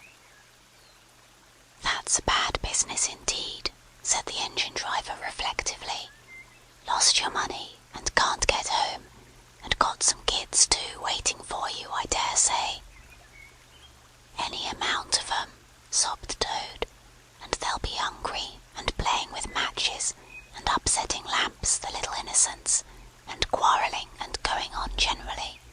Oh dear, oh dear." "Well, I'll tell you what I'll do," said the good engine driver. "You're a washerwoman to your trade, says you. Very well, that's that. And I'm an engine driver, as you well may see, and there's no denying it's terribly dirty work. Uses up a power of shirts, it does, till my missus is fair tired of washing of 'em. If you'll wash a few shirts for me when you get home, and send 'em along, I'll give you a ride on my engine. It's against the company's regulations, but we're not so very particular in these out-of-the-way parts." The Toad's misery turned into rapture as he eagerly scrambled up into the cab of the engine. Of course he had never washed a shirt in his life, and couldn't if he tried, and anyhow he wasn't going to begin. But he thought, when I get safely home to Toad Hall, and have money again, and pockets to put it in, I will send the engine driver enough to pay for quite a quantity of washing, and that will be the same thing, or better. The guard waved his welcome flag, the engine driver whistled in cheerful response, and the train moved out of the station. As the speed increased, and the Toad could see on either side of him real fields, and trees, and hedges, and cows and horses, all flying past him, and as he thought how every minute was bringing him nearer to Toad Hall, and sympathetic friends, and money to chink in his pocket, and a soft bed to sleep in, and good things to eat, and praise and admiration at the recital of his adventures and his surpassing cleverness, he began to skip up and down, and shout, and sing snatches of song, to the great astonishment of the engine driver, who had come across washerwomen before, at long intervals, but never one at all like this. They had covered many and many a mile, and Toad was already considering what he would have for supper as soon as he got home, when he noticed that the engine driver, with a puzzled expression on his face, was leaning over the side of the engine and listening hard.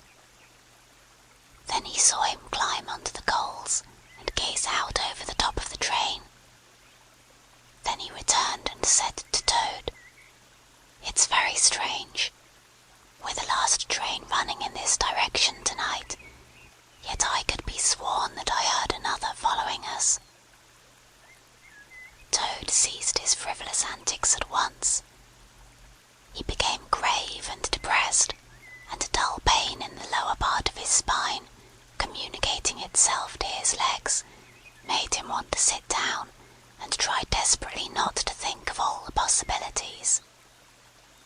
By this time the moon was shining brightly, and the engine driver, steadying himself on the coal, could command a view of the line behind them for a long distance. Presently he called out, "I can see it clearly now. It is an engine on our rails, coming along at a great pace. It looks as if we were being pursued." The miserable Toad, crouching in the coal dust, tried hard to think of something to do, with dismal want of success. "They are gaining on us fast," cried the engine driver, "and the engine is crowded with the queerest lot of people.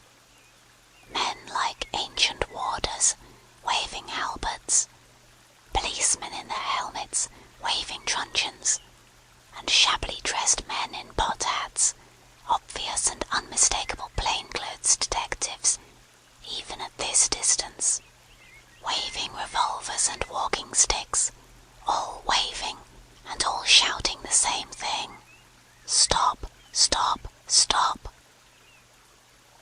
Then Toad fell on his knees among the coals, and, raising his clasped paws in supplication, cried, "Save me, only save me, dear kind Mr. Engine Driver, and I will confess everything. I am not the simple washerwoman I seem to be. I have no children waiting for me, innocent or otherwise. I am a Toad, the well-known and popular Mr. Toad, a landed proprietor. I have just escaped, by my great daring and cleverness, from a loathsome dungeon into which my enemies had flung me, and if those fellows on that engine recapture me, it will be chains and bread and water, and straw and misery once more, for poor, unhappy, innocent Toad." The engine driver looked down upon him very sternly, and said, "Now tell the truth, what were you put in prison for?" "It was nothing very much," said poor Toad, colouring deeply. "I only borrowed a motor car while the owners were at lunch. They had no need of it at the time. I didn't mean to steal it, really, but people, especially magistrates, take such harsh views of thoughtless and high-spirited actions." The engine driver looked very grave, and said, "I fear that you have been indeed a wicked Toad, and by rights I ought to give you up to offended justice. But you are evidently in sore trouble and distress, so I will not desert you.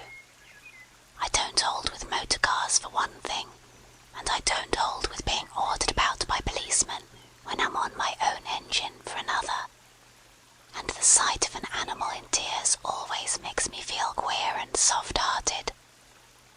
So cheer up, Toad. I'll do my best, and we may beat them yet." They piled on more coals, shovelling furiously. The furnace roared, the sparks flew, the engine leapt and swung, but still their pursuers slowly gained.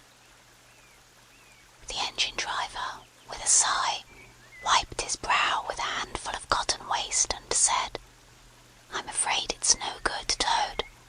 You see, they are running light, and they have the better engine. There's just one thing left for us to do, and it's your only so attend very carefully to what I tell you.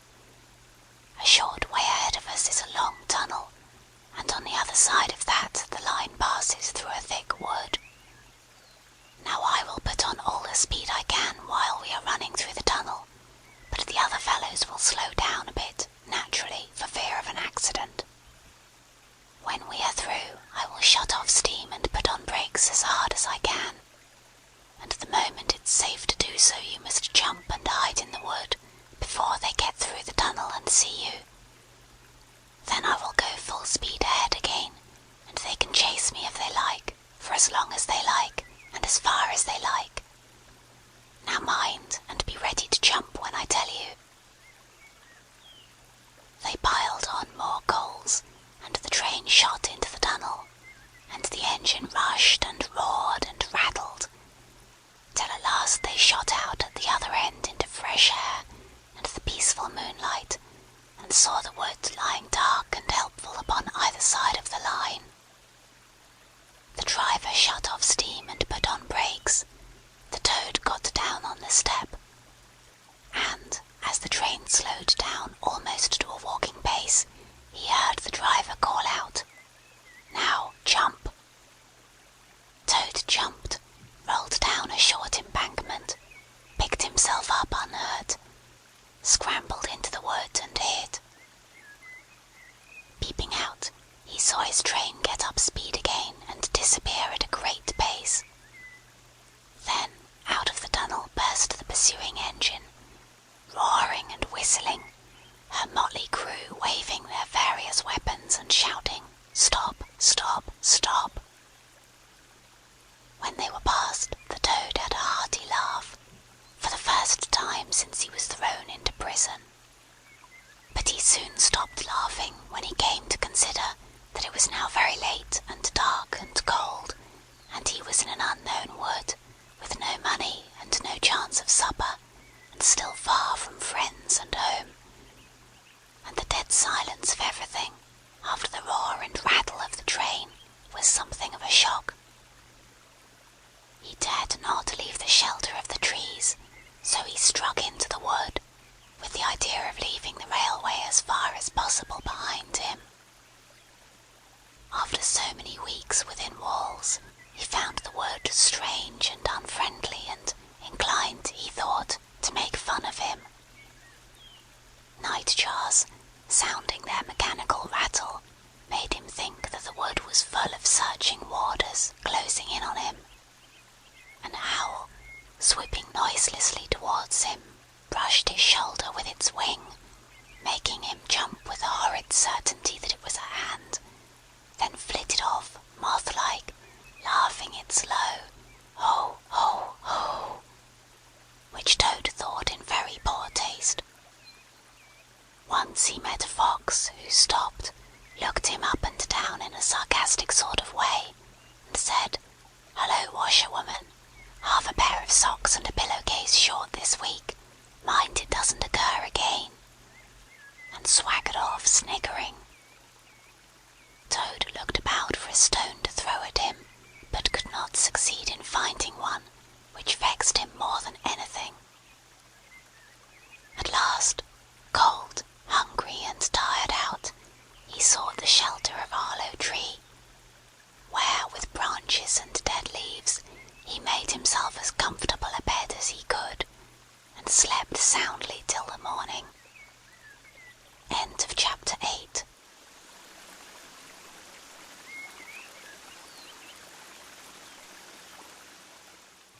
Chapter 9. Wayfarers All. The water rat was restless, and he did not exactly know why. To all appearance, the summer's pomp was still at fullest height, and although in the tilled acres green had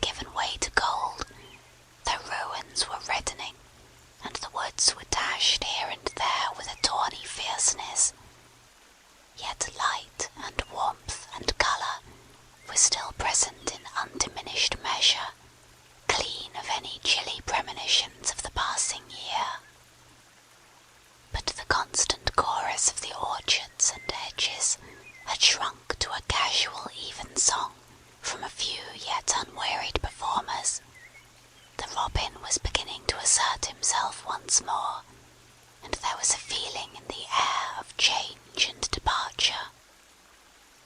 The cuckoo, of course, had long been silent, but many another feathered friend, for months a part of the familiar landscape and its small society, was missing too, and it seemed that the ranks thinned steadily day by day.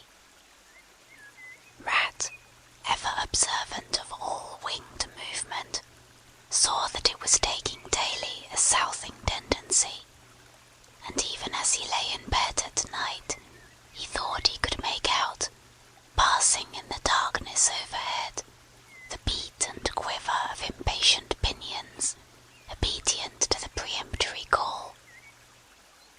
Nature's hotel has its season, like the others.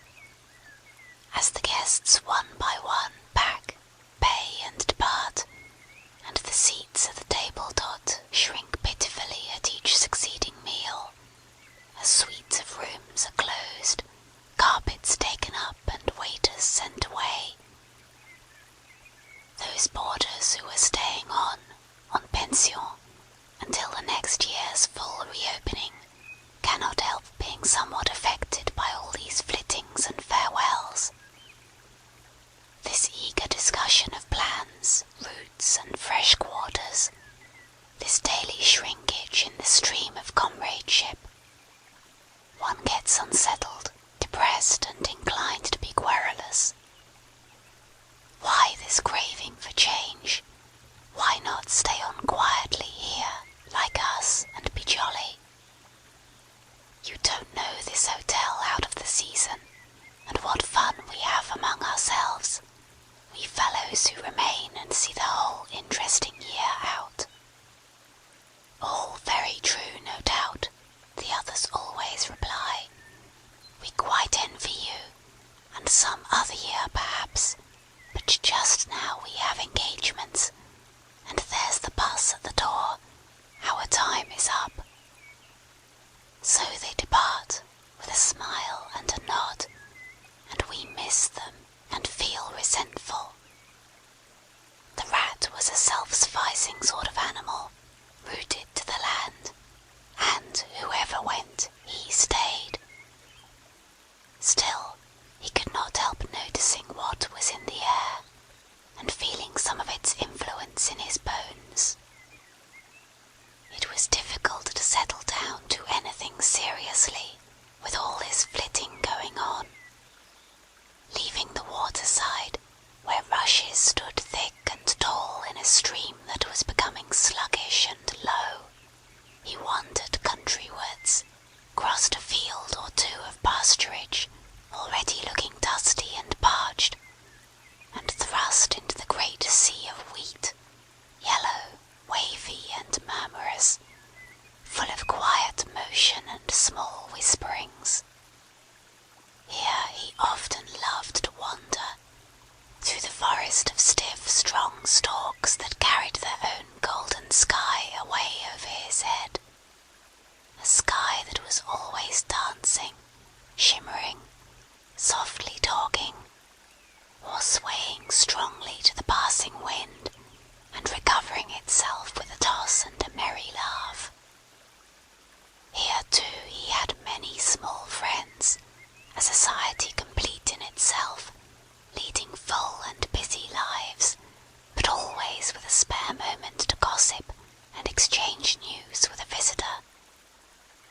Today, however, though they were civil enough, the field mice and harvest mice seemed preoccupied. Many were digging and tunnelling busily. Others, gathered together in small groups, examined plans and drawings of small flats, stated to be desirable and compact, and situated conveniently near the stores. Some were hauling out dusty trunks and dress baskets. Others were already elbow-deep packing their belongings, while everywhere piles and bundles of wheat, oats, barley, beech mast, and nuts lay about ready for transport. us, old Ratty!" they cried as soon as they saw him.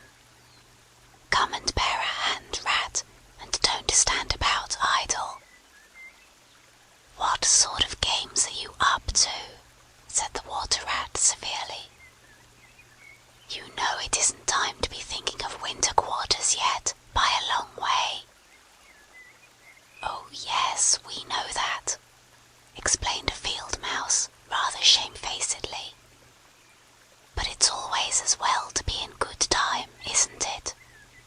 We really must get all the furniture and baggage and stores moved out of this before those horrid machines begin clicking round the fields. And then you know the best flats get picked up so quickly nowadays, and if you're late you have to put up with anything. And they want such a lot of doing up, too, before they're fit to move into. Of course we're early, we know that, but we're only just making a start." "Oh, bother starts," said the Rat. "It's a splendid day. Come for a row, or a stroll along the hedges, or a picnic in the woods or something." "Well, I think not today, thank you," replied the field mouse hurriedly. "Perhaps some other day, when we've more time." The Rat, with a snort of contempt, swung round to go, tripped over a hat box, and fell, with undignified remarks. "If people would be more careful," said a field mouse rather stiffly, "and look where they're going, people wouldn't hurt themselves and forget themselves. Mind that hold all, Rat. You'd better sit down somewhere. In an hour or two we may be more free to attend to you." "You won't be free, as you call it, much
its songs, its hues, its radiant air.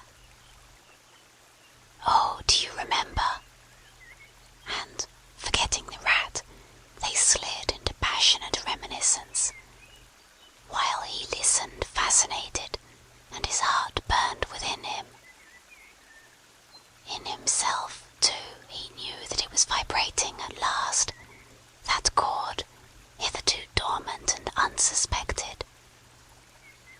The mere chatter of these southern-bound birds, their pale and second-hand reports, had yet power to awaken this wild, new sensation, and thrill him through and through with it.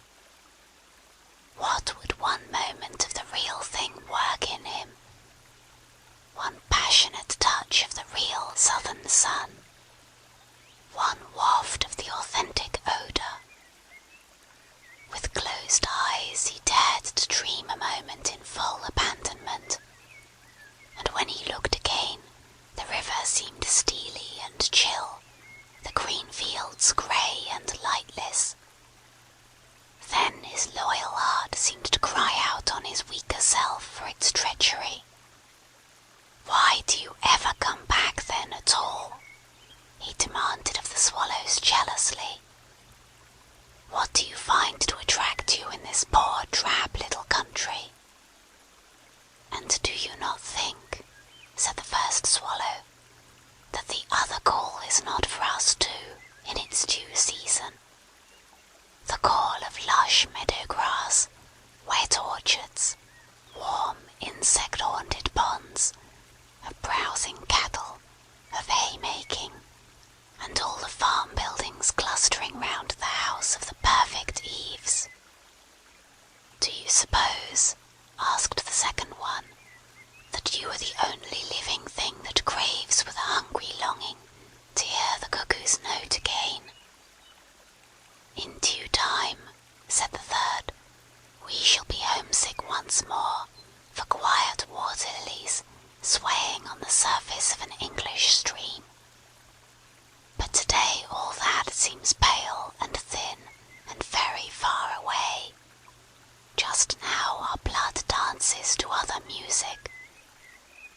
They fell a-twittering among themselves once more, and this time their intoxicating babble was of violet seas, tawny sands, and lizard-haunted walls. Restlessly the rat wandered off once more, climbed the slope that rose gently from the north bank of the river, and lay looking out towards the great ring of towns that barred his vision further southwards. His simple horizon hitherto, his mountains of the moon, his limit behind which lay nothing he had cared to see or to know. Today, to him gazing south, with a newborn need stirring in his heart, the clear sky over their long low outline seemed to pulsate with promise. Today the unseen was everything, the unknown the only real fact of life. On this side of the hills was now the real blank. On the other lay the crowded and coloured panorama that his inner eye was seeing so clearly. What seas lay beyond, green, leaping and crested? What sun-bathed coasts, along which the white villas glittered against the olive woods? What quiet harbours, thronged with gallant shipping, bound for purple islands of wine and spice, islands set low in languorous waters? He rose and descended riverwards once more, then changed his mind and sought the side of the dusty lane. There, lying half buried in the thick, cool underhedge tangle that bordered it, he could muse on the metalled road, and all the wondrous world that it led to, on all the wayfarers too that might have trodden it, and the fortunes and adventures they had gone to seek or found unseeking, out there, beyond, beyond.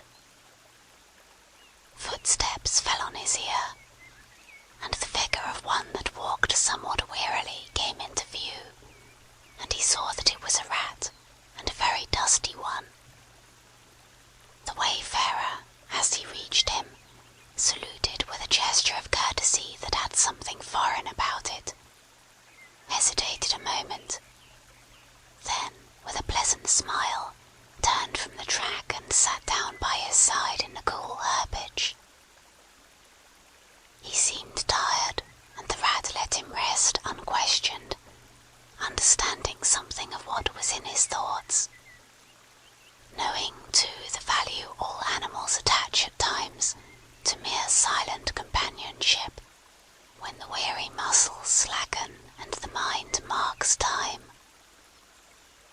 The wayfarer was lean and keen-featured, and somewhat bowed at the shoulders.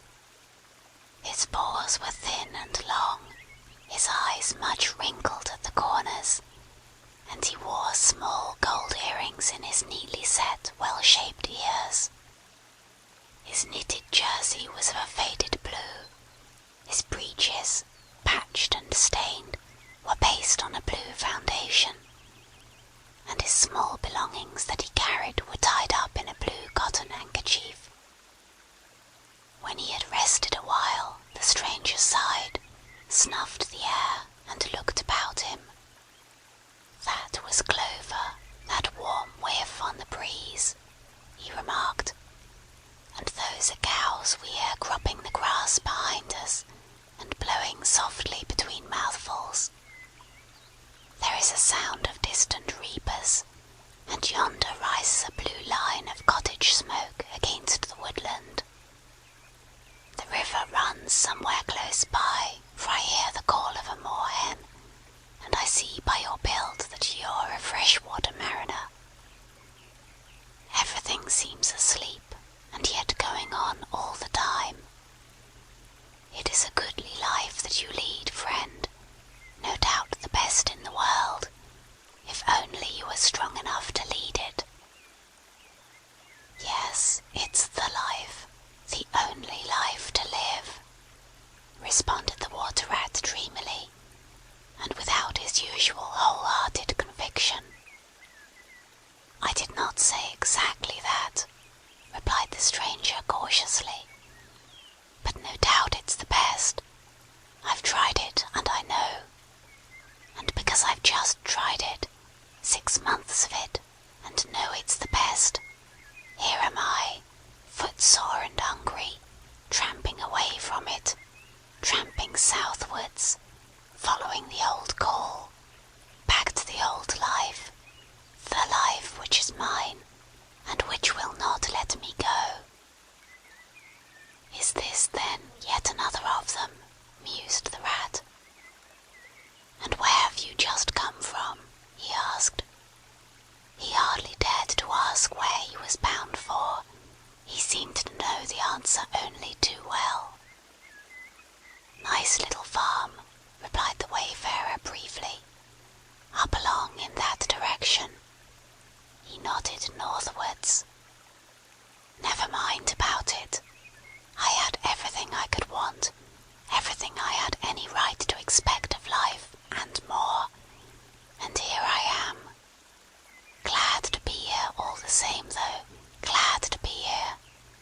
So many miles further on the road, so many hours closer to my heart's desire." His shining eyes held fast to the horizon, and he seemed to be listening for some sound that was wanting from that island acreage, vocal as it was with the cheerful music of pasturage and farmyard. "You are not one of us," said the water rat, "nor yet a farmer, nor even, I should judge, of this country." "Right," replied the stranger. "I'm a seafaring rat, I am, and the port I originally hail from is Constantinople, although I'm a sort of foreigner there too, in a manner of speaking. You will have heard of Constantinople, friend. A fair city, and an ancient and glorious one. And you may have heard too of Sigurd, King of Norway, and how he sailed thither with 60 ships, and how he and his men rode up through streets all canopied in their honour with purple and gold, and how the Emperor and Empress came down and banqueted with him on board his ship. When Sigurd returned home, many of his Northmen remained behind, and entered the Emperor's bodyguard, and my ancestor, a Norwegian-born, stayed behind too, with the ships that Sigurd gave the Emperor. Seafarers we have ever been, and no wonder. As for me, the city of my birth is no more my home than any pleasant seaport between there and the London River. I know them all, and they know me. Set me down on any of their quays or foreshores, and I am home again." "I suppose you go great voyages," said the Water Rat with growing interest. "Months and months out of sight of land, and provisions running short, and allowanced as to water, and your mind communing with the mighty ocean, and all that sort of thing." "By no means," said the Sea Rat frankly. "Such a life as you describe would not suit me at all.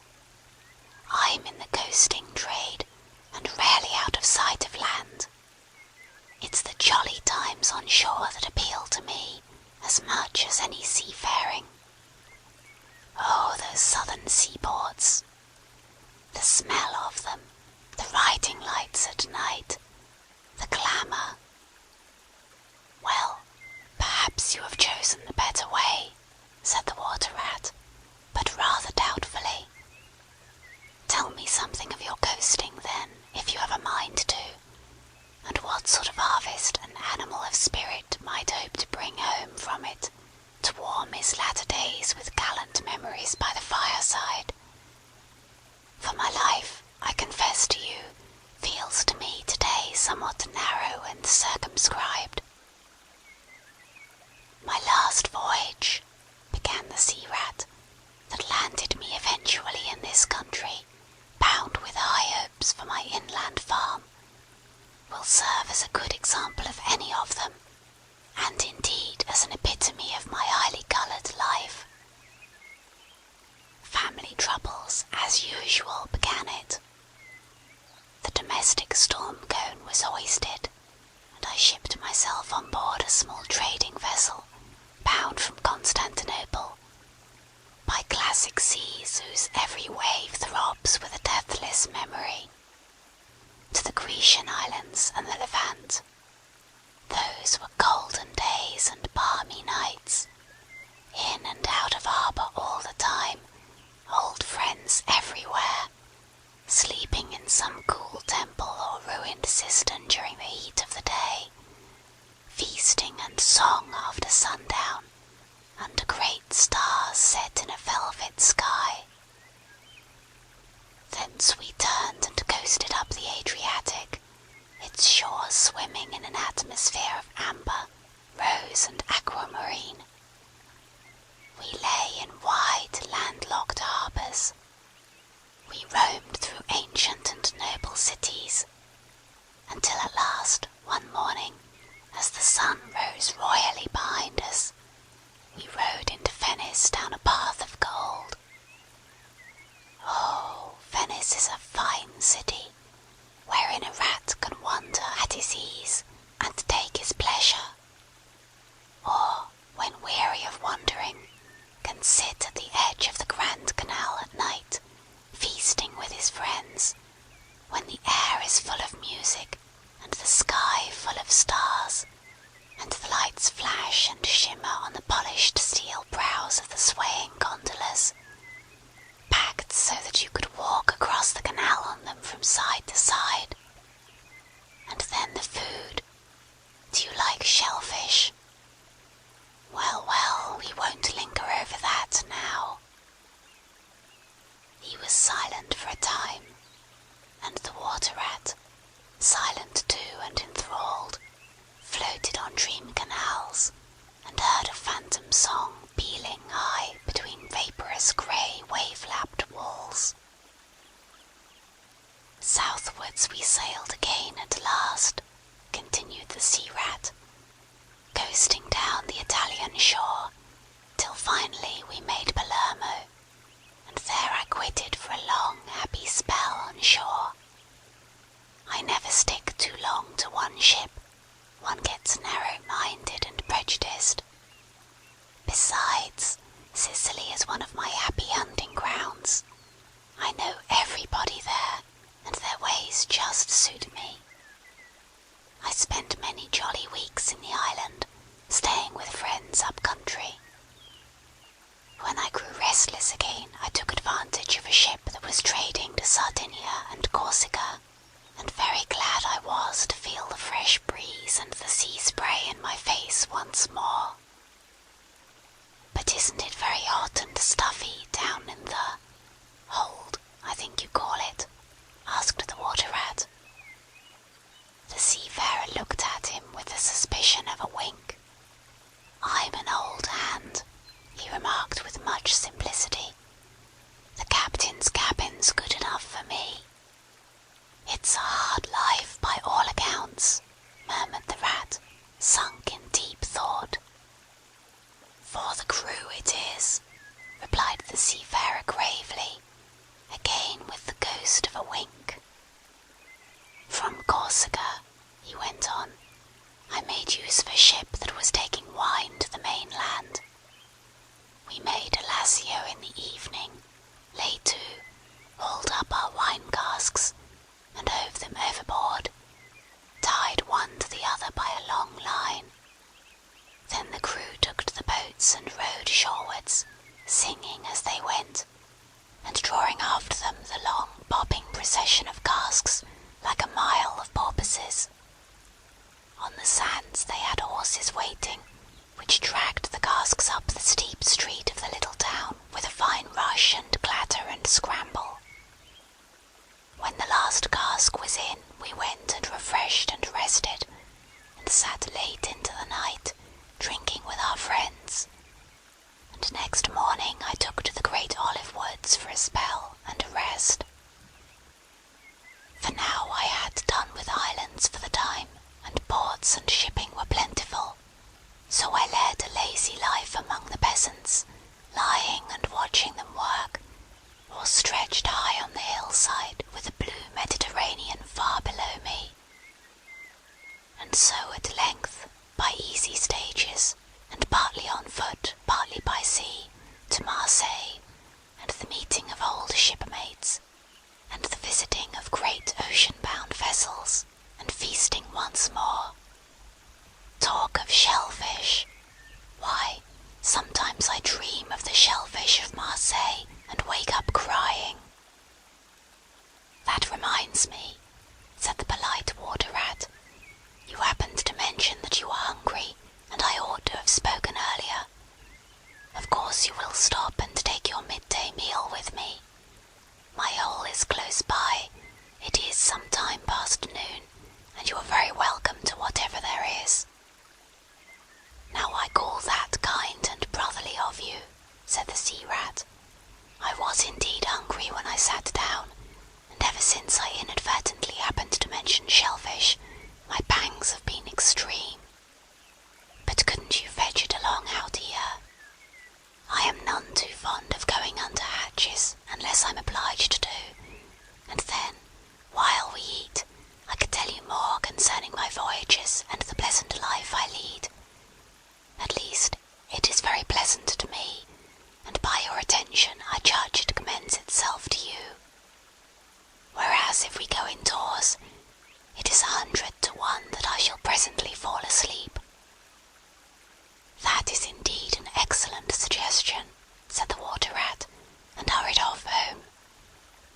There he got out the luncheon basket and packed a simple meal, in which, remembering the stranger's origin and preferences, he took care to include a yard of long French bread, a sausage out of which the garlic sang, some cheese which lay down and cried, and a long-necked straw-covered flask, wherein lay bottled sunshine spread and garnered on far southern slopes. Thus laden, he returned with all speed, and blushed for pleasure at the old seaman's commendations of his taste and judgment, as together they unpacked the basket and laid out the contents on the grass by the roadside. The Sea Rat, as soon as his hunger was somewhat assuaged, continued the history of his latest voyage, conducting his simple era from port to port of Spain, landing him at Lisbon, Oporto and Bordeaux, introducing him to the pleasant harbours of Cornwall and Devon, and so up the channel to that final quayside, where, landing after winds long contrary, storm-driven and weather-beaten,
The shifting grey and the steadfast red mastered the water rat, and held him bound, fascinated, powerless. The quiet world outside their rays receded far away and ceased to be. And the talk, the wonderful talk, flowed on. Or was it speech entirely, or did it pass at times into song? Shanty of the sailors weighing the dripping anchor, sonorous hum of the shrouds in a tearing northeaster, ballad of the fisherman hauling his nets at sundown against an apricot sky, chords of guitar and mandolin from gondola or kike. Did it change into the cry of the wind, plaintive at first, angrily shrill as it freshened, rising to a tearing whistle, sinking to a musical trickle of air from the leach of the bellying sail? All these sounds the spellbound listener seemed to hear, and with them the hungry complaint of the gulls and the sea mews, the soft thunder of the breaking wave, the cry of the protesting shingle. Back into speech again it passed, and with beating heart he was following the adventures of a dozen seaboards. The fights, the escapes, the rallies, the comradeships, the gallant undertakings. Or he searched islands for treasure, fished in still lagoons, and dozed day long on warm white sand. Of deep-sea fishings he heard tell, and mighty silver gatherings of the mile-long net. Of sudden perils, noise of breakers on a moonless night, or the tall bows of the great liner taking shape overhead through the fog. Of the merry homecoming, the headland rounded, the harbour lights opened out, the groups seen dimly on the quay, the cheery hail, the splash of the hawser, the trudge up the steep little street towards the comforting glow of red-curtained windows. Lastly, in his waking dream, it seemed to him that the adventurer had risen to his feet, but was still speaking, still holding him fast with his sea-grey eyes. And now, he was softly saying, I take to the road again, holding on south-westwards for many a long and dusty day, till at last I reach the little grey sea town I know so well, that clings along one steep side of the harbour. There, through dark doorways, you look down flights of stone steps, overhung by great pink tufts of valerian, and ending in a patch of sparkling blue water. The little boats that lie tethered to the rings and stanchions of the old sea wall are gaily painted, as those I clambered in and out of in my own childhood. The salmon leap on the flood tide, schools of mackerel flash and play past quaysides and foreshores, and by the windows the great vessels glide, night and day, up to their moorings or forth to the open sea. There, sooner or later, the ships of all seafaring nations arrive, and there, at its destined hour, the ship of my choice will let go its anchor. I shall take my time, I shall tarry and bide, till at last the right one lies waiting for me, warped out into mid-stream, loaded low, a bowsprit pointing down harbour. I shall slip on board, by boat or along hawser, and then, one morning, I shall wake to the song and tramp of the sailors, the clink of the capstan, and the rattle of the anchor chain coming merrily in. We shall break out the jib and the foresail. The white houses on the harbour side will glide slowly past us as she gathers steering way, and the voyage will have begun. As she forges towards the headland, she will clothe herself with canvas, and then, once outside, the sounding slap of great green seas as she heels to the wind, pointing south. And you will come too, young brother, for the days pass and never return, and the south still waits for you. Take the adventure, heed the call, now ere the irrevocable moment passes. 'Tis but a banging of the door behind you, a blithesome step forward, and you are out of the old life and into the new. Then some day long hence, jog home here, if you will, when the cup has been drained and the play has been played, and sit down by your quiet river with a store of goodly memories for company. You can easily overtake me on the road, for you are young, and I am aging and go softly.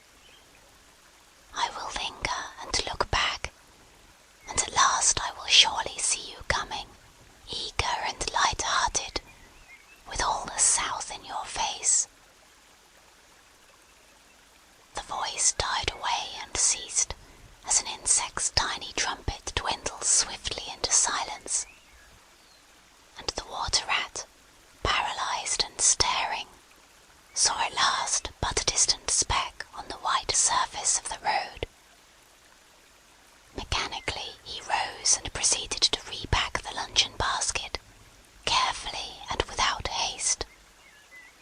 Mechanically he returned home, gathered together a few small necessaries and special treasures he was fond of, and put them in a satchel, acting with slow deliberation, moving about the room like a sleepwalker, listening ever with parted lips. He swung the satchel over his shoulder, carefully selected a stout stick for his wayfaring, and with no haste, but with no hesitation at all, he stepped across the threshold, just as the mole appeared at the door. "Why, wherever are you off to, Ratty?" asked the mole in great surprise, grasping him by the arm. "Going south with the rest of them," murmured the rat in a dreamy monotone, never looking at him.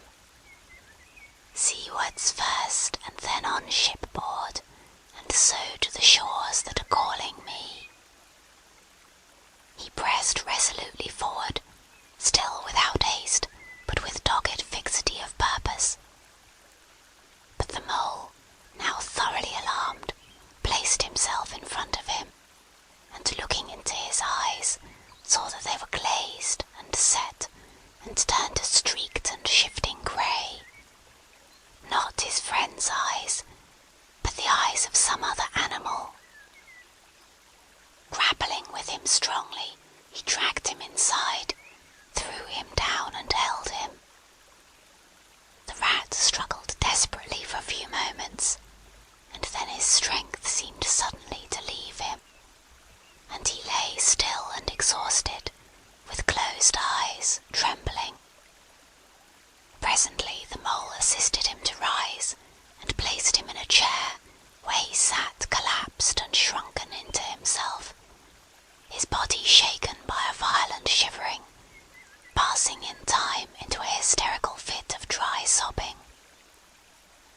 Mole made the door fast, threw the satchel into a drawer and locked it, and sat down quietly on the table by his friend, waiting for the strange seizure to pass. Gradually the rat sank into a troubled doze, broken by starts and confused murmurings of things strange and wild and foreign to the unenlightened mole, and from that he passed into a deep slumber. Very anxious in mind, the mole left him for a time, and busied himself with household matters, and it was getting dark when he returned to the parlour, and found the rat where he had left him, wide awake indeed, but listless, silent, and dejected. He took one hasty glance at his eyes, found them, to his great gratification, clear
turned his talk to the harvest that was being gathered in, the towering wagons and their straining teams, the growing ricks, and the large moon rising over bare acres dotted with sheaves.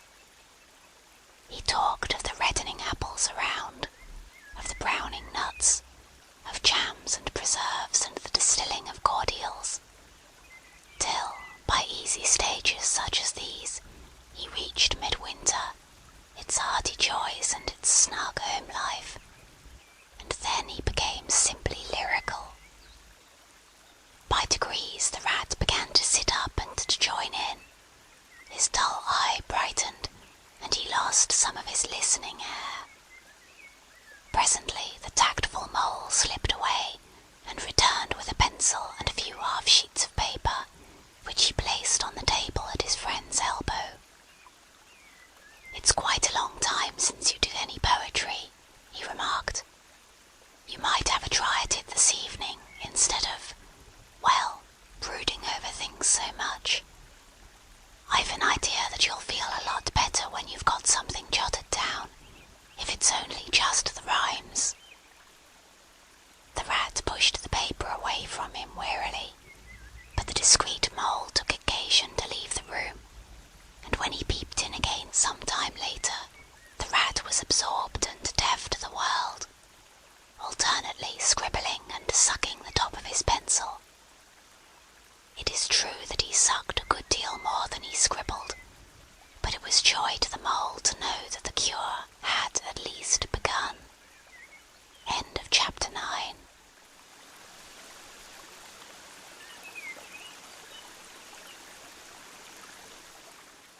Chapter 10. The Further Adventures of Toad.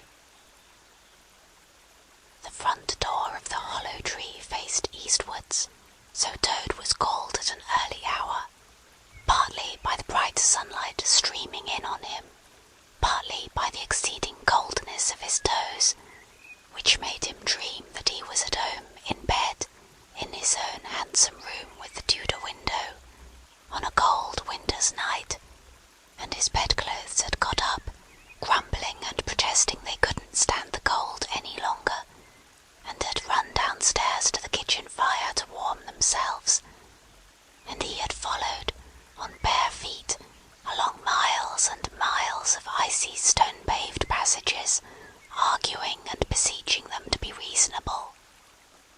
He would probably have been aroused much earlier, had he not slept for some weeks on straw over stone flags, and almost forgotten the friendly feeling of thick blankets pulled well up round the chin.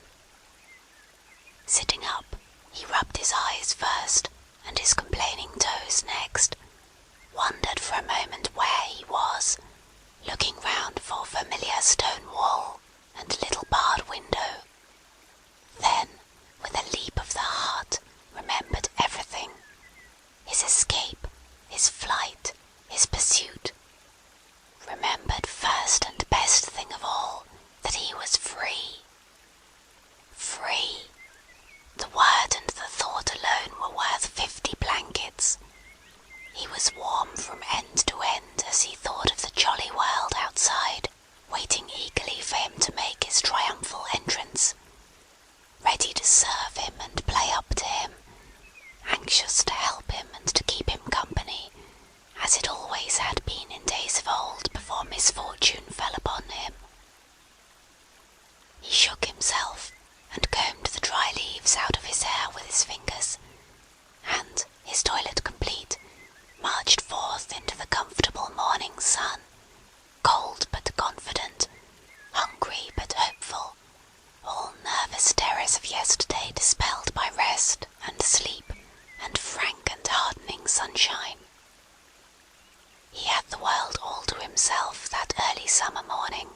swirl of quiet water at its blunt bow, the barge slid up alongside of him, its gaily painted gunwale level with the towing path. Its sole occupant, a big stout woman wearing a linen sunbonnet, one brawny arm laid along the tiller. "A nice morning, ma'am," she remarked to Toad, as she drew up level with him. "I dare say it is, ma'am," responded Toad politely, as he walked along the tow-path abreast of her. "I dare say it is a nice morning to them that's not in sore trouble like what I am.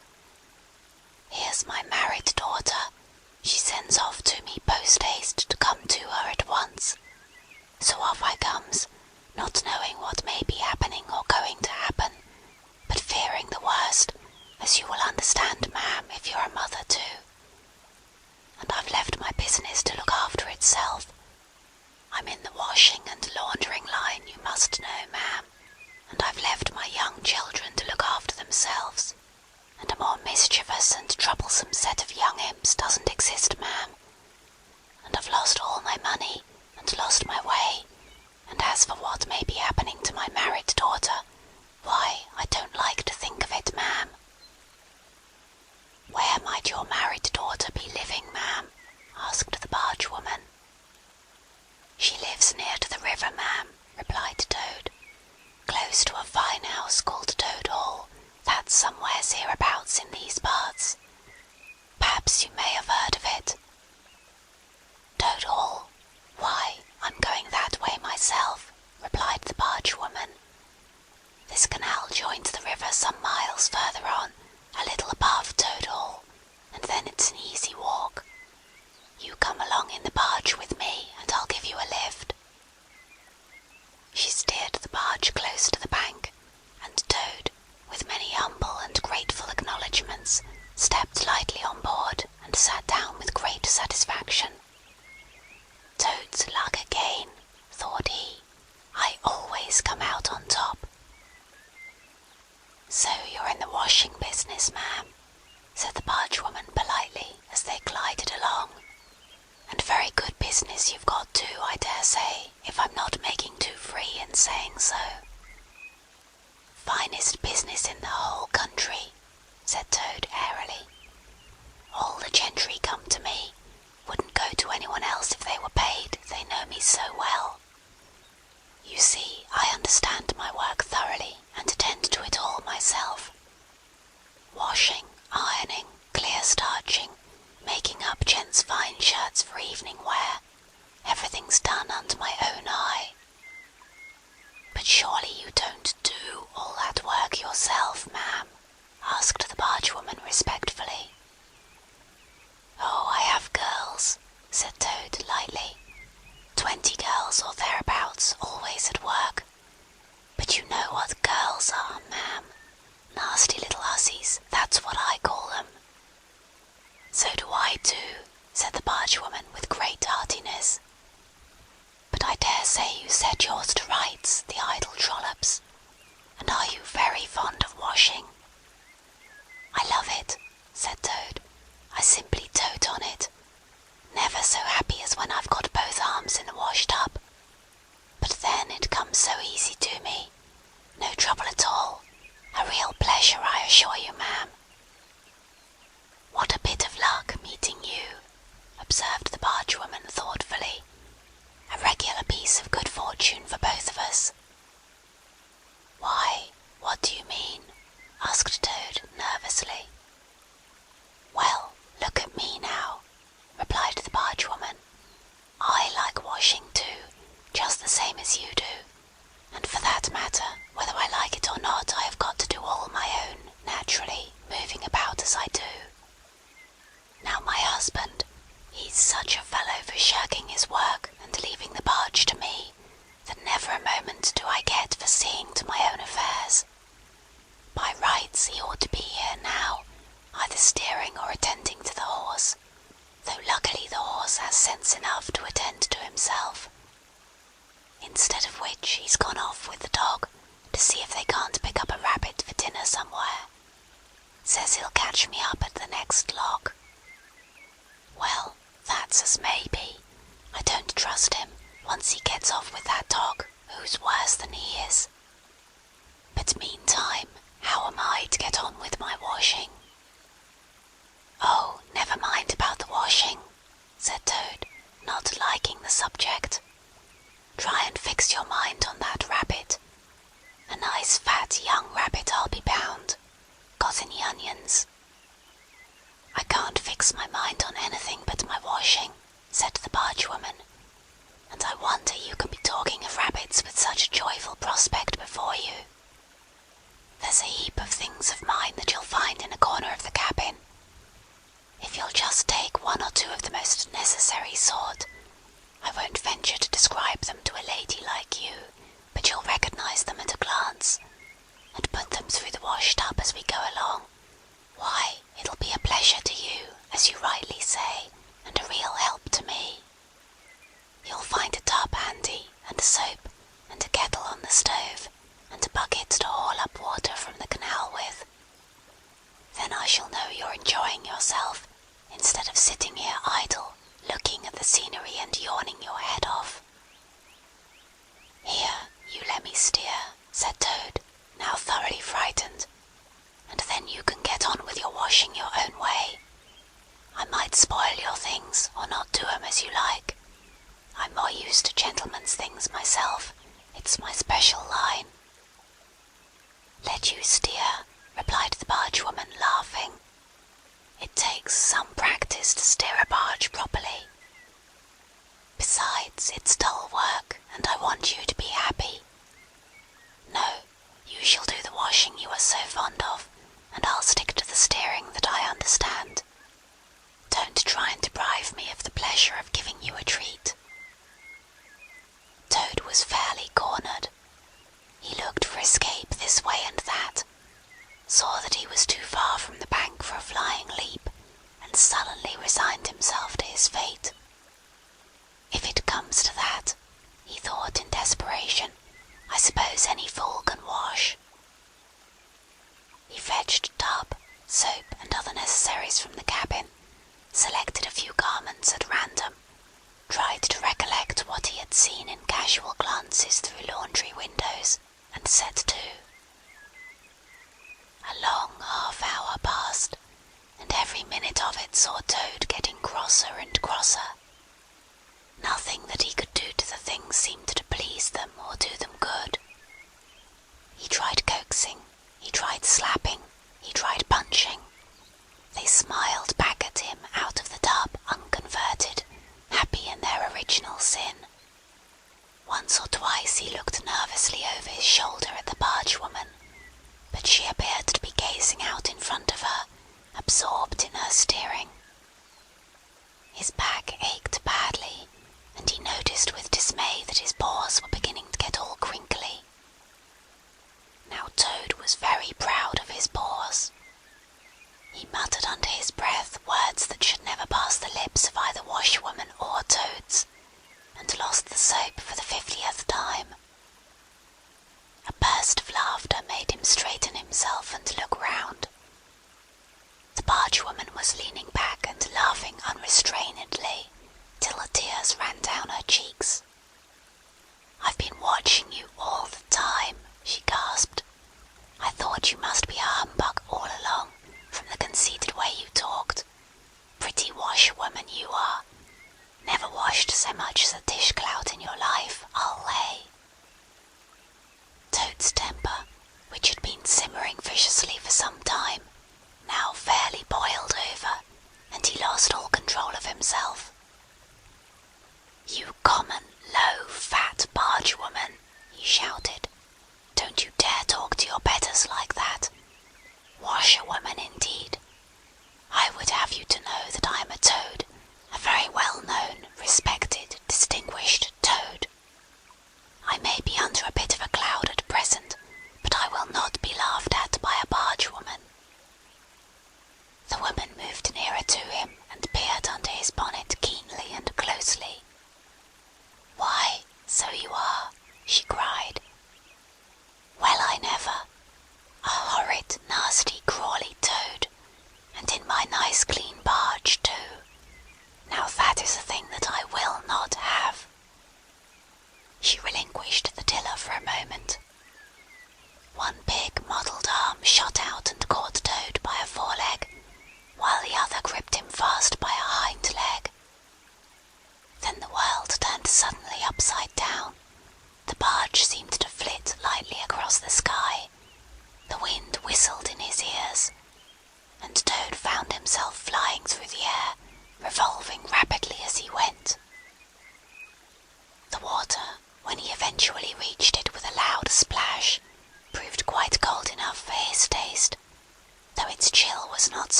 yourself through your mangle, washerwoman," she called out, "and iron your face and crimp it, and you'll pass for quite a decent-looking Toad." Toad never paused to reply. Solid revenge was what he wanted, not cheap, windy, verbal triumphs, though he had a thing or two in his mind that he would have liked to say. He saw what he wanted ahead of him. Running swiftly on, he overtook the horse, unfastened the tow rope, and cast off, jumped lightly on the horse's back, and urged it to a gallop by kicking it vigorously in the sides. He steered for the open country, abandoning the tow-path and swinging his steed down a rutty lane. Once he looked back and saw that the barge had run aground on the other side of the canal, and the bargewoman was gesticulating wildly and shouting, "Stop, stop, stop!" "I've heard that song before," said Toad, laughing, as he continued to spur his steed onward in its wild career. The barge horse was not capable of any very sustained effort, and its gallop soon subsided into a trot, and its trot into an easy walk. But Toad was quite contented with this, knowing that he, at any rate, was moving, and the barge was not. He had quite recovered his temper, now that he had done something he thought really clever, and he was satisfied to jog along quietly in the sun, steering his horse along byways and bridle paths, and trying to forget how very long it was since he had had a square meal, till the canal had been left very far behind him. He had travelled some miles, his horse and he was feeling drowsy in the hot sunshine, when the horse stopped, lowered his head, and began to nibble the grass, and Toad, waking up, just saved himself from falling off by an effort. He looked about him and found he was on a wide common, dotted with patches of gorse and bramble as far as he could see. Near him sat a dingy gypsy caravan, and beside it a man was sitting on a bucket turned upside down, very busy smoking and staring into the wide world. A fire of sticks was burning nearby, and over the fire hung an iron pot, and out of that pot came forth bubblings and gurglings, and a vague, suggestive steaminess. Also smells, warm, rich and varied smells, that twined and twisted and wreathed themselves at last into one complete, voluptuous, perfect smell that seemed like the very soul of nature taking form and appearing to her children, a true goddess, a mother of solace and comfort. Toad now knew well that he had not been really hungry before. What he had felt earlier in the day had been a mere trifling qualm.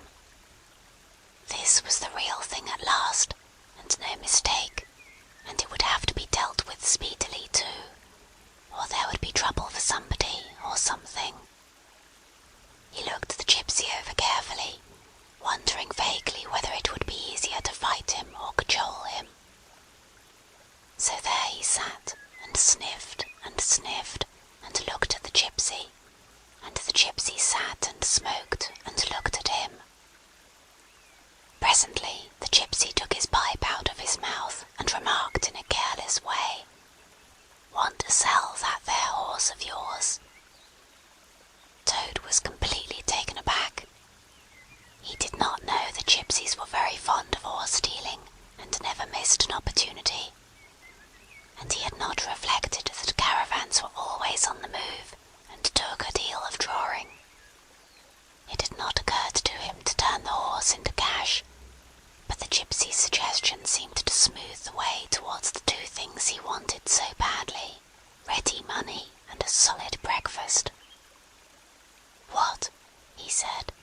"Me sell this beautiful young horse of mine?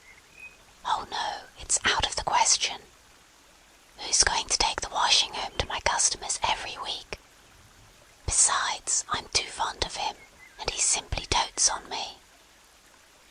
"Try and love a donkey," suggested the gypsy. "Some people do." "You don't seem to see," continued Toad, "that this fine horse of mine is a cut above you altogether. He's a blood horse, he is, partly. Not the part you see, of course, another part. And he's been a prize hackney too in his time. That was the time before you knew him, but you can still tell it on him at a glance if you understand anything about horses. No, it's not to be thought of for a moment. All the same, how much might you be disposed to offer me for this beautiful young horse of mine?" The gypsy looked the horse over, and then he looked Toad over with equal care, and looked at the horse again. "Shillin' a leg," he said, and turned away, continuing to smoke and try to stare the wide world out of countenance. "A shilling a leg!" cried Toad. "If you please, I must take a little time to work that out, and see just what it comes to." He climbed down off his horse and left it to graze, and sat down by the gypsy, and did sums on his fingers, and at last he said, "A shilling a leg! Why, that comes to exactly 4 shillings and no more. Oh no, I cannot think of accepting 4 shillings for this beautiful young horse of mine." "Well," said the gypsy, "I'll tell you what I will do.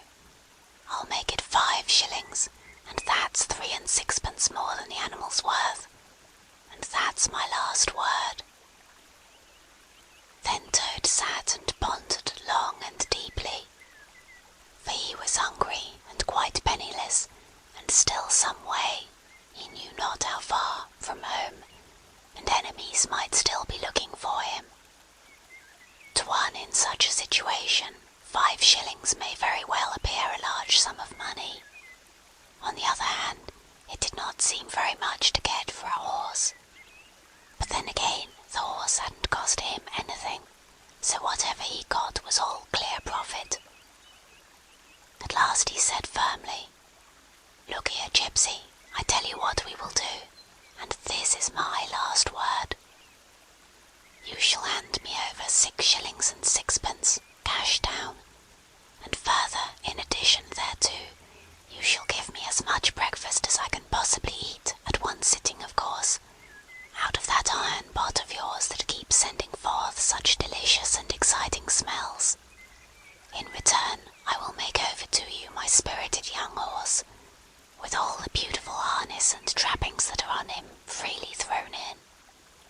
If that's not good enough for you, say so, and I'll be getting on. I know a man near here who's wanted this horse of mine for years." The gypsy grumbled frightfully, and declared if he did a few more deals of that sort he'd be ruined.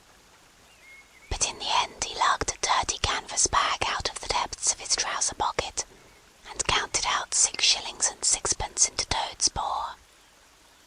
Then he disappeared into the caravan for an instant, and returned with a large iron plate and a knife, fork, and spoon. He tilted up the pot, and a glorious stream of hot, rich stew gurgled into the plate. It was indeed the most beautiful stew in the world, being made of partridges and pheasants and chickens and hares and rabbits and pea-hens and guinea fowls and 1 or 2 other things. Toad took the plate on his lap, almost crying, and stuffed and stuffed and stuffed, and kept asking for more, and the gypsy never grudged it him. He thought that he had never eaten so good a breakfast in all his life. When Toad had taken as much stew on board as he thought he could possibly hold, he got up and said good-bye to the gypsy, and took an affectionate farewell of the horse, and the gypsy, who knew the riverside well, gave him directions which way to go, and he set forth on his travels again in the best possible spirits. He was indeed a very different Toad from the animal of an hour ago. The sun was shining brightly, his wet clothes were quite dry again, he had money in his pocket once more, he was was nearing home and friends and safety. And most and best of all, he had had a substantial meal, hot and nourishing, and felt big and strong and careless and self-confident. As he tramped along gaily, he thought of his adventures and escapes, and how when things seemed at their worst, he had always managed to find a way out, and his pride and conceit began to swell within him. "Ho, ho," he said to himself, as he marched along with his chin in the air. "What a clever toad am I! There is surely no animal equal to me for cleverness in the whole world. My enemies shut me up in prison, encircled by sentries, watched night and day by warders. I walk out through them all, by sheer ability coupled with courage. They pursue me with engines and policemen and revolvers. I snap my fingers at them and vanish, laughing, into space. I am, unfortunately, thrown into a canal by a woman fat of body and very evil-minded. What of it? I swim ashore, I seize a horse, I ride off in triumph, and I sell the horse for a whole pocketful of money and an excellent breakfast. Ho, ho, I am the Toad, the handsome, the popular, the successful Toad." He got so puffed up with conceit that he made up a song as he walked in praise of himself, and sang it at the top of his voice, though there was no one to hear it but him. It was, perhaps, the most conceited song that any animal ever composed. The world has held great heroes, as history books have showed, but never a name to go down to fame compared with that of Toad. The clever men at Oxford know all that there is to be knowed, but they none of them know one half as much as intelligent Mr. Toad. The animals sat in the ark and cried, their tears in torrents flowed. Who was it said, "There's land ahead," encouraging Mr. Toad? The army all saluted as they marched along the road. Was it the King or Kitchener? No, it was Mr. Toad. The Queen and her ladies in waiting sat at the window and sewed. She cried, "Look, who's that handsome man?" They answered, "Mr. Toad." There was a great deal more of the same sort, but too dreadfully conceited to be written down. These are some of the milder verses. He sang as he walked, and he walked as he sang, and got more inflated every minute. But his pride was shortly to have a severe fall. After some miles of country lanes he reached the high road, and as he turned into it and glanced along its white length, he saw approaching him a speck that turned into a dot, and then into a blob, and then into something very familiar, and a double note of warning, only too well known, fell on his delighted ear. "This is something like," said the excited Toad. "This is real life again. This is once more the great world from which I have been missed so long. I will hail them, my brothers of the wheel, and pitch them a yarn of the sort that has been so successful hitherto. And they will give me a lift, of course, and then I will talk to them some more, and perhaps, with luck, it may even end in my driving up to Toad Hall in a motor car. That will be one in the eye of a badger."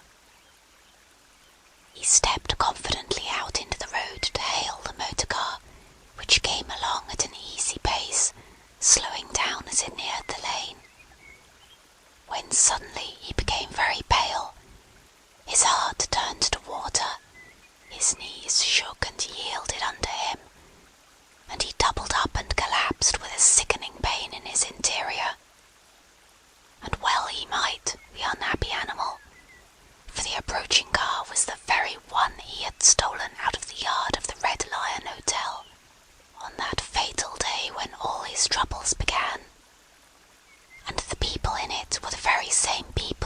sat and watched at luncheon in the coffee room.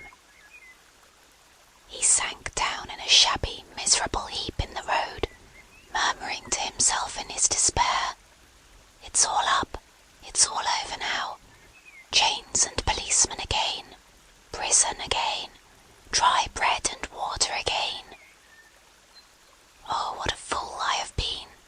What did I want to go strutting about the country for, singing conceited songs, and hailing people in broad day on the high road, instead of hiding till nightfall and slipping home quietly by back ways?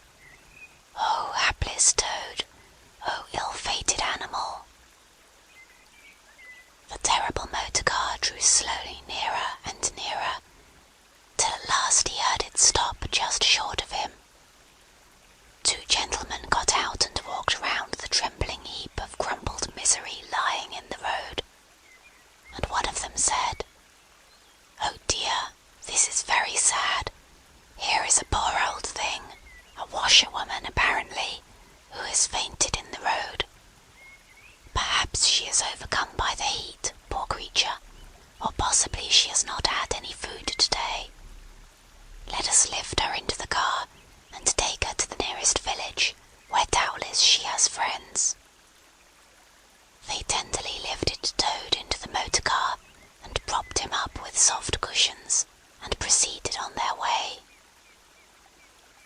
When Toad heard them talk in so kind and sympathetic a way, and knew that he was not recognized, his courage began to revive, and he cautiously opened first one eye and then the other. "Look," said one of the gentlemen, "she is better already. The fresh air is doing her good. How do you feel now, ma'am?" "Thank you kindly, sir," said Toad in a feeble voice. "I'm feeling a great deal better." "That's right," said the gentleman. "Now keep quite still, and above all, don't try to talk." "I won't," said Toad. "I was only thinking if I might sit on the front seat there, beside the driver, where I could get the fresh air full in my face, I should soon be all right again." "What a very sensible woman," said the gentleman. "Of course you shall." So they carefully helped Toad into the front seat beside the driver, and on they went again.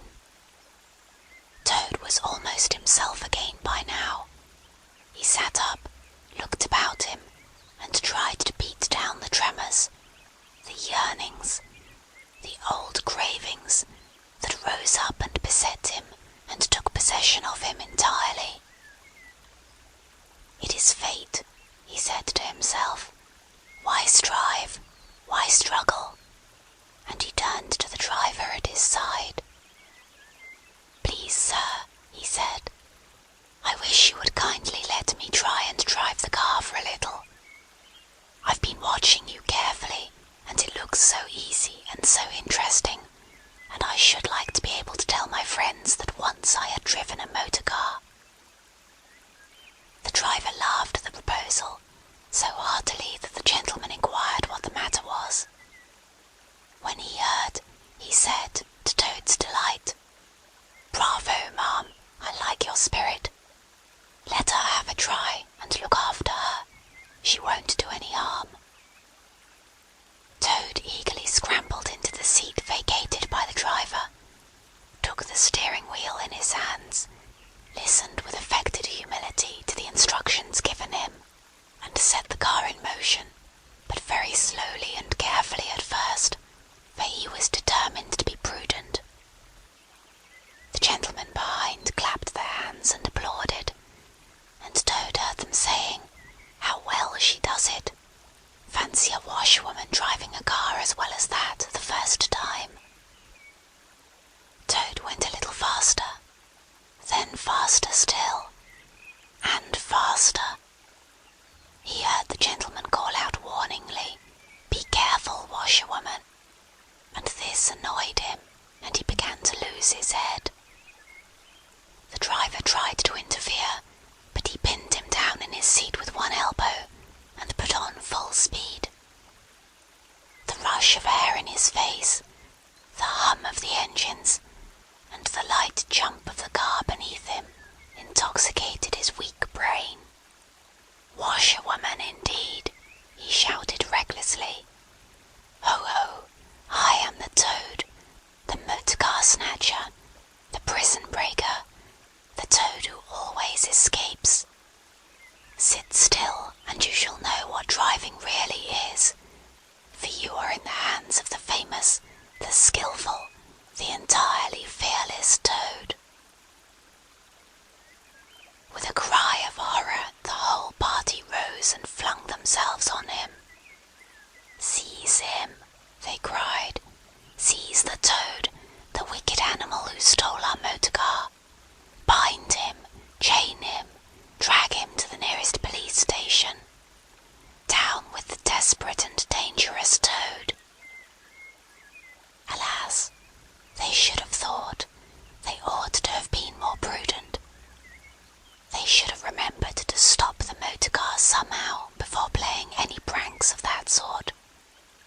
With a half turn of the wheel, the Toad sent the car crashing through the low hedge that ran along the roadside. One mighty bound, a violent shock, and the wheels of the car were churning up the thick mud of a horse pond. Toad found himself flying through the air with the strong upward rush and delicate curve of a swallow.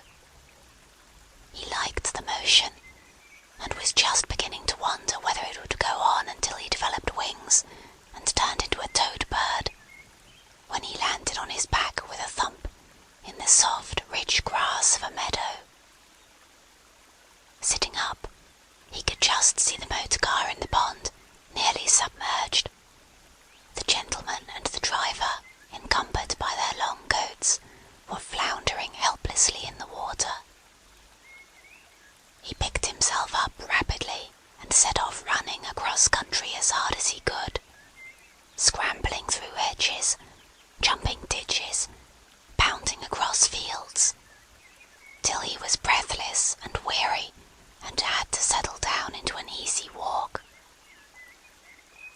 When he had recovered his breath somewhat and was able to think calmly, he began to giggle, and from giggling he took to laughing, and he laughed till he had to sit down under a hedge. "Ho, ho!" he cried, in ecstasies of self-admiration. "Toad again! Toad as usual comes out on the top. Who was it got them to give him a lift? Who managed to get on the front seat for the sake of fresh air? Who persuaded them into letting him see if he could drive? Who landed them all in a horse pond? Who escaped, flying gaily and unscathed through the air, leaving the narrow-minded, grudging, timid excursionists in the mud where they should rightly be? Why, Toad, of course. Clever Toad, great Toad, good Toad."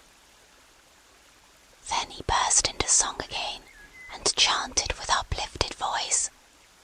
The motor car went boop, boop, boop, as it raced along the road.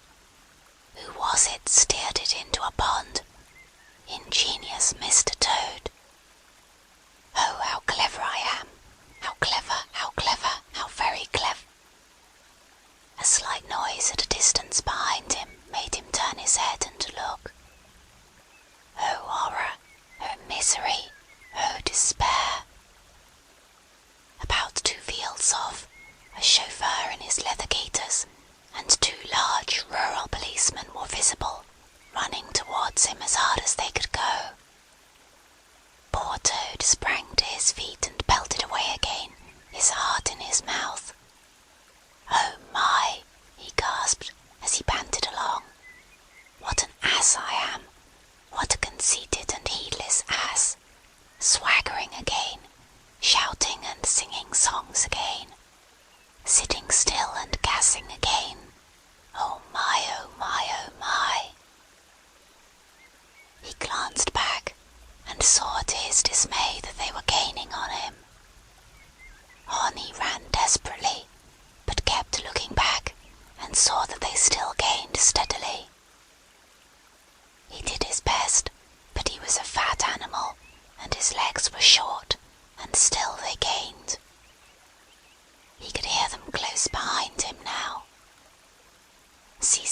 indeed where he was going, he struggled on blindly and wildly, looking back over his shoulder at the now triumphant enemy, when suddenly the earth failed under his feet.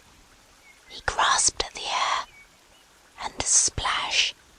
He found himself head over ears in deep water, rapid water, water that bore him along with a force he could not contend with, and he knew in his blind panic he had run straight into the river.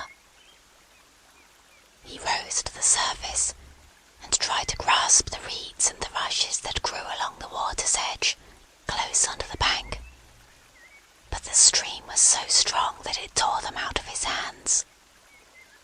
"Oh my!" gasped poor Toad. "If ever I steal a motor car again, if ever I sing another conceited song." Then down he went, and came up breathless and spluttering. Presently he saw that he was approaching a big dark hole in the bank, just above his head, and as the stream bore him past, he reached up with a paw and caught hold of the edge and held on. Then slowly, and with difficulty, he drew himself up out of the water, till at last he was able to rest his elbows on the edge of the hole. There he remained for some minutes, puffing and panting, for he was quite exhausted. As he sighed and blew and stared before him into the dark hole, some bright small thing shone and twinkled in its depths, moving towards him. As it approached, a face grew up gradually around it, and it was a familiar face, brown and small, with whiskers, grave and round, with neat ears and silky hair. It was the Water Rat. End of chapter 10.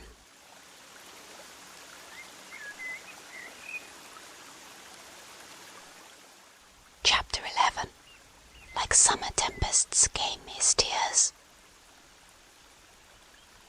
The rat put out a neat little brown paw, gripped Toad firmly by the scruff of the neck, and gave a great hoist and a pull, and the waterlogged Toad came up slowly but surely over the edge of the hole, till at last he stood safe and sound in the hole, streaked with mud and weed, to be sure, and with the water streaming off him, but happy and high-spirited as of old, now that he found himself once more in the house of a friend, and dodgings and evasions were over, and he could lay aside a disguise that was unworthy of his position, and wanted such a lot of living up to.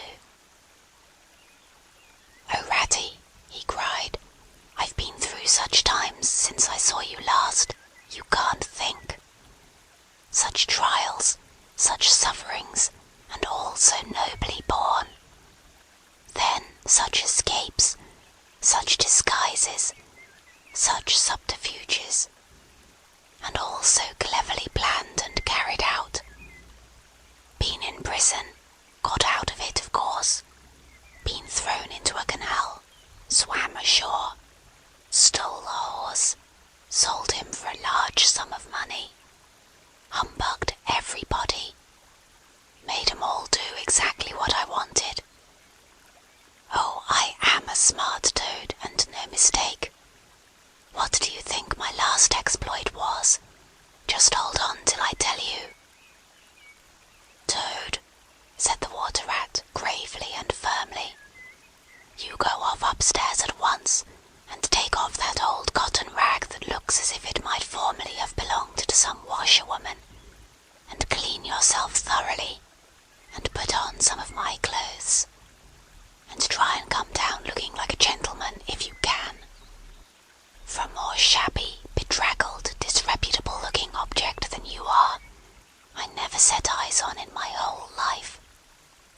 mistaken him for one moment for a washerwoman. By the time he came down again, luncheon was on the table, and very glad Toad was to see it, for he had been through some trying experiences, and had taken much hard exercise since the excellent breakfast provided for him by the gypsy. While they ate, Toad told the rat all his adventures, dwelling chiefly on his own cleverness, and presence of mind in emergencies, and cunning in tight places, and rather making out that he had been having a gay and highly coloured experience. But the more he talked and boasted, the more grave and silent the rat became. When at last Toad had talked himself to a standstill, there was silence for a while, and then the rat said, "Now, Toady, I don't want to give you pain, after all you've been through already, but seriously, don't you see what an awful ass you've been making of yourself?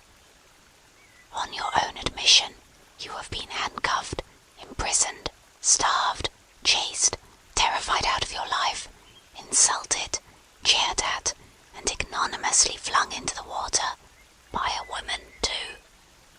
Where's the amusement in that? Where does the fun come in? And all because you must needs go and steal a motor car. You know that you've never had anything but trouble from motor cars, from the moment you first set eyes on one. But if you will be mixed up with them, as you generally are 5 minutes after you've started, why steal them? Be a cripple if you think it's exciting. Be a bankrupt for a change if you've set your mind on it. But why choose to be a convict? When are you going to be sensible and think of your friends, and try and be a credit to them?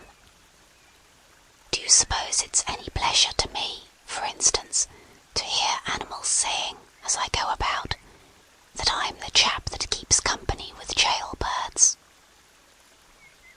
Now, it was a very comforting point in Toad's character that he was a thoroughly good-hearted animal, and never minded being jawed by those who were his real friends. And even when most set upon a thing, he was always able to see the other side of the question. So although, while the rat was talking so seriously, he kept saying to himself mutinously, "But it was fun though, awful fun," and making strange suppressed noises inside him, kick, kick, kick, kick, kick, and poo, poo, poo, poo, poo, and other sounds resembling stifled snorts, or the opening of soda water bottles. Yet, when the rat had quite finished, he heaved a deep sigh, and said very nicely and humbly, "Quite right, Ratty. How sound you always are. Yes, I've been a conceited old ass. I can quite see that. But now I'm going to be a good Toad and not do it any more. As for motor cars, I've not been at all so keen about them since my last ducking in that river of yours. The fact is, while I was hanging onto the edge of your hole and getting my breath, I had a sudden idea, a really brilliant idea, connected with motorboats. There, don't take on so, old chap, and stamp and upset things. It was only an idea, and we won't talk any more about it now. We'll have our coffee, and a smoke, and a quiet chat, and then I'm going to stroll quietly down to Toad Hall, and get into clothes of my own, and set things going again on the old lines. I've had enough of adventures. I shall lead a quiet, steady, respectable life, pottering about my property, and improving it, and doing a little landscape gardening at times. There will always be a bit of dinner for my friends when they come to see me, and I shall keep a pony chaise to jog about the country in, just as I used to do in the good old days, before I got restless and wanted to do things. Stroll quietly down to Toad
and splashed on the table. Plop, plop. "Go on, Ratty," he murmured presently. "Tell me all. The worst is over. I am an animal again. I can bear it." "When you got into that trouble of yours," said the Rat, slowly and impressively.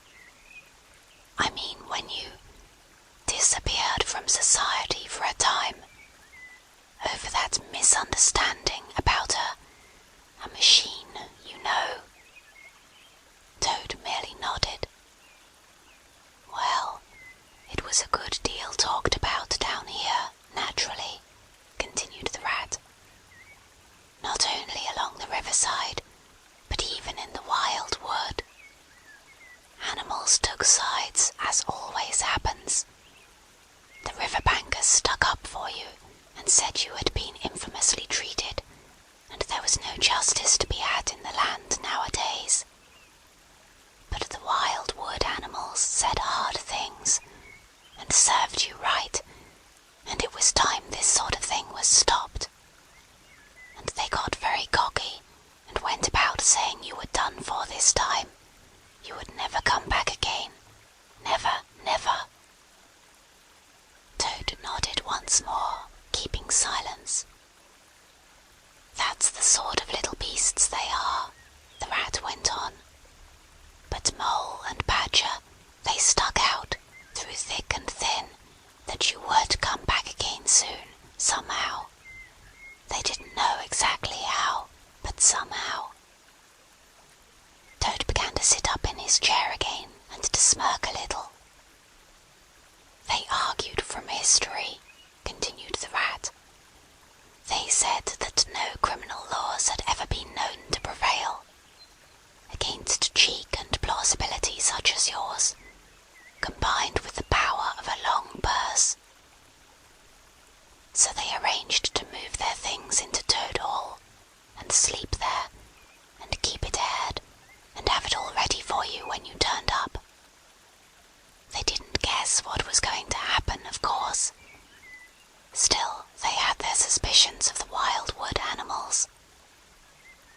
Now I come to the most painful and tragic part of my story. One dark night, it was a very dark night, and blowing hard too, and raining simply cats and dogs, a band of weasels, armed to the teeth, crept silently up the carriage drive to the front entrance.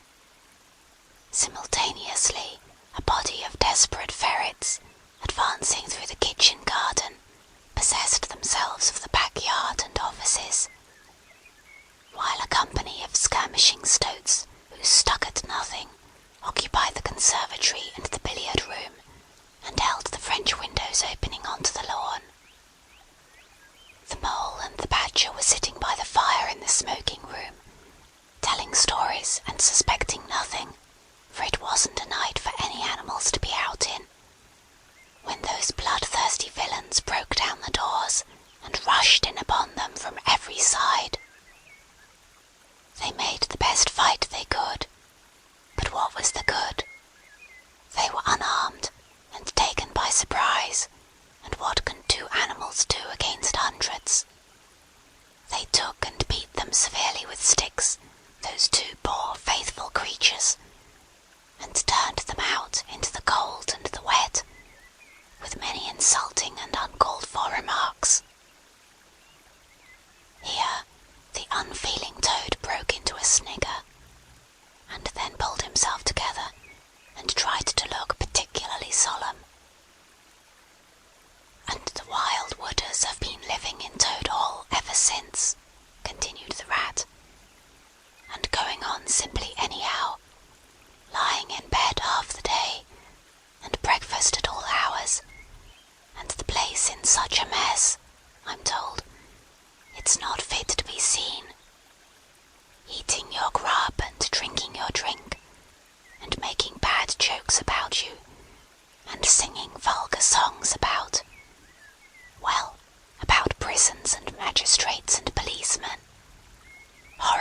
personal songs with no humour in them.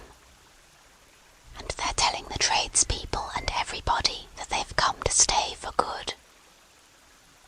"Oh, have they?" said Toad, getting up and seizing a stick. "I'll jolly soon see about that." "It's no good, Toad," called the Rat after him. "You'd better come back and sit down. You'll only get into trouble." But the Toad was off, and there was no holding him. He marched rapidly down the road, his stick over his shoulder, fuming and muttering to himself in his anger, till he got near his front gate, when suddenly there popped up from behind the palings a long yellow ferret with a gun. "Who comes there?" said the ferret sharply. "Stuff and nonsense," said Toad very angrily. "What do you mean by talking like that to me? Come out of that at once, or I'll—" The ferret said never a word, but he brought his gun up to his shoulder. Toad prudently dropped flat in the road, and bang! A bullet whistled over his head. The startled Toad scrambled to his feet, and scampered off down the road as hard as he could. And as he ran, he heard the ferret laughing, and other horrid thin little laughs, taking it up and carrying on the sound. He went back very crestfallen and told the Water Rat. "What did I tell you?" said the Rat. "It's no good. They've got sentries posted, and they are all armed. You must just wait." Still, Toad was not inclined to give in all at once. So he got out the boat, and set off rowing up the river, to where the garden front of Toad Hall came down to the water side. Arriving within sight of his old home, he rested on his oars, and surveyed the land cautiously. All seemed very peaceful, and deserted, and quiet. He could see the whole front of Toad Hall glowing in the evening sunshine, the pigeons settling by twos and threes along the straight line of the roof, the garden a blaze of flowers, the creek that led up to the boat-house, the little wooden bridge that crossed it. All tranquil, uninhabited, apparently waiting for his return. He would try the boat-house first, he thought. Very warily he paddled up to the mouth of the creek, and was just passing under the bridge when, crash! A great stone, dropped from above, smashed through the bottom of the boat. It filled and sank, and Toad found himself struggling in deep water. Looking up, he saw two stoats leaning over the parapet of the bridge and watching him with great glee. "It will be your head next time, Toady," they called out to him. The indignant Toad swam to shore, while the stoats laughed and laughed, supporting each other, and laughed again, till they nearly had two fits. That is, one fit each, of course. The Toad retraced his weary way on foot, and related his disappointing experiences to the Water Rat once more. "Well, what did I tell you?" said the Rat very crossly. "And now look here, see what you've been and done. Lost me my boat that I was so fond of, that's what you've done. And simply ruined that nice suit of clothes that I lent you. Really, Toad, of all the trying animals, I wonder you managed to keep any friends at all." The Toad saw at once how wrongly and foolishly he had acted. He admitted his errors and wrong-headedness, and made a full apology to Rat for losing his boat and spoiling his clothes. And he wound up by saying, with that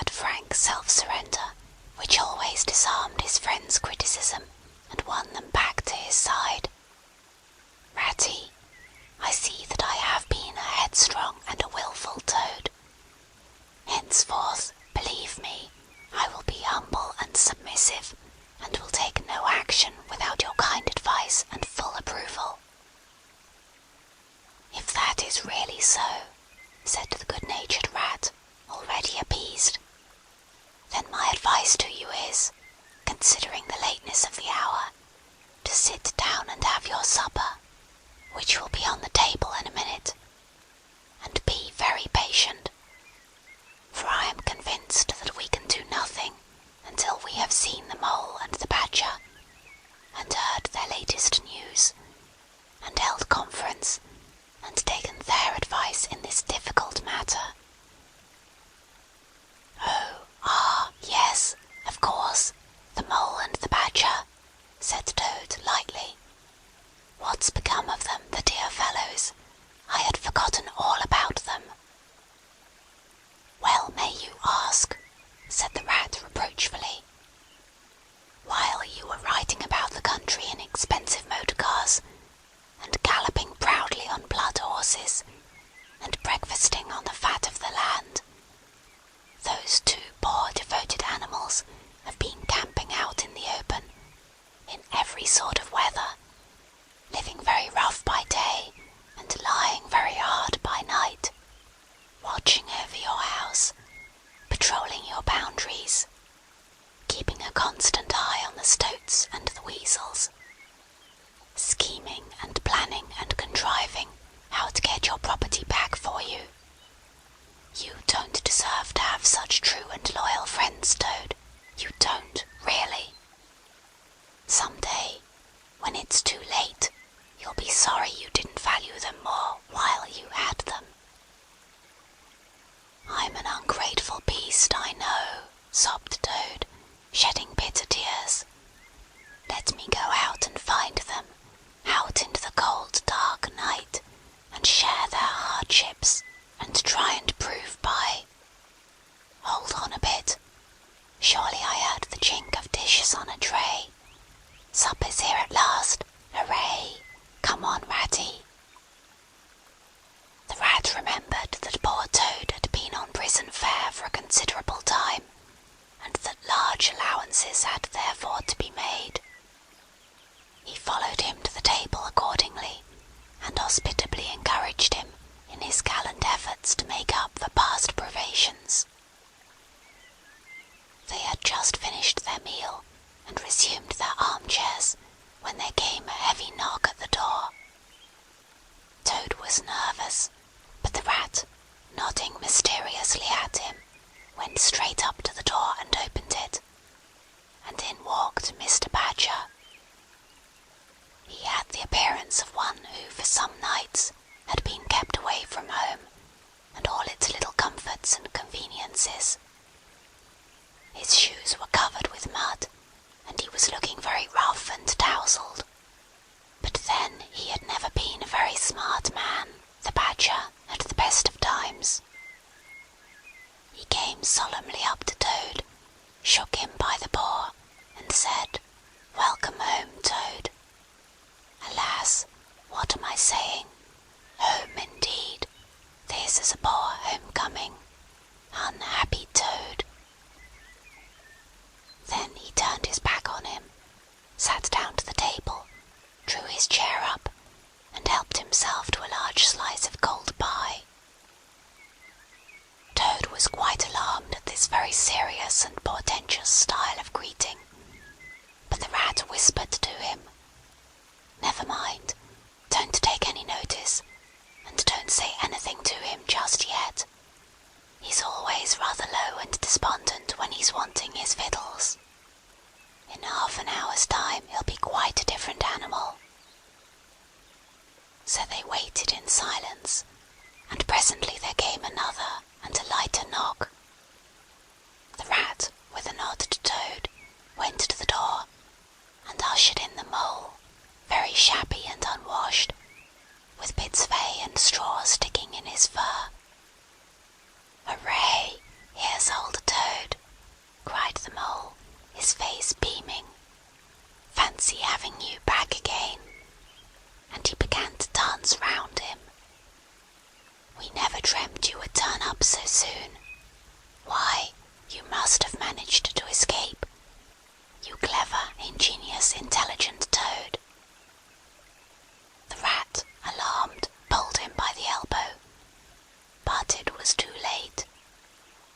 was puffing and swelling already. "Clever? Oh no," he said. "I'm not really clever, according to my friends. I've only broken out of the strongest prison in England, that's all. And captured a railway train and escaped on it, that's all. And disguised myself and gone about the country, humbugging everybody, that's all. Oh no, I'm a stupid ass, I am. I'll tell you one or two of my little adventures, Mole, and you shall judge for yourself." "Well, well," said the Mole, moving towards the supper table. "Supposing you talk while I eat. Not a bite since breakfast. Oh my, oh my!" And he sat down and helped himself liberally to cold beef and pickles. Toad straddled on the hearth rug, thrust his paw into his trouser pocket, and pulled out a handful of silver. "Look at that," he cried, displaying it.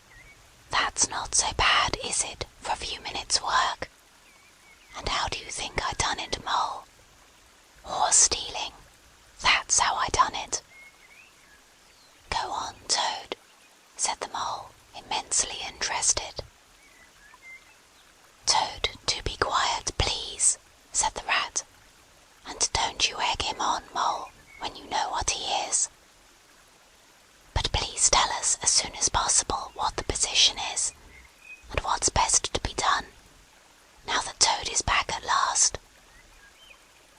"The position's about as bad as it can be," replied the Mole grumpily. "And as for what's to be done, why, blessed if I know. The Badger and I have been round and round the place, by night and by day. Always the same thing. Sentries posted everywhere, guns poked out at us, stones thrown at us, always an animal on the lookout. And when they see us, my, how they do laugh. That's what annoys me most."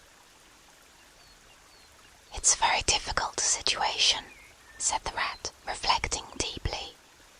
"But I think I see now, in the depths of my mind, what Toad really ought to do. I will tell you, he ought to—" "No, he oughtn't," shouted the Mole, with his mouth full. "Nothing of the sort. You don't understand. What he ought to do is, he ought to—" "Well, I shan't do it anyway," cried Toad, getting excited. "I'm not going to be ordered about by you fellows. It's my house we're talking about, and I know exactly what to do, and I'll tell you, I'm going to." By this time they were all three talking at once, at the top of their voices, and the noise was simply deafening, when a thin, dry voice made itself heard, saying, "Be quiet at once, all of you." And instantly everyone was silent. It was the Badger, who, having finished his pie, had turned round in his chair and was looking at them severely. When he saw that he had secured their attention, and that they were evidently waiting for him to address them, he turned back to the table again and reached out for the cheese. And so great was the respect commanded by the solid qualities of that admirable animal, that not another word was uttered, until he had quite finished his repast and brushed the crumbs from his knees. The Toad fidgeted a good deal, but the Rat held him firmly down. When the Badger had quite done, he got up from his seat and stood before the fireplace, reflecting deeply. At last he spoke. "Toad," he said severely, "you bad, troublesome little animal, aren't you ashamed of yourself? What do you think your father, my old friend, would have said if he had been here tonight, and had known of all your goings-on?" Toad, who was on the sofa by this time with his legs up, rolled his face, shaken by sobs of contrition. There, went on the Badger more kindly. Never mind, stop crying. We're going to let bygones be bygones, and try and turn over a new leaf.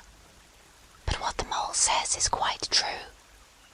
The Stoats are on guard at every point, and they make the best sentinels in the world. It's quite useless to think of attacking the place. They're too strong for us. Then it's all over, sobbed the Toad, crying into the sofa cushions. I shall go and enlist for a soldier, and never see my dear Toad Hall any more. Come, cheer up, Toady, said the Badger. There are more ways of getting back a place than taking it by storm. I haven't said my last word yet. Now, I'm going to tell you a great secret. Toad sat up slowly and dried his eyes. Secrets had an immense attraction for him, because he could never keep one, and he enjoyed the sort of unhallowed thrill he experienced when he went and told another animal after having faithfully promised not to. There is an underground passage, said the Badger impressively, that leads from the riverbank, quite near here, right up into the middle of Toad Hall. Oh, nonsense, Badger, said Toad rather airily. You've been listening to some of the yarns they spin in the public houses about here. I know every inch of Toad Hall inside and out. Nothing of the sort, I do assure you. My young friend, said the Badger with great severity, your father, who was a worthy animal, a lot worthier than some others I know, was a particular friend of mine, and told me a good deal he wouldn't have dreamt of telling you. He discovered that passage. He didn't make it, of course. That was done hundreds of years before he ever came to live there. And he repaired it and cleaned it out, because he thought it might come in useful some day in case of trouble or danger. And he showed it to me. Don't let my son know about it, he said. He's a good boy, but very light and volatile in character, and simply cannot hold his tongue. If he's ever in a real fix, and it would be of use to him, you may tell him about the secret passage, but not before. The other animals looked hard at Toad to see how he would take it. Toad was inclined to be sulky at first, but he brightened up immediately, like the good fellow he was. Well, he said, perhaps I am a bit of a talker. A popular fellow such as I am. My friends get round me. We chaff, we sparkle, we tell witty stories. And somehow my tongue gets wagging. I have the gift of conversation. I've been told I ought to have a salon, whatever that may be. Never mind. Go on, Badger. How's this passage of yours going to help us? I've found out a thing or two lately, continued the Badger. I got Otter to disguise himself as a sweep and call at the back door with brushes over his shoulder, asking for a job. There's going to be a big banquet tomorrow night. It's somebody's birthday, the Chief Weasel's, I believe. And all the weasels will be gathered together in the dining hall, eating and drinking and laughing and carrying on, suspecting nothing. No guns, no swords, no sticks, no arms of any sort whatever. But the sentinels will be posted as usual, remarked the Rat. Exactly, said the Badger. That is my point. The weasels will trust entirely to their excellent sentinels, and that is where the passage comes in. That very useful tunnel leads right up under the butler's pantry, next to the dining hall. Aha! That squeaky board in the butler's pantry, said Toad. Now I understand it. We shall creep quietly into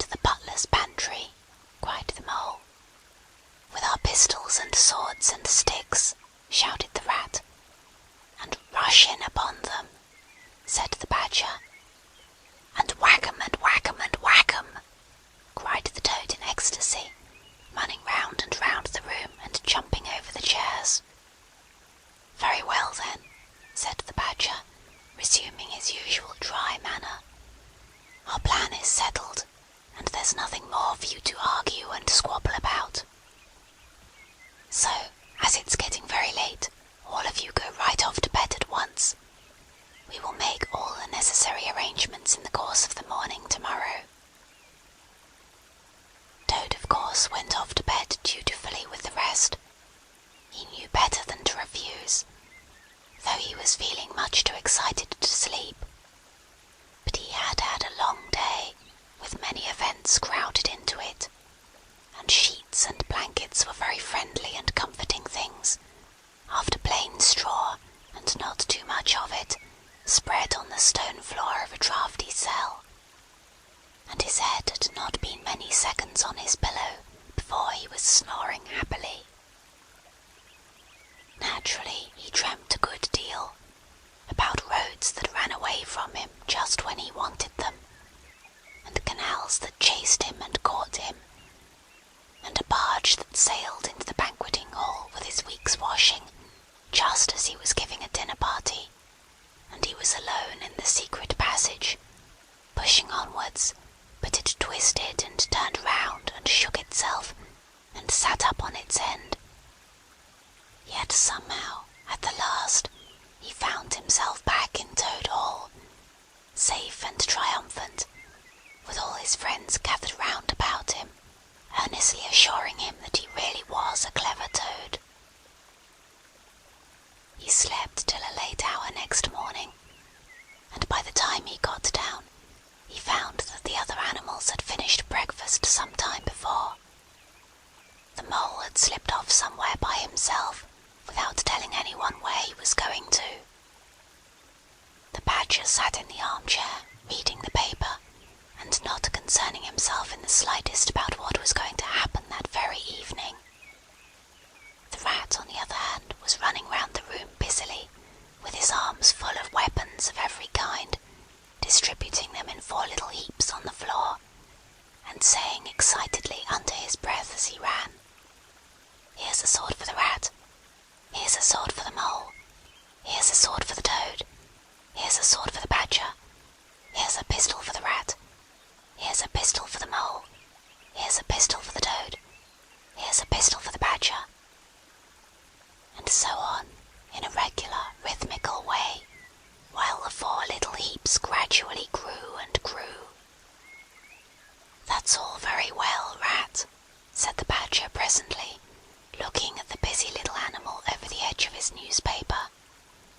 "I'm not blaming you, but just let us once get past the stoats with those detestable guns of theirs, and I assure you we shan't want any swords or pistols. We 4, with our sticks, once we're inside the dining hall, why, we shall clear the floor of all the lot of them in only 5 minutes. I'd have done the whole thing by myself, only I didn't want to deprive you fellows of the fun." "It's as well to be on the safe side," said the rat reflectively, polishing a pistol barrel on his sleeve and looking along it. The toad, having finished his breakfast, picked up a stout stick and swung it vigorously, belabouring imaginary animals. "I'll learn 'em to steal my house," he cried. "I'll learn 'em, I'll learn 'em." "Don't say 'learn 'em,' Toad," said the rat, greatly shocked. "It's not good English." "What are you always nagging at Toad for?" inquired the badger, rather peevishly. "What's the matter with his English? It's the same what I use myself, and if it's good enough for me, it ought to be good enough for you." "I'm very sorry," said the rat humbly, "only I think it ought to be 'teach 'em,' not 'learn 'em.'" "But we don't want to teach 'em," replied the badger. "We want to learn 'em, learn 'em, learn 'em, and what's more, we're going to do it too." "Oh, very well, have it your own way," said the rat. He was getting rather muddled about it himself, and presently he retired into a corner, where he could be heard muttering, "Learn 'em, teach 'em, learn 'em," till the badger told him rather sharply to leave off. Presently the mole came tumbling into the room,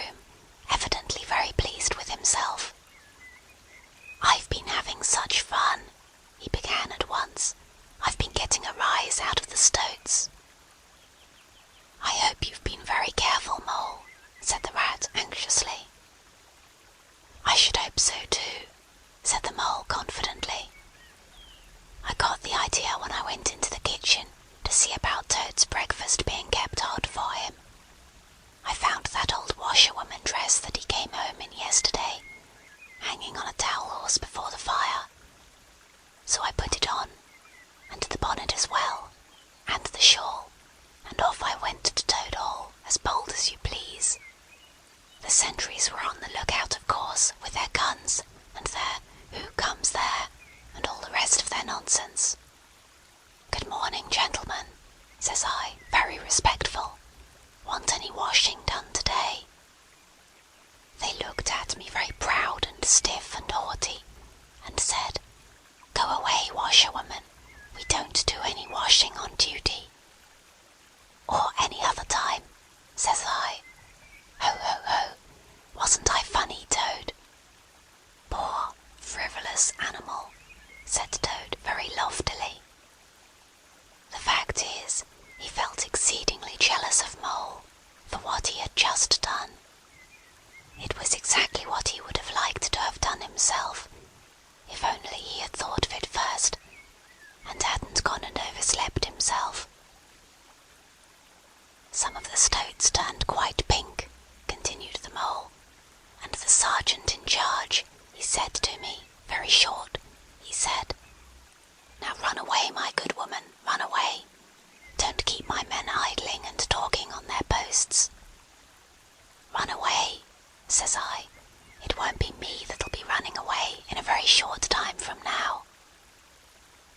'Oh, Moley, how could you?'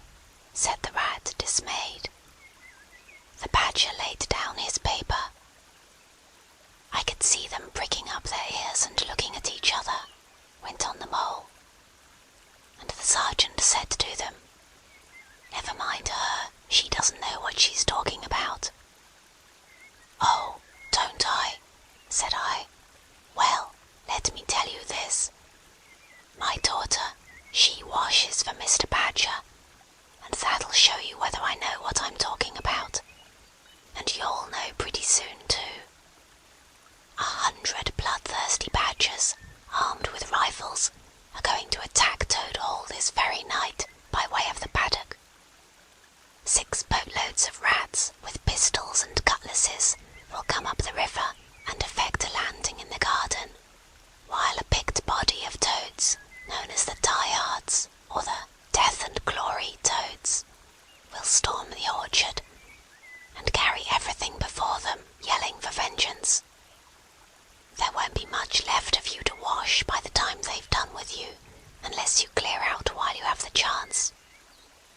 Then I ran away, and when I was out of sight I hid, and presently I came creeping back along the ditch, and took a peep at them through the hedge. They were all as nervous and flustered as could be, running all ways at once, and falling over each other, and everyone giving orders to everybody else, and not listening. And the sergeant kept sending off parties of stoats to distant parts of the grounds, and then sending other fellows to fetch 'em back again. And I heard them saying to each other, 'That's just like the weasels. They're to stop comfortably in the banqueting hall, and have feasting and toasts and songs and all sorts of fun, while we must stay on guard in the cold and the dark, and in the end be cut to pieces by bloodthirsty badgers.'" "Oh, you silly ass, Mole," cried Toad. "You've been and spoiled everything." "Mole," said the Badger, in his dry, quiet way, "I perceive you have more sense in your little finger than some other animals have in the whole of their fat bodies. You have managed excellently, and I begin to have great hopes of you. Good Mole, clever Mole." The Toad was simply wild with jealousy, more especially as he couldn't make out for the life of him what the Mole had done that was so particularly clever. But fortunately for him, before he could show temper or expose himself to the Badger's sarcasm, the bell rang for luncheon. It was a simple but sustaining meal, bacon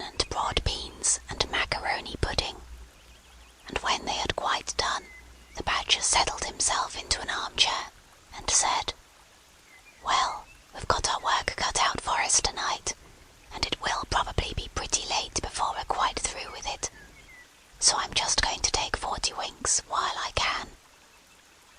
And he drew a handkerchief over his face and was soon snoring. The anxious and laborious Rat at once resumed his preparations, and started running between his 4 little heaps, muttering, "Here's a belt for the Rat, here's a belt for the Mole, here's a belt for the Toad, here's a belt for the Badger," and so on, with every fresh accoutrement he produced, to which there seemed really no end. So the Mole drew his arm through Toad's, led him out into the open air, shoved him into a wicker chair, and made him tell all his adventures from beginning to end, which Toad was only too willing to do. The Mole was a good listener, and Toad, with no one to check his statements or to criticise in an unfriendly spirit, rather let himself go. Indeed, much that he related belonged more properly to the category of what might have happened had I only thought of it in time instead of 10 minutes afterwards. Those are always the best and the raciest adventures, and why should they not be truly ours as much as the somewhat inadequate things that really come off? End of chapter 11.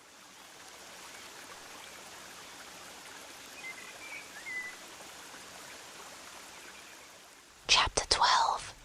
The Return of Ulysses. When it began to grow dark, the Rat, with an air of excitement and mystery, summoned them back into the parlour, stood each of them up alongside of his little heap, and proceeded to dress them up for the coming expedition. He was very earnest and thoroughgoing about it, and the affair took quite a long time. First, there was a belt to go round each animal, and then a sword to be stuck into each belt, and then a cutlass on the other side to balance it. Then a pair of pistols, a policeman's truncheon, several sets of handcuffs, some bandages and a sticking plaster, and a flask and a sandwich case. The Badger laughed good-humouredly and said, "All right, Ratty. It amuses you, and it doesn't hurt me. I'm going to do all I've got to do with this here stick." But the Rat only said, "Please, Badger, you know I shouldn't like you to blame me afterwards and say I had forgotten anything." When all was quite ready, the Badger took a dark lantern in one paw, grasped his great stick with the other, and said, "Now then, follow me. Mole first, because I'm very pleased with him. Rat next, Toad last. And look here, Toady, don't you chatter so much as usual, or you'll be sent back, sure as fate." The Toad was so anxious not to be left out that he took up the inferior position assigned to him without a murmur, and the animals set off. The Badger led them along by the river for a little way, and then suddenly swung himself over the edge into a hole in the river bank, a little above the water. The Mole and the Rat followed silently, swinging themselves successfully into the hole as they had seen the Badger do. But when it came to Toad's turn, of course he managed to slip and fall into the water with a loud splash and a squeal of alarm. He was hauled out by his friends, rubbed down and wrung out hastily, comforted and set on his legs. But the Badger was seriously angry, and told him that the very next time he made a fool of himself, he would most certainly be left behind. So at last they were in the secret passage, and the cutting out expedition had really begun. It was cold and dark and damp and low and narrow, and poor Toad began to shiver, partly from dread of what might be before him, partly because he was wet through.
passage now began to slope upwards. They groped onward a little further, and then the noise broke out again, quite distinct this time, and very close above them. "Hooray, hooray, hooray, hooray," they heard, and the stamping of little feet on the floor, and the clinking of glasses as little fists pounded on the table. "What a time they're having," said the Badger. "Come on." They hurried along the passage till it came to a full stop, and they found themselves standing under the trap-door that led up into the butler's pantry. Such a tremendous noise was going on in the banqueting hall that there was little danger of their being overheard. The Badger said, "Now, boys, all together," and the four of them put their shoulders to the trap-door and heaved it back. Hoisting each other up, they found themselves standing in the pantry, with only a door between them and the banqueting hall, where their unconscious enemies were carousing. The noise, as they emerged from the passage, was simply deafening. At last, as the cheering and hammering slowly subsided, a voice could be made out saying, "Well, I do not propose to detain you much longer."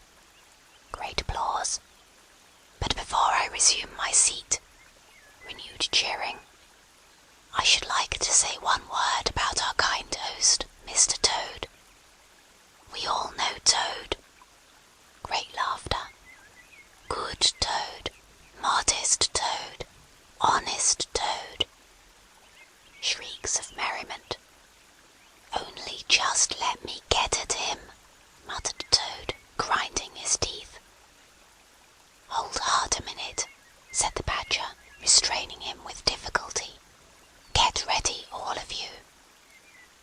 "Let me sing you a little song," went on the voice, "which I have composed on the subject of Toad." Prolonged applause. Then the Chief Weasel, for it was he, began in a high, squeaky voice. "Toad he went a-pleasuring gaily down the street." The Badger drew himself up, took a firm grip of his stick with both paws, glanced round at his comrades, and cried, "The hour is come, follow me," and flung the door open wide.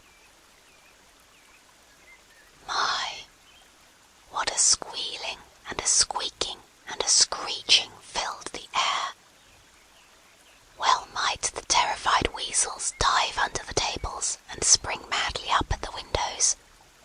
Well might the ferrets rush wildly for the fireplace and get hopelessly jammed in the chimney. Well might tables and chairs be upset, and glass and china be sent crashing on the floor, in the panic of that terrible moment when the four heroes strode wrathfully into the room. The mighty Badger, his whiskers bristling, his great cudgel whistling through the air. Mole, black and grim, brandishing his stick and shouting his awful war cry, "A mole! A mole!" Rat, desperate and determined, his belt bulging with weapons of every age and every variety. Toad, frenzied with excitement and injured pride, swollen to twice his ordinary size, leaping into the air and emitting toad whoops that chilled them to the marrow. "Toady went a-pleasuring," he yelled. "I'll pleasure 'em." And he went straight for the Chief Weasel. They were but four in all, but to the panic-stricken weasels the hall seemed full of monstrous animals, grey, black, brown, and yellow, whooping and flourishing enormous cudgels, and they broke and fled with squeals of terror and dismay, this way and that, through the windows, up the chimney, anywhere to get out of reach of those terrible sticks. The affair was soon over. Up and down the whole length of the hall strode the four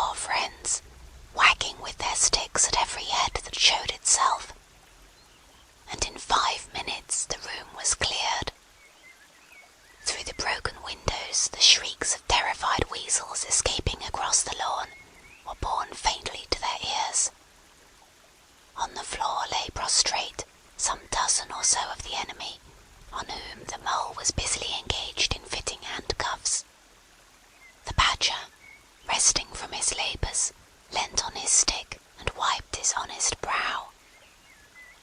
"Mole," he said, "you're the best of fellows. Just cut along outside and look after those stout sentries of yours, and see what they're doing. I've an idea that, thanks to you, we shan't have much trouble from them tonight."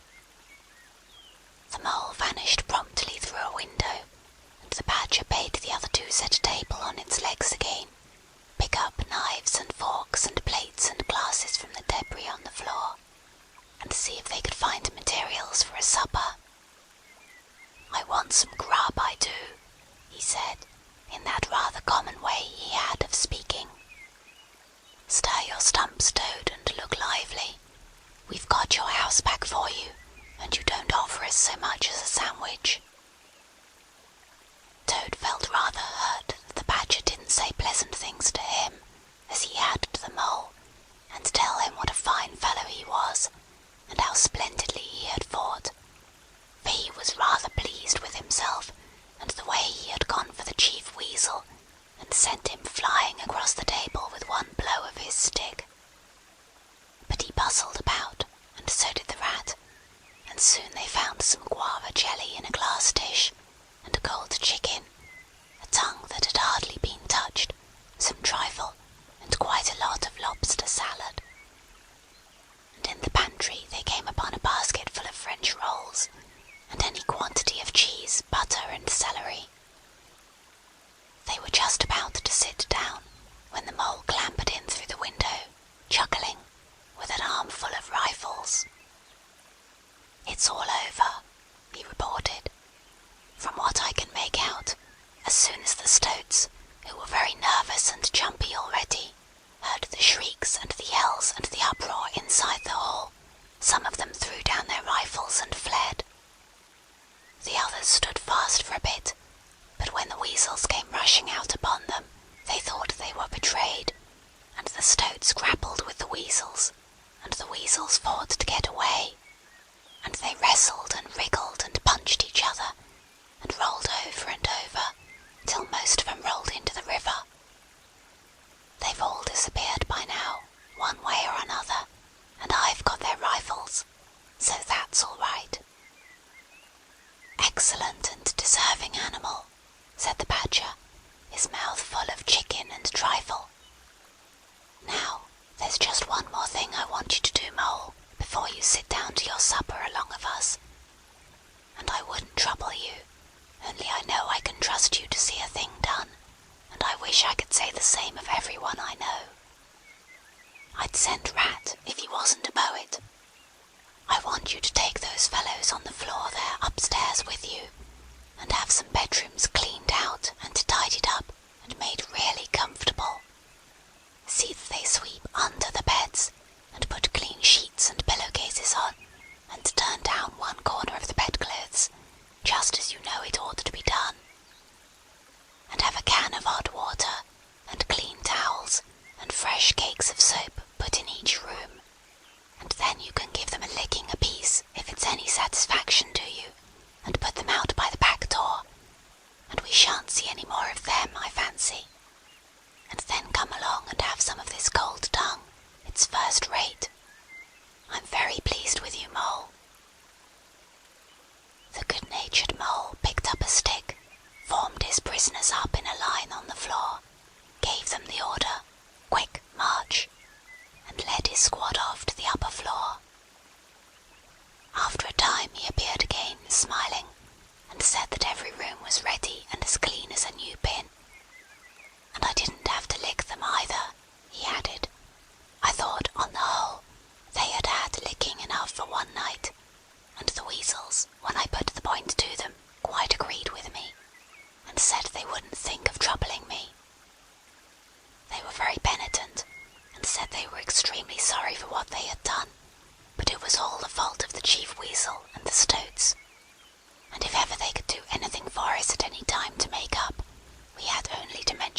was, put all his jealousy from him, and said heartily, "Thank you kindly, dear Mole, for all your pains and trouble tonight, and especially for your cleverness this morning." The Badger was pleased at that, and said, "There spoke my brave Toad." So they finished their supper in great joy and contentment, and presently retired to rest between clean sheets, safe in Toad's ancestral home, won back by matchless valour, consummate strategy, and a proper handling of sticks. The following morning, Toad, who had overslept himself as usual, came down to breakfast disgracefully late, and found on the table a certain quantity of eggshells, some fragments of cold and leathery toast, a coffee pot 3/4 empty, and really very little else, which did not tend to improve his temper, considering that, after all, it was his own house. Through the French windows of the breakfast room he could see the Mole and the Water Rat, sitting in wicker chairs out on the lawn, evidently telling each other stories, roaring with laughter, and kicking their short legs up into the air. The Badger, who was in an armchair and deep in the morning paper, merely looked up and nodded when Toad entered the room. But Toad knew his man, so he sat down and made the best breakfast he could, merely observing to himself that he would get square with the others sooner or later. When he had nearly finished, the Badger looked up and remarked rather shortly, "I'm sorry, Toad, but I'm afraid there's a heavy morning's work in front of you. You see, we really ought to have a banquet at once to celebrate this affair. It's expected of you. In fact, it's the rule." "Oh, all right," said the Toad readily. "Anything to oblige. Though why on earth you should want to have a banquet in the morning I cannot understand. But you know I do not live to please myself, but merely to find out what my friends want, and then try and arrange it for 'em, you dear old Badger." "Don't pretend to be stupider than you really are," replied the Badger crossly. "And don't chuckle and splutter in your coffee while you're talking. It's not manners. What I mean is, the banquet will be at night, of course, but the invitations will have to be written and got off at once, and you've got to write 'em. Now sit down at that table. There's stacks of letter paper on it, with Toadall at the top in blue and gold.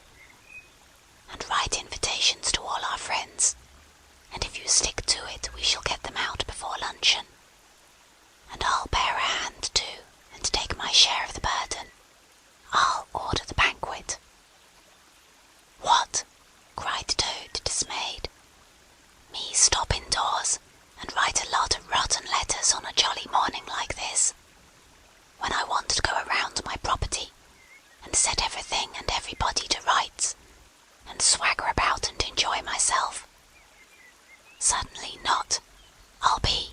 I'll see you. Stop a moment, though. Why, of course, dear Badger. What is my pleasure or convenience compared with that of others? You wish it done, and it shall be done. Go, Badger, order the banquet, order what you like. Then join our young friends outside in their innocent mirth, oblivious of me and my cares and toils. I sacrifice this fair morning on the altar of duty and friendship."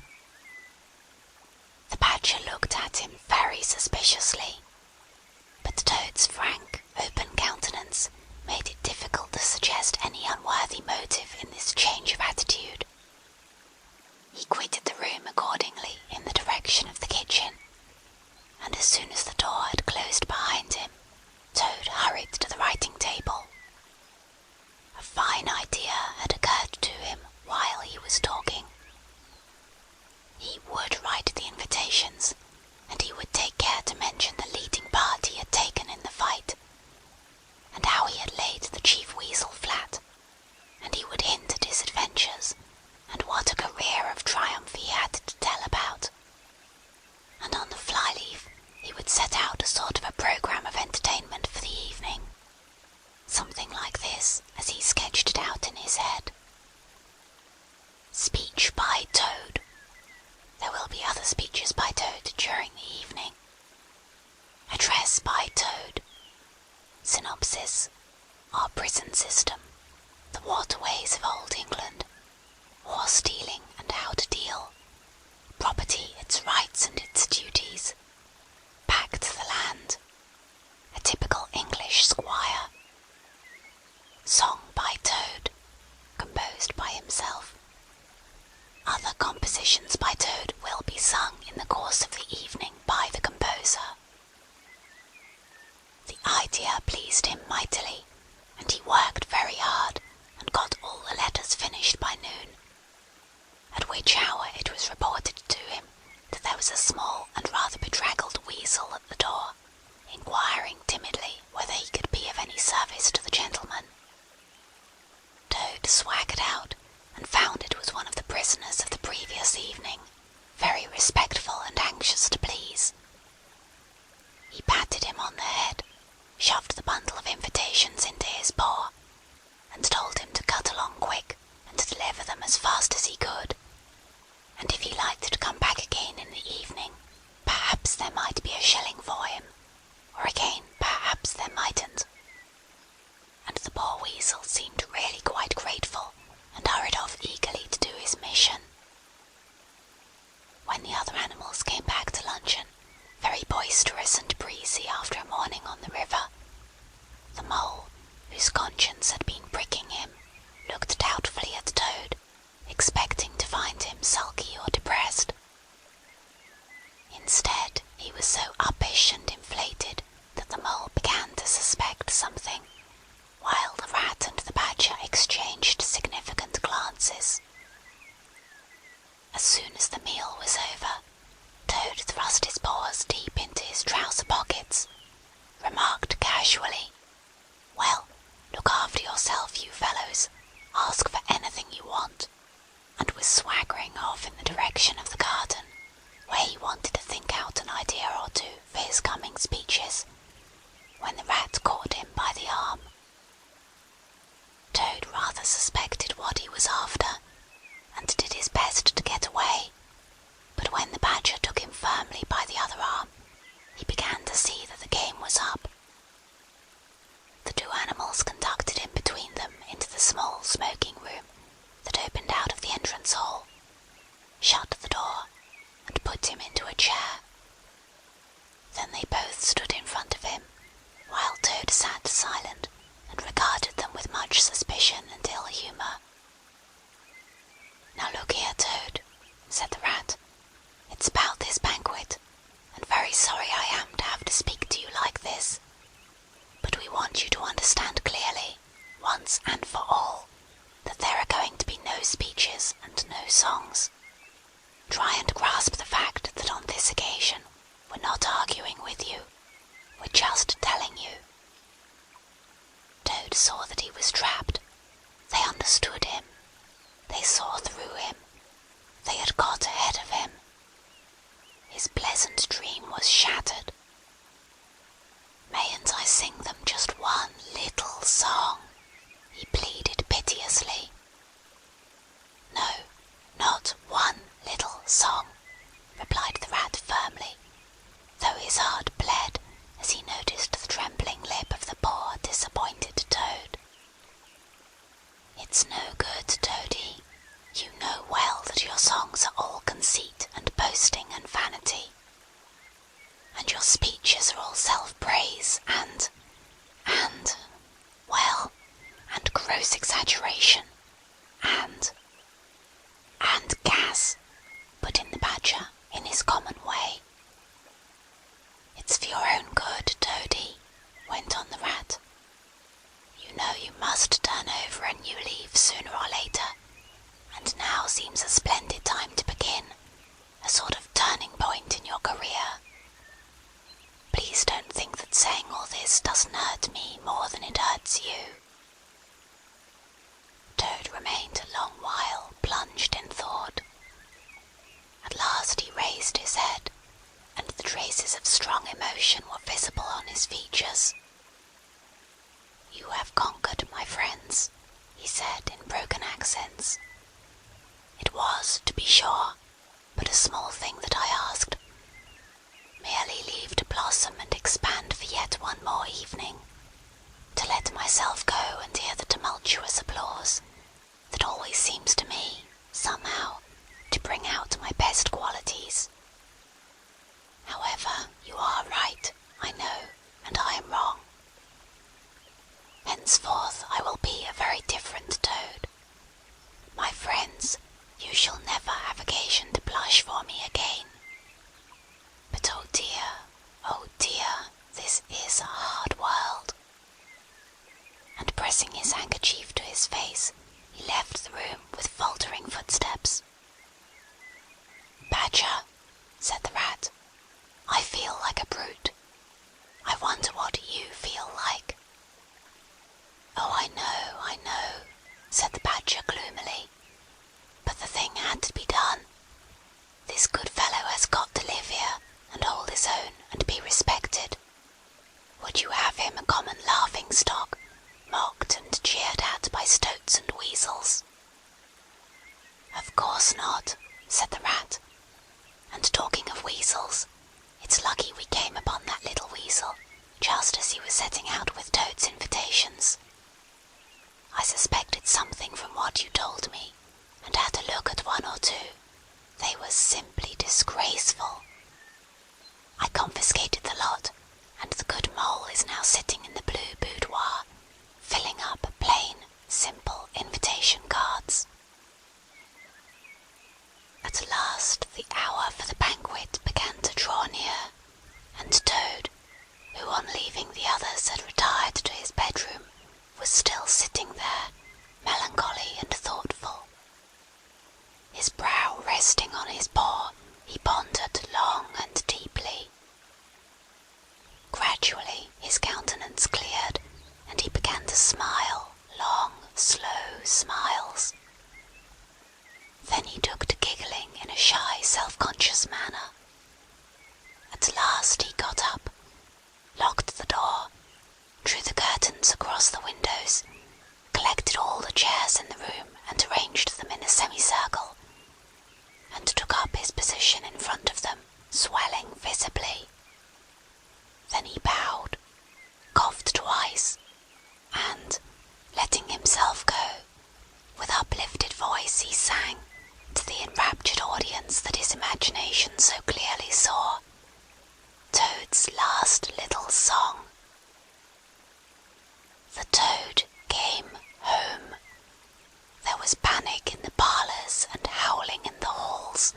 There was crying in the cowsheds and shrieking in the stalls. When the Toad came home. When the Toad came home. There was smashing in of window and crashing in of door. There was chivying of weasels that fainted on the floor. When the Toad came home. Bang go the drums. The trumpeters are tooting, and the soldiers are saluting, and the cannon they are shooting, and the motor cars are hooting. As the hero comes, shout hooray! And let each one of the crowd try and shout it very loud, in honour of an animal of whom you're justly proud, for it's Toad's great day. He sang this very loud, with great unction and expression, and when he had done, he sang it all over again. Then he heaved a deep sigh, a long, long, long sigh. Then he dipped his hairbrush in the water jug, parted his hair in the middle, and plastered it down very straight and sleek on each side of his face, and, unlocking the door, went quietly down the stairs to greet his guests, who he knew must be assembling in the drawing-room. All the animals cheered when he entered, and crowded round to congratulate him, and say nice things about his courage, and his cleverness, and his fighting qualities. But Toad only smiled faintly and murmured, "Not at all," or sometimes, for a change, "On the contrary." Otter, who was standing on the hearth-rug, describing to an admiring circle of friends exactly how he would have managed things had he been there, came forward with a shout, threw his arm round Toad's neck, and tried to take him round the room in triumphal progress. But Toad, in a mild way, was rather snubby to him, remarking gently as he disengaged himself, "Badger's was the mastermind. The Mole and the Water Rat bore the brunt of the fighting. I merely served in the ranks and did little or nothing." The animals were evidently puzzled and taken aback by this unexpected attitude of his, and Toad felt, as he moved from one guest to the other, making his modest responses, that he was an object of absorbing interest to everyone. The Badger had ordered everything of the best, and the banquet was a great success. There was much talking and laughter and chaff among the animals, but through it all Toad, who of course was in the chair, looked down his nose, and murmured pleasant nothings to the animals on either side of him. At intervals he stole a glance at the Badger and the Rat, and always when he looked they were staring at each other with their mouths open, and this gave him the greatest satisfaction. Some of the younger and livelier animals, as the evening wore on, got whispering to each other that things were not so amusing as they used to be in the good old days, and there were some knockings on the table, and cries of "Toad! Speech! Speech from Toad! Song! Mr. Toad's song!" But Toad only shook his head gently, raised one paw in mild protest, and, by pressing delicacies on his guests, by topical small talk, and by earnest inquiries after members of their families not yet old enough to appear at social functions, managed to convey to them that this dinner was being run on strictly conventional lines. He was indeed an altered Toad. After this climax, the four animals continued to lead their lives, so rudely broken in upon by civil war, in great joy and contentment, undisturbed by further risings or invasions.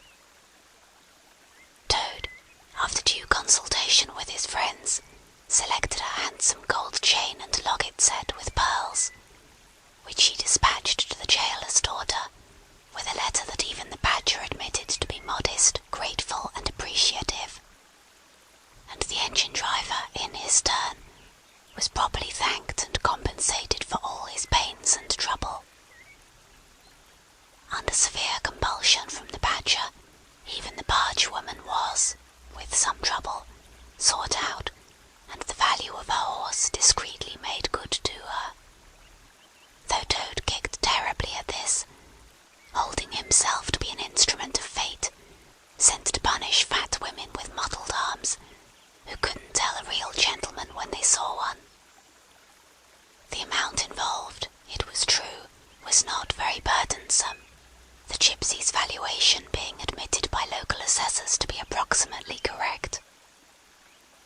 Sometimes, in the course of long summer evenings, the friends would take a stroll together in the wild wood, now successfully tamed so far as they were concerned, and it was pleasing to see how respectfully they were greeted by the inhabitants, and how the mother weasels would bring their young ones to the mouths of their holes, and say, pointing, "Look, baby, there goes the great Mr. Toad, and that's the gallant Water Rat, a terrible fighter, walking along o' him. And yonder comes the famous Mr. Mole, of whom you so often have heard your fathers tell." But when their infants were fractious and quite beyond control,